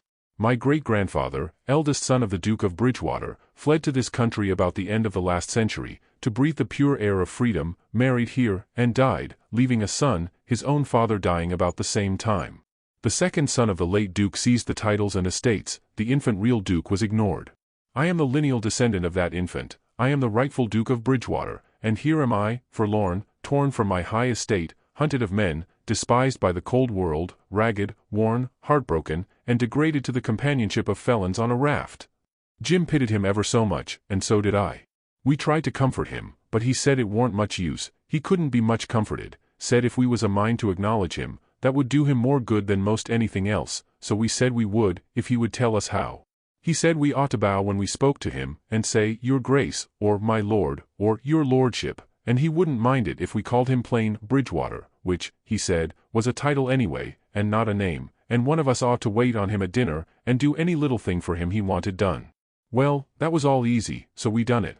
All through dinner Jim stood around and waited on him, and says, "Will yo, Grace, have some o' dis or some o' dat," and so on, and a body could see it was mighty pleasing to him. But the old man got pretty silent by and by, didn't have much to say, and didn't look pretty comfortable over all that petting that was going on around that Duke. He seemed to have something on his mind. So, along in the afternoon, he says, "Looky here, Bilgewater," he says, "I'm nation sorry for you, but you ain't the only person that's had troubles like that. No, you ain't. You ain't the only person that's been snaked down wrongfully out in a high place. Alas. No, you ain't the only person that's had a secret of his birth." And, by jings, he begins to cry. "Hold! What do you mean?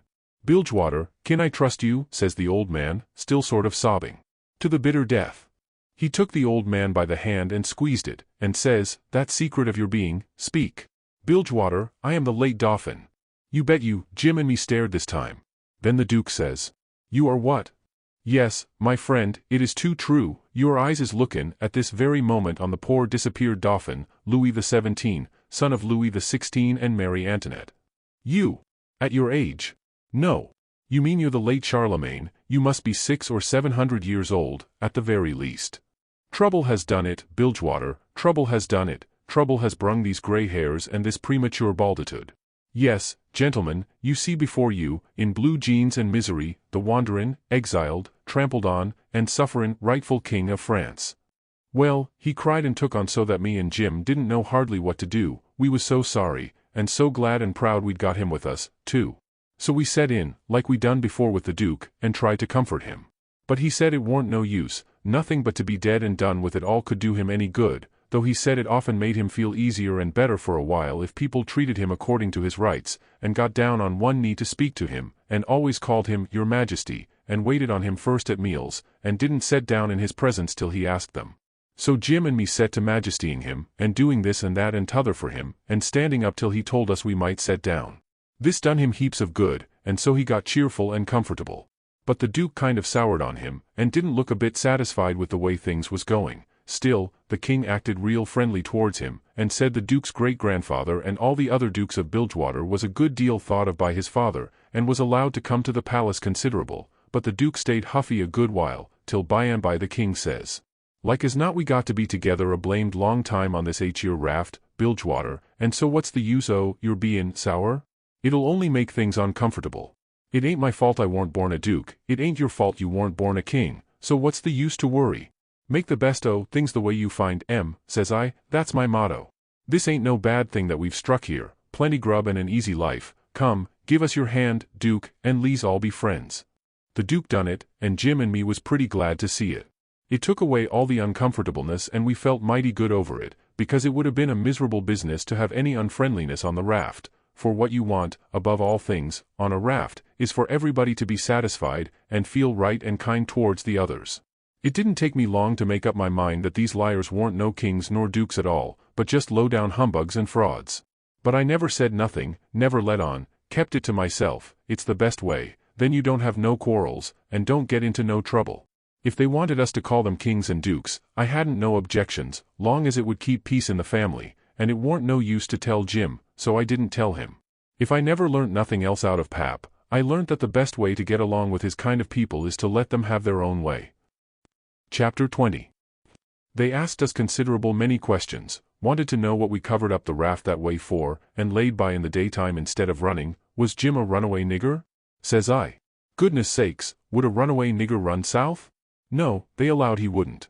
I had to account for things some way, so I says, my folks was living in Pike County, in Missouri, where I was born, and they all died off but me and Pa and my brother Ike. Pa, he 'lowed he'd break up and go down and live with Uncle Ben, who's got a little one-horse place on the river, 44 mile below Orleans.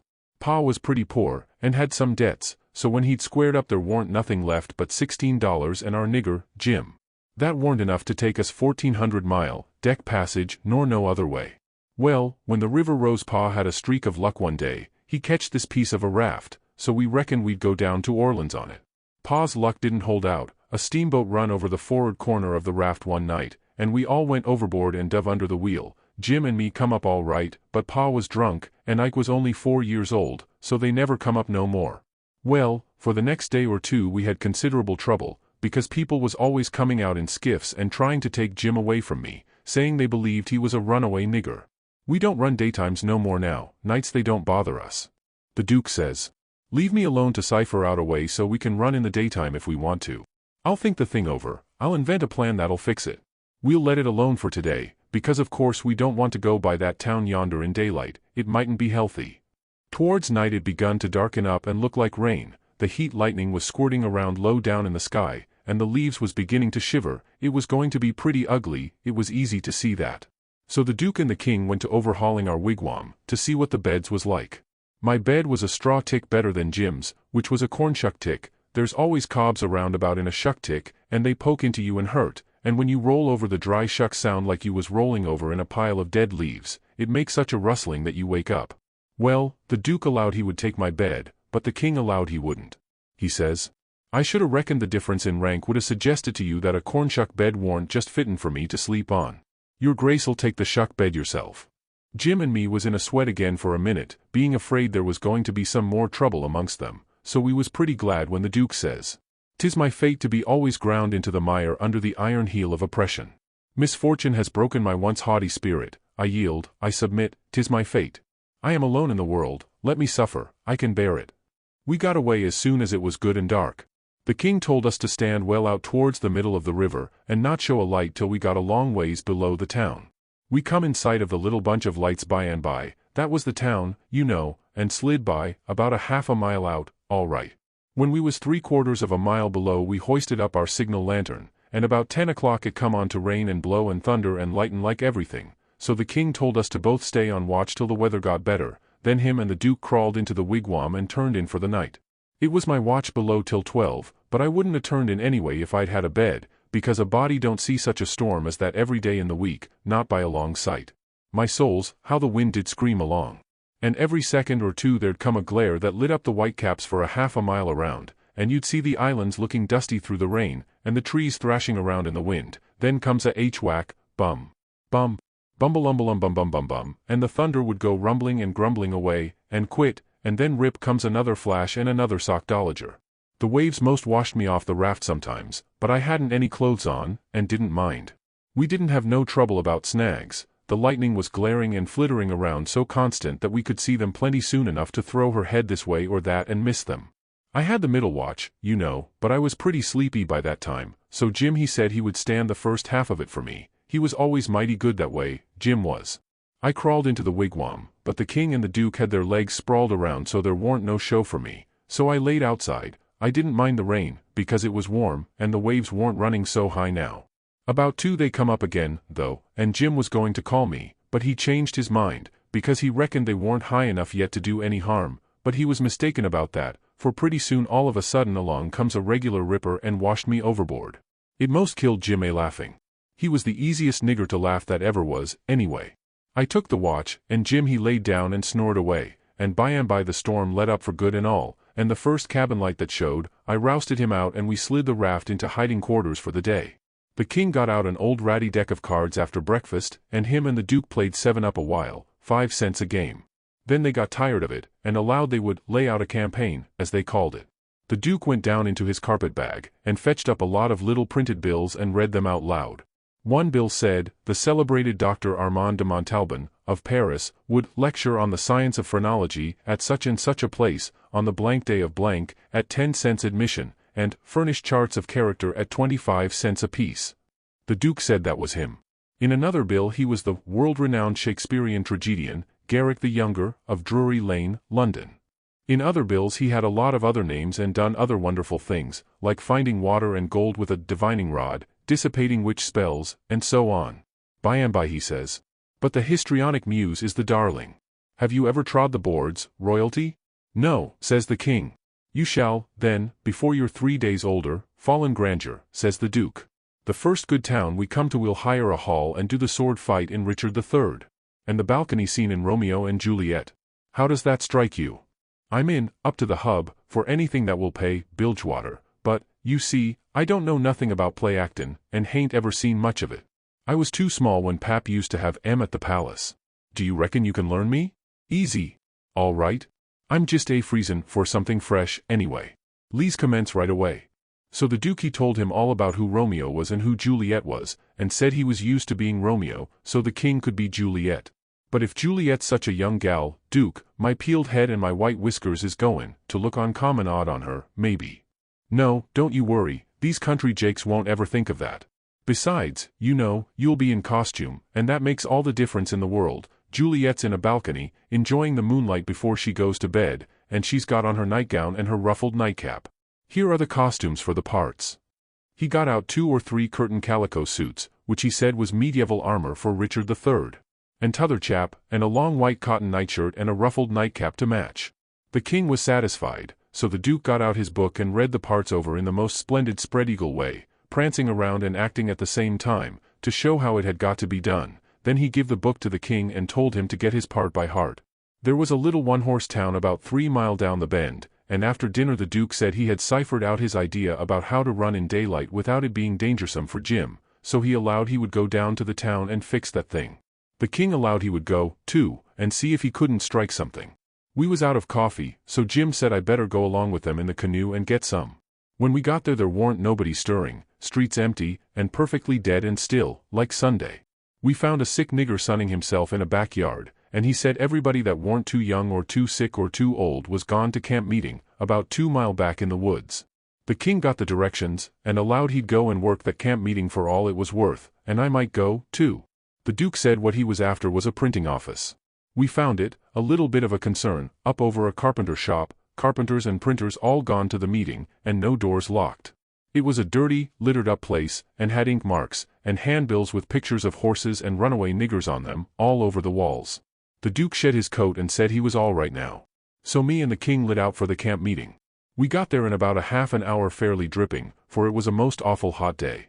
There was as much as 1,000 people there from 20 mile around. The woods was full of teams and wagons, hitched everywheres, feeding out of the wagon troughs and stomping to keep off the flies. There was sheds made out of poles and roofed over with branches, where they had lemonade and gingerbread to sell, and piles of watermelons and green corn and such like truck. The preaching was going on under the same kinds of sheds, only they was bigger and held crowds of people. The benches was made out of outside slabs of logs, with holes bored in the round side to drive sticks into for legs. They didn't have no backs. The preachers had high platforms to stand on at one end of the sheds. The women had on sunbonnets, and some had linsey-woolsey frocks, some gingham ones, and a few of the young ones had on calico. Some of the young men was barefooted, and some of the children didn't have on any clothes but just a tow linen shirt. Some of the old women was knitting, and some of the young folks was courting on the sly. The first shed we come to the preacher was lining out a hymn.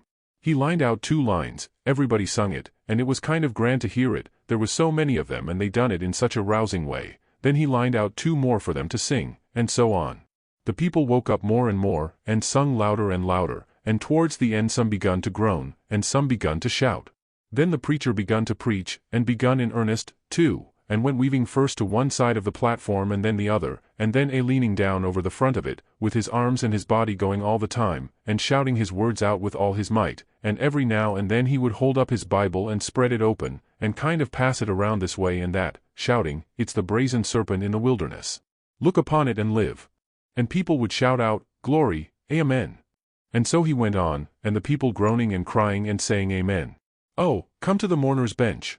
Come, black with sin. Amen, come, sick and sore.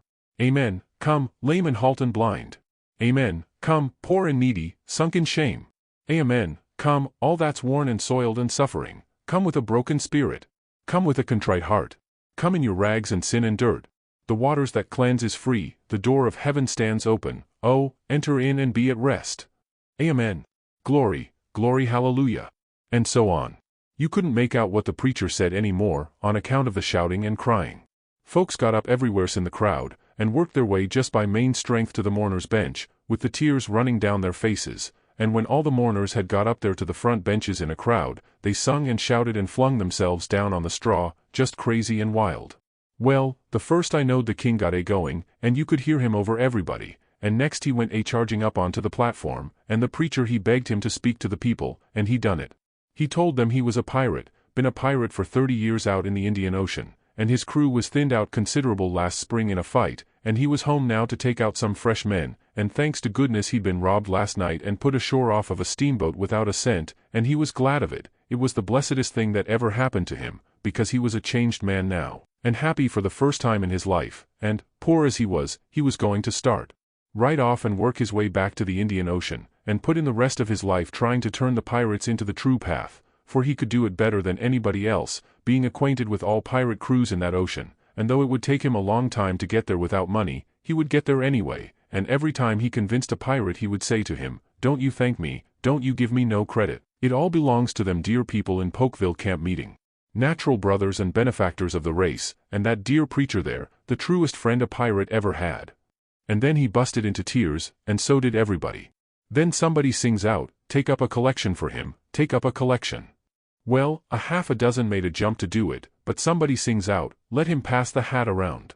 Then everybody said it, the preacher too. So the king went all through the crowd with his hat swabbing his eyes, and blessing the people and praising them and thanking them for being so good to the poor pirates away off there, and every little while the prettiest kind of girls, with the tears running down their cheeks, would up and ask him would he let them kiss him for to remember him by, and he always done it, and some of them he hugged and kissed as many as 5 or 6 times, and he was invited to stay a week, and everybody wanted him to live in their houses, and said they'd think it was an honor, but he said as this was the last day of the camp meeting he couldn't do no good, and besides he was in a sweat to get to the Indian Ocean right off and go to work on the pirates. When we got back to the raft and he come to count up he found he had collected $87.75. And then he had fetched away a 3-gallon jug of whiskey, too, that he found under a wagon when he was starting home through the woods. The king said, take it all around, it laid over any day he'd ever put in the missionarying line. He said it warn't no use talking, heathens don't amount to shucks alongside of pirates to work a camp meeting with. The Duke was thinking he'd been doing pretty well till the king come to show up, but after that he didn't think so much. He had set up and printed off 2 little jobs for farmers in that printing office, horse bills, and took the money, for dollars. And he had got in $10 worth of advertisements for the paper, which he said he would put in for $4 if they would pay in advance, so they done it. The price of the paper was $2 a year, but he took in 3 subscriptions for $50 apiece on condition of them paying him in advance. They were going to pay in cordwood and onions as usual, but he said he had just bought the concern and knocked down the price as low as he could afford it, and was going to run it for cash. He set up a little piece of poetry, which he made, himself, out of his own head, 3 verses, kind of sweet and saddish. The name of it was, Yes, Crush, Cold World, This Breaking Heart, and he left that all set up and ready to print in the paper, and didn't charge nothing for it. Well, he took in $9.50, and said he'd done a pretty square day's work for it. Then he showed us another little job he'd printed and hadn't charged for, because it was for us. It had a picture of a runaway nigger with a bundle on a stick over his shoulder, and $200 reward under it. The reading was all about Jim, and just described him to a dot. It said he run away from St. Jacques Plantation, 40 mile below New Orleans, last winter, and likely went north, and whoever would catch him and send him back he could have the reward and expenses. Now, says the Duke, after tonight we can run in the daytime if we want to. Whenever we see anybody coming we can tie Jim hand and foot with a rope, and lay him in the wigwam and show this handbill and say we captured him up the river, and were too poor to travel on a steamboat, so we got this little raft on credit from our friends and are going down to get the reward. Handcuffs and chains would look still better on Jim, but it wouldn't go well with the story of us being so poor. Too much like jewelry. Ropes are the correct thing, we must preserve the unities, as we say on the boards. We all said the Duke was pretty smart, and there couldn't be no trouble about running daytimes. We judged we could make miles enough that night to get out of the reach of the powwow we reckoned the Duke's work in the printing office was going to make in that little town, then we could boom right along if we wanted to. We laid low and kept still, and never shoved out till nearly 10 o'clock, then we slid by, pretty wide away from the town, and didn't hoist our lantern till we was clear out of sight of it. When Jim called me to take the watch at 4 in the morning, he says, "Huck, does you reckon we gwine to run across any mo kings on dis trip?" "No," I says, "I reckon not." "Well," says he, "dat's all right, den. I don't mind 1 or 2 kings, but dat's enough. Dis one's powerful drunk, and de Duke ain't much better." I found Jim had been trying to get him to talk French, so he could hear what it was like, but he said he had been in this country so long, and had so much trouble, he'd forgot it. Chapter 21. It was after sunup now, but we went right on and didn't tie up. The king and the Duke turned out by and by looking pretty rusty, but after they jumped overboard and took a swim it chippered them up a good deal.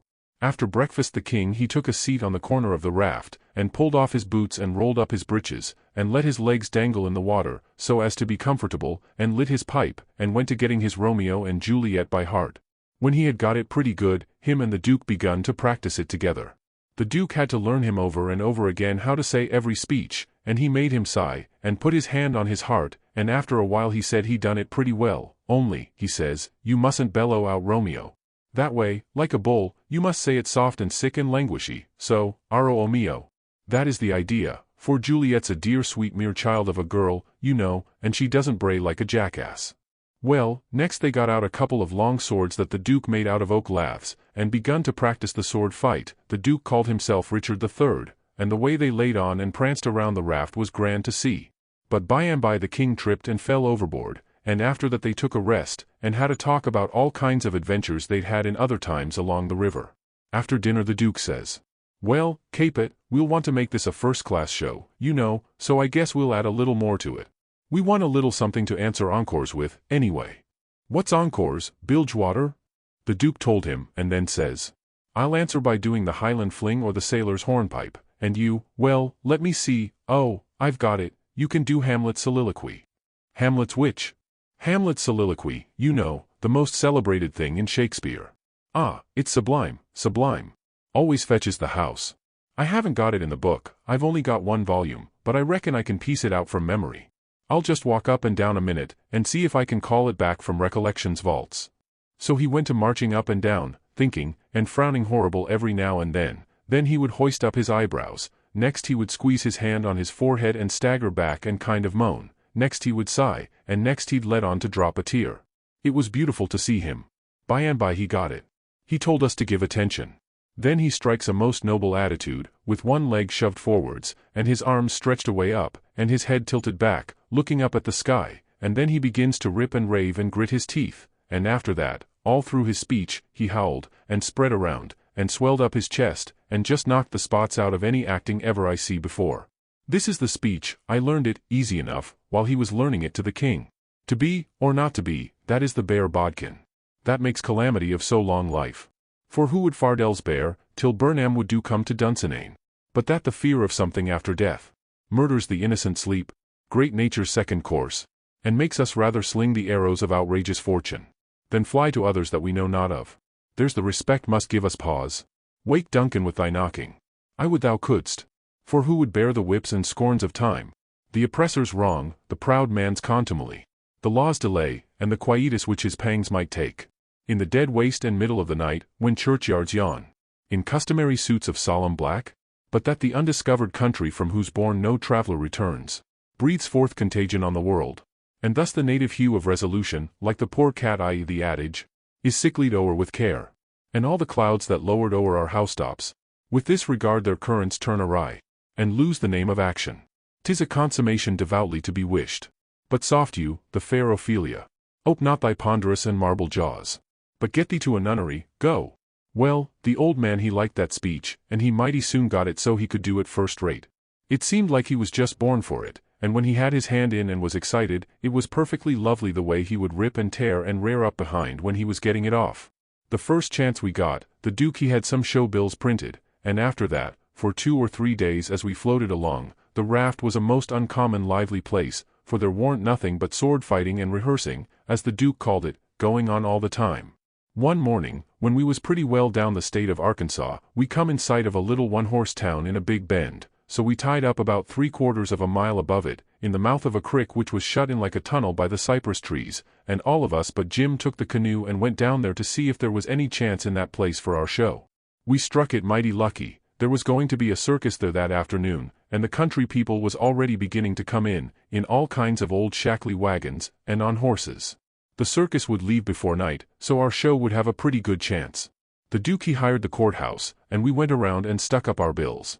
They read like this: Shakespearean Revival. Wonderful attraction. For one night only.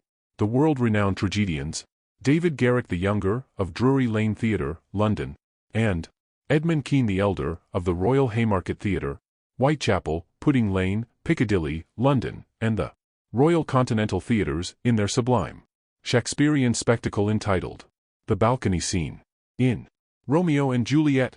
Romeo, Mr. Garrick. Juliet, Mr. Keene. Assisted by the whole strength of the company.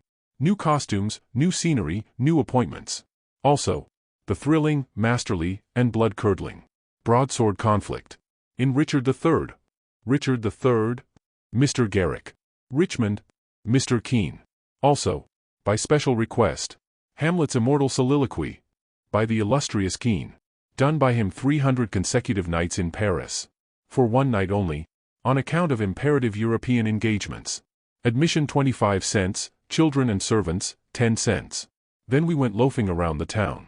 The stores and houses was most all old shackly dried-up frame concerns that hadn't ever been painted. They was set up 3 or 4 foot above ground on stilts, so as to be out of reach of the water when the river was overflowed. The houses had little gardens around them, but they didn't seem to raise hardly anything in them but Jimson weeds, and sunflowers, and ash piles, and old curled-up boots and shoes, and pieces of bottles, and rags, and played-out tinware. The fences was made of different kinds of boards, nailed on at different times, and they leaned every which way, and had gates that didn't generally have but one hinge, a leather one. Some of the fences had been whitewashed, some time or another, but the Duke said it was in Columbus's time, like enough. There was generally hogs in the garden, and people driving them out. All the stores was along one street. They had white domestic awnings in front, and the country people hitched their horses to the awning posts. There was empty dry goods boxes under the awnings, and loafers roosting on them all day long, whittling them with their Barlow knives, and chawing tobacco, and gaping and yawning and stretching, a mighty ornery lot. They generally had on yellow straw hats most as wide as an umbrella, but didn't wear no coats nor waistcoats. They called one another Bill, and Buck, and Hank, and Joe, and Andy, and talked lazy and drawly, and used considerable many cuss words. There was as many as one loafer leaning up against every awning post, and he most always had his hands in his breeches pockets, except when he fetched them out to lend a chaw of tobacco or scratch. What a body was hearing amongst them all the time was, "Gimme a chaw, V2 backer, Hank." "Cain't, I hain't got but one chaw left." "Ask Bill." Maybe Bill he gives him a chaw, maybe he lies and says he ain't got none. Some of them kinds of loafers never has a cent in the world, nor a chaw of tobacco of their own. They get all their chawing by borrowing. They say to a fellow, "I wished you'd lend me a chaw, Jack, I just this minute give Ben Thompson the last chaw I had," which is a lie pretty much every time. It don't fool nobody but a stranger, but Jack ain't no stranger, so he says, "You give him a chaw, did you? So did your sister's cat's grandmother. You pay me back the chaws you've already borried off en me, Leif Buckner, then I'll loan you 1 or 2 ton of it, and won't charge you no back in trust, nother." "Well, I did pay you back some of it onct." "Yes, you did, 'bout 6 chaws. You borried store tobacco and paid back niggerhead. Store tobacco is flat black plug, but these fellows mostly chaws the natural leaf twisted. When they borrow a chaw they don't generally cut it off with a knife, but set the plug in between their teeth, and gnaw with their teeth and tug at the plug with their hands till they get it in two. Then sometimes the one that owns the tobacco looks mournful at it when it's handed back, and says, sarcastic, 'Here, gimme the chaw, and you take the plug.' All the streets and lanes was just mud, they warn't nothing else but mud, mud as black as tar and nigh about a foot deep in some places, and 2 or 3 inches deep in all the places. The hogs loafed and grunted around everywheres. You'd see a muddy sow and a litter of pigs come lazying along the street and hollop herself right down in the way, where folks had to walk around her, and she'd stretch out and shut her eyes and wave her ears whilst the pigs was milking her, and look as happy as if she was on salary. And pretty soon you'd hear a loafer sing out, 'Hi! So boy! Sick him, Tige,' and away the sow would go, squealing most horrible, with a dog or 2 swinging to each ear, and 3 or 4 dozen more a-coming, and then you would see all the loafers get up and watch the thing out of sight, and laugh at the fun and look grateful for the noise. Then they'd settle back again till there was a dog fight. There couldn't anything wake them up all over, and make them happy all over, like a dog fight, unless it might be putting turpentine on a stray dog and setting fire to him, or tying a tin pan to his tail and see him run himself to death. On the river front some of the houses was sticking out over the bank, and they was bowed and bent, and about ready to tumble in. The people had moved out of them. The bank was caved away under one corner of some others, and that corner was hanging over. People lived in them yet, but it was dangersome, because sometimes a strip of land as wide as a house caves in at a time. Sometimes a belt of land 1/4 of a mile deep will start in and cave along till it all caves into the river in one summer. Such a town as that has to be always moving back, and back, and back, because the river's always gnawing at it. The nearer it got to noon that day the thicker and thicker was the wagons and horses in the streets, and more coming all the time. Families fetched their dinners with them from the country, and eat them in the wagons. There was considerable whiskey drinking going on, and I seen 3 fights. By and by somebody sings out, "Here comes old Boggs, in from the country for his little old monthly drunk, here he comes, boys." All the loafers looked glad. I reckon they was used to having fun out of Boggs. One of them says, "Wonder who he's a-gwine to chaw up this time. If he'd a-chawed up all the men he's been a-gwine to chaw up in the last 20 year he'd have considerable reputation now." Another one says, "I wished old Boggs threatened me, 'cause then I'd know I warn't gwine to die for 1,000 year." Boggs comes a-tearing along on his horse, whooping and yelling like an Injun, and singing out, "Clear the track, thar. I'm on the Vavpath, and the price UV coffins is a-gwine to raise." He was drunk, and weaving about in his saddle. He was over 50-year-old, and had a very red face. Everybody yelled at him and laughed at him and sassed him, and he sassed back, and said he'd attend to them and lay them out in their regular turns, but he couldn't wait now because he'd come to town to kill old Colonel Sherburne, and his motto was, "Meat first, and spoon victuals to top off on." He see me, and rode up and says, "Ward you come FM, boy?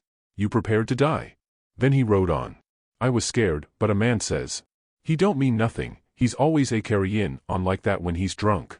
He's the best-naturedest old fool in Arkansas, never hurt nobody, drunk nor sober." Boggs rode up before the biggest store in town, and bent his head down so he could see under the curtain of the awning and yells, "Come out here, Sherburne! Come out and meet the man you've swindled. You're the hound I'm after, and I'm a-gwine to have you, too." And so he went on, calling Sherburne everything he could lay his tongue to, and the whole street packed with people listening and laughing and going on. By and by a proud-looking man about 55, and he was a heap the best-dressed man in that town, too, steps out of the store, and the crowd drops back on each side to let him come. He says to Boggs, "Mighty cam and slow," he says. "I'm tired of this, but I'll endure it till 1 o'clock. Till 1 o'clock, mind, no longer.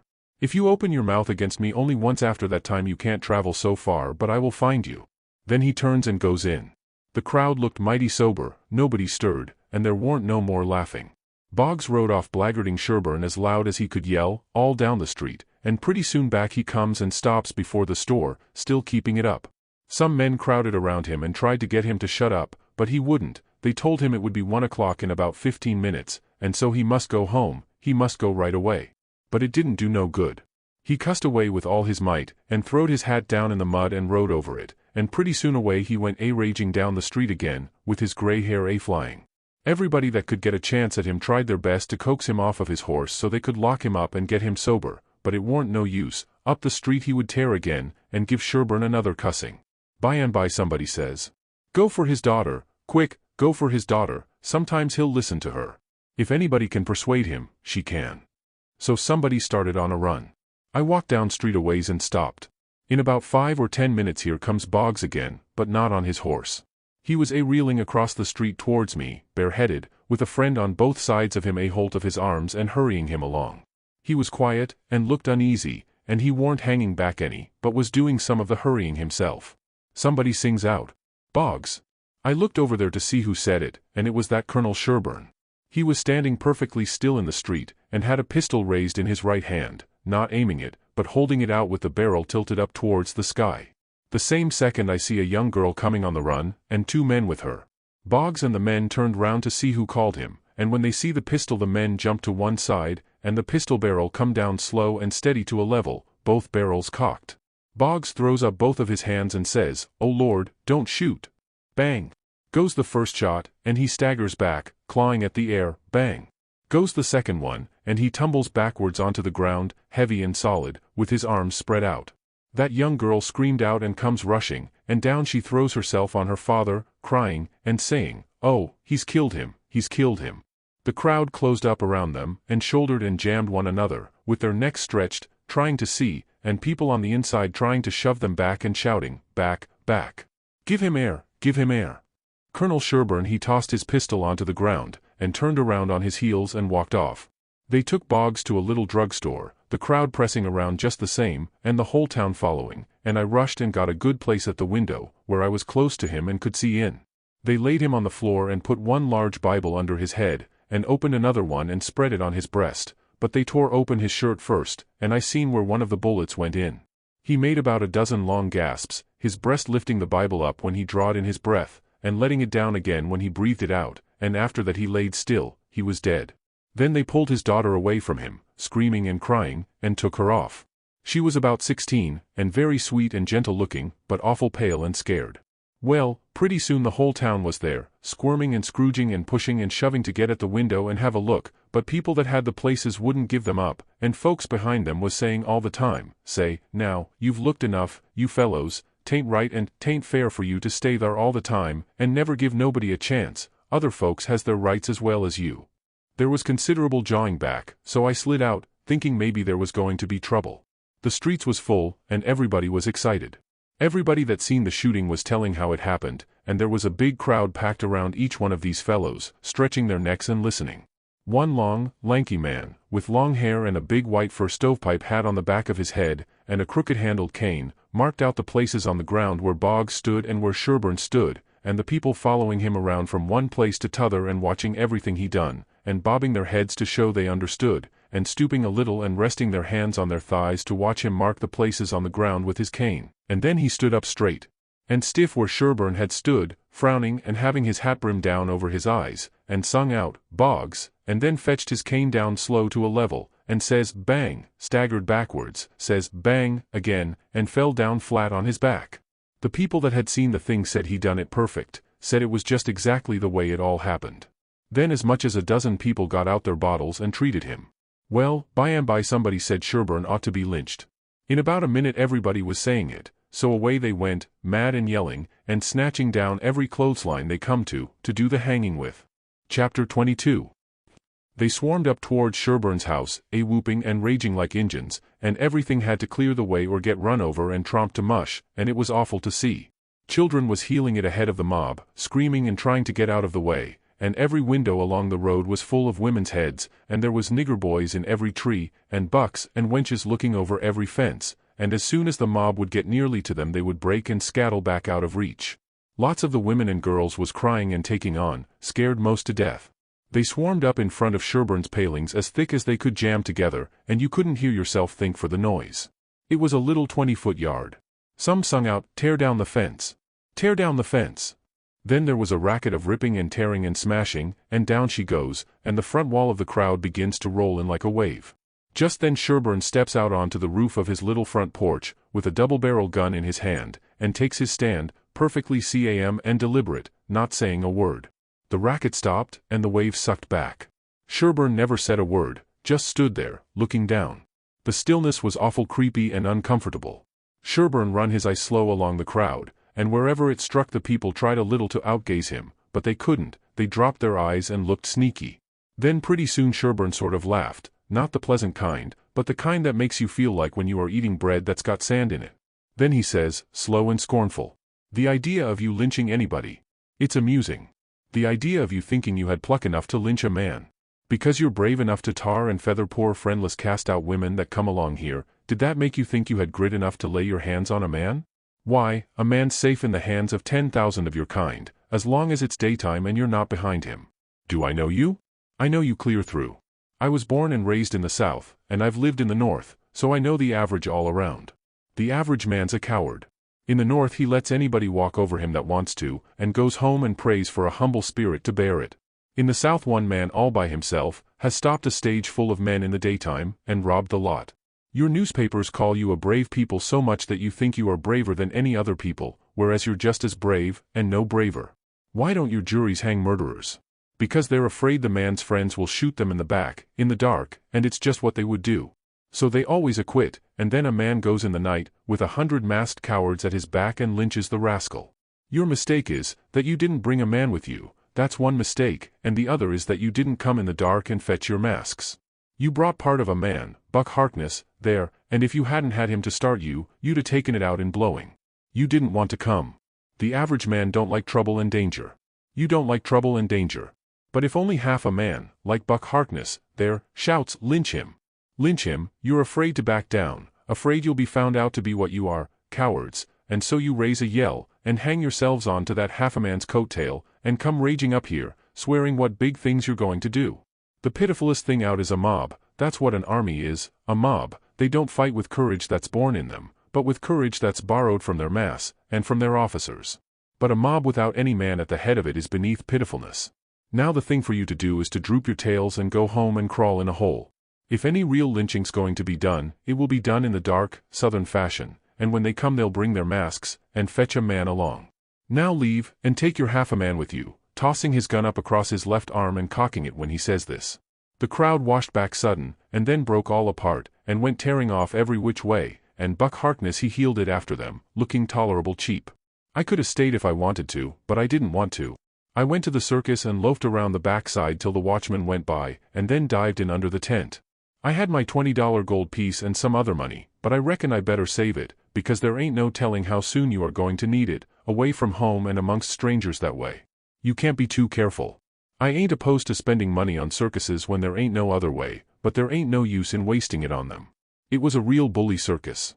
It was the splendidest sight that ever was when they all come riding in, two and two, a gentleman and lady, side by side, the men just in their drawers and undershirts, and no shoes nor stirrups, and resting their hands on their thighs easy and comfortable. There must have been 20 of them, and every lady with a lovely complexion, and perfectly beautiful, and looking just like a gang of real sure-enough queens, and dressed in clothes that cost millions of dollars, and just littered with diamonds. It was a powerful fine sight. I never see anything so lovely. And then one by one they got up and stood, and went a-weaving around the ring so gentle and wavy and graceful, the men looking ever so tall and airy and straight, with their heads bobbing and skimming along, away up there under the tent roof, and every lady's rose-leafy dress flapping soft and silky around her hips, and she looking like the most loveliest parasol. And then faster and faster they went, all of them dancing, first one foot out in the air and then the other, the horses leaning more and more, and the ringmaster going round and round the center pole, cracking his whip and shouting, "Hi, hi," and the clown cracking jokes behind him, and by and by all hands dropped the reins, and every lady put her knuckles on her hips and every gentleman folded his arms, and then how the horses did lean over and hump themselves. And so one after the other they all skipped off into the ring, and made the sweetest bow I ever see, and then scampered out, and everybody clapped their hands and went just about wild. Well, all through the circus they done the most astonishing things, and all the time that clown carried on so it most killed the people. The ringmaster couldn't ever say a word to him, but he was back at him quick as a wink with the funniest things a body ever said, and how he ever could think of so many of them, and so sudden and so pat, was what I couldn't no way understand. Why, I couldn't have thought of them in a year. And by a drunk man tried to get into the ring, said he wanted to ride, said he could ride as well as anybody that ever was. They argued and tried to keep him out, but he wouldn't listen, and the whole show come to a standstill. Then the people begun to holler at him and make fun of him, and that made him mad, and he begun to rip and tear, so that stirred up the people, and a lot of men begun to pile down off of the benches and swarm towards the ring, saying, "Knock him down. Throw him out," and one or two women begun to scream. So, then, the ringmaster he made a little speech, and said he hoped there wouldn't be no disturbance, and if the man would promise he wouldn't make no more trouble he would let him ride if he thought he could stay on the horse. So everybody laughed and said all right, and the man got on. The minute he was on, the horse begun to rip and tear and jump and cavort around, with two circus men hanging on to his bridle trying to hold him, and the drunk man hanging on to his neck, and his heels flying in the air every jump, and the whole crowd of people standing up shouting and laughing till tears rolled down. And at last, sure enough, all the circus men could do, the horse broke loose, and away he went like the very nation, round and round the ring, with that sot laying down on him and hanging to his neck, with first one leg hanging most to the ground on one side, and then t'other one on t'other side, and the people just crazy. It warn't funny to me, though. I was all of a tremble to see his danger. But pretty soon he struggled up a straddle and grabbed the bridle, reeling this way and that, and the next minute he sprung up and dropped the bridle and stood.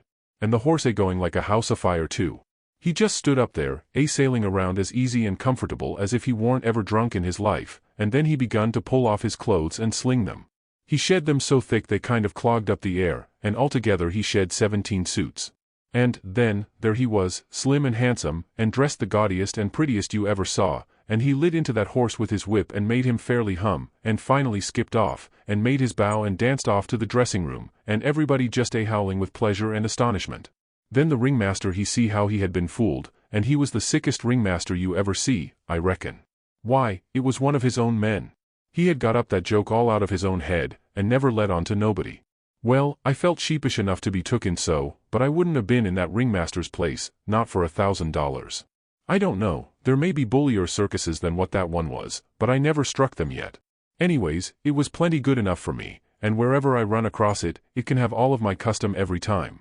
Well, that night we had our show, but there weren't only about 12 people there, just enough to pay expenses.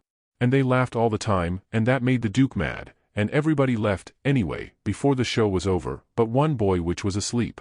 So the Duke said these Arkansas lunkheads couldn't come up to Shakespeare, what they wanted was low comedy, and maybe something ruther worse than low comedy, he reckoned. He said he could size their style. So next morning he got some big sheets of wrapping paper and some black paint, and drawed off some handbills, and stuck them up all over the village. The bills said, "At the courthouse. For 3 nights only. The world-renowned tragedians. David Garrick the Younger. And Edmund Kean the Elder. Of the London and Continental Theatres. In their thrilling tragedy of The King's Camelopard. Or The Royal Nonsuch. Admission 50 cents. Then at the bottom was the biggest line of all, which said, Ladies and children not admitted. There, says he, if that line don't fetch them, I don't know Arkansas. Dear listener, another tale finds its resting place, a world built from sound, breath, and boundless imagination. Here at Fictional Frequencies, we don't just tell stories, we resonate with them, letting each word echo into the corners of your mind and heart. Thank you for lending us your ears, your time, and your wonder. If this journey stirred something within you, stay a while, subscribe, share, and explore the many realms still waiting in our archive. And remember, every frequency holds a fiction, and every fiction holds a truth.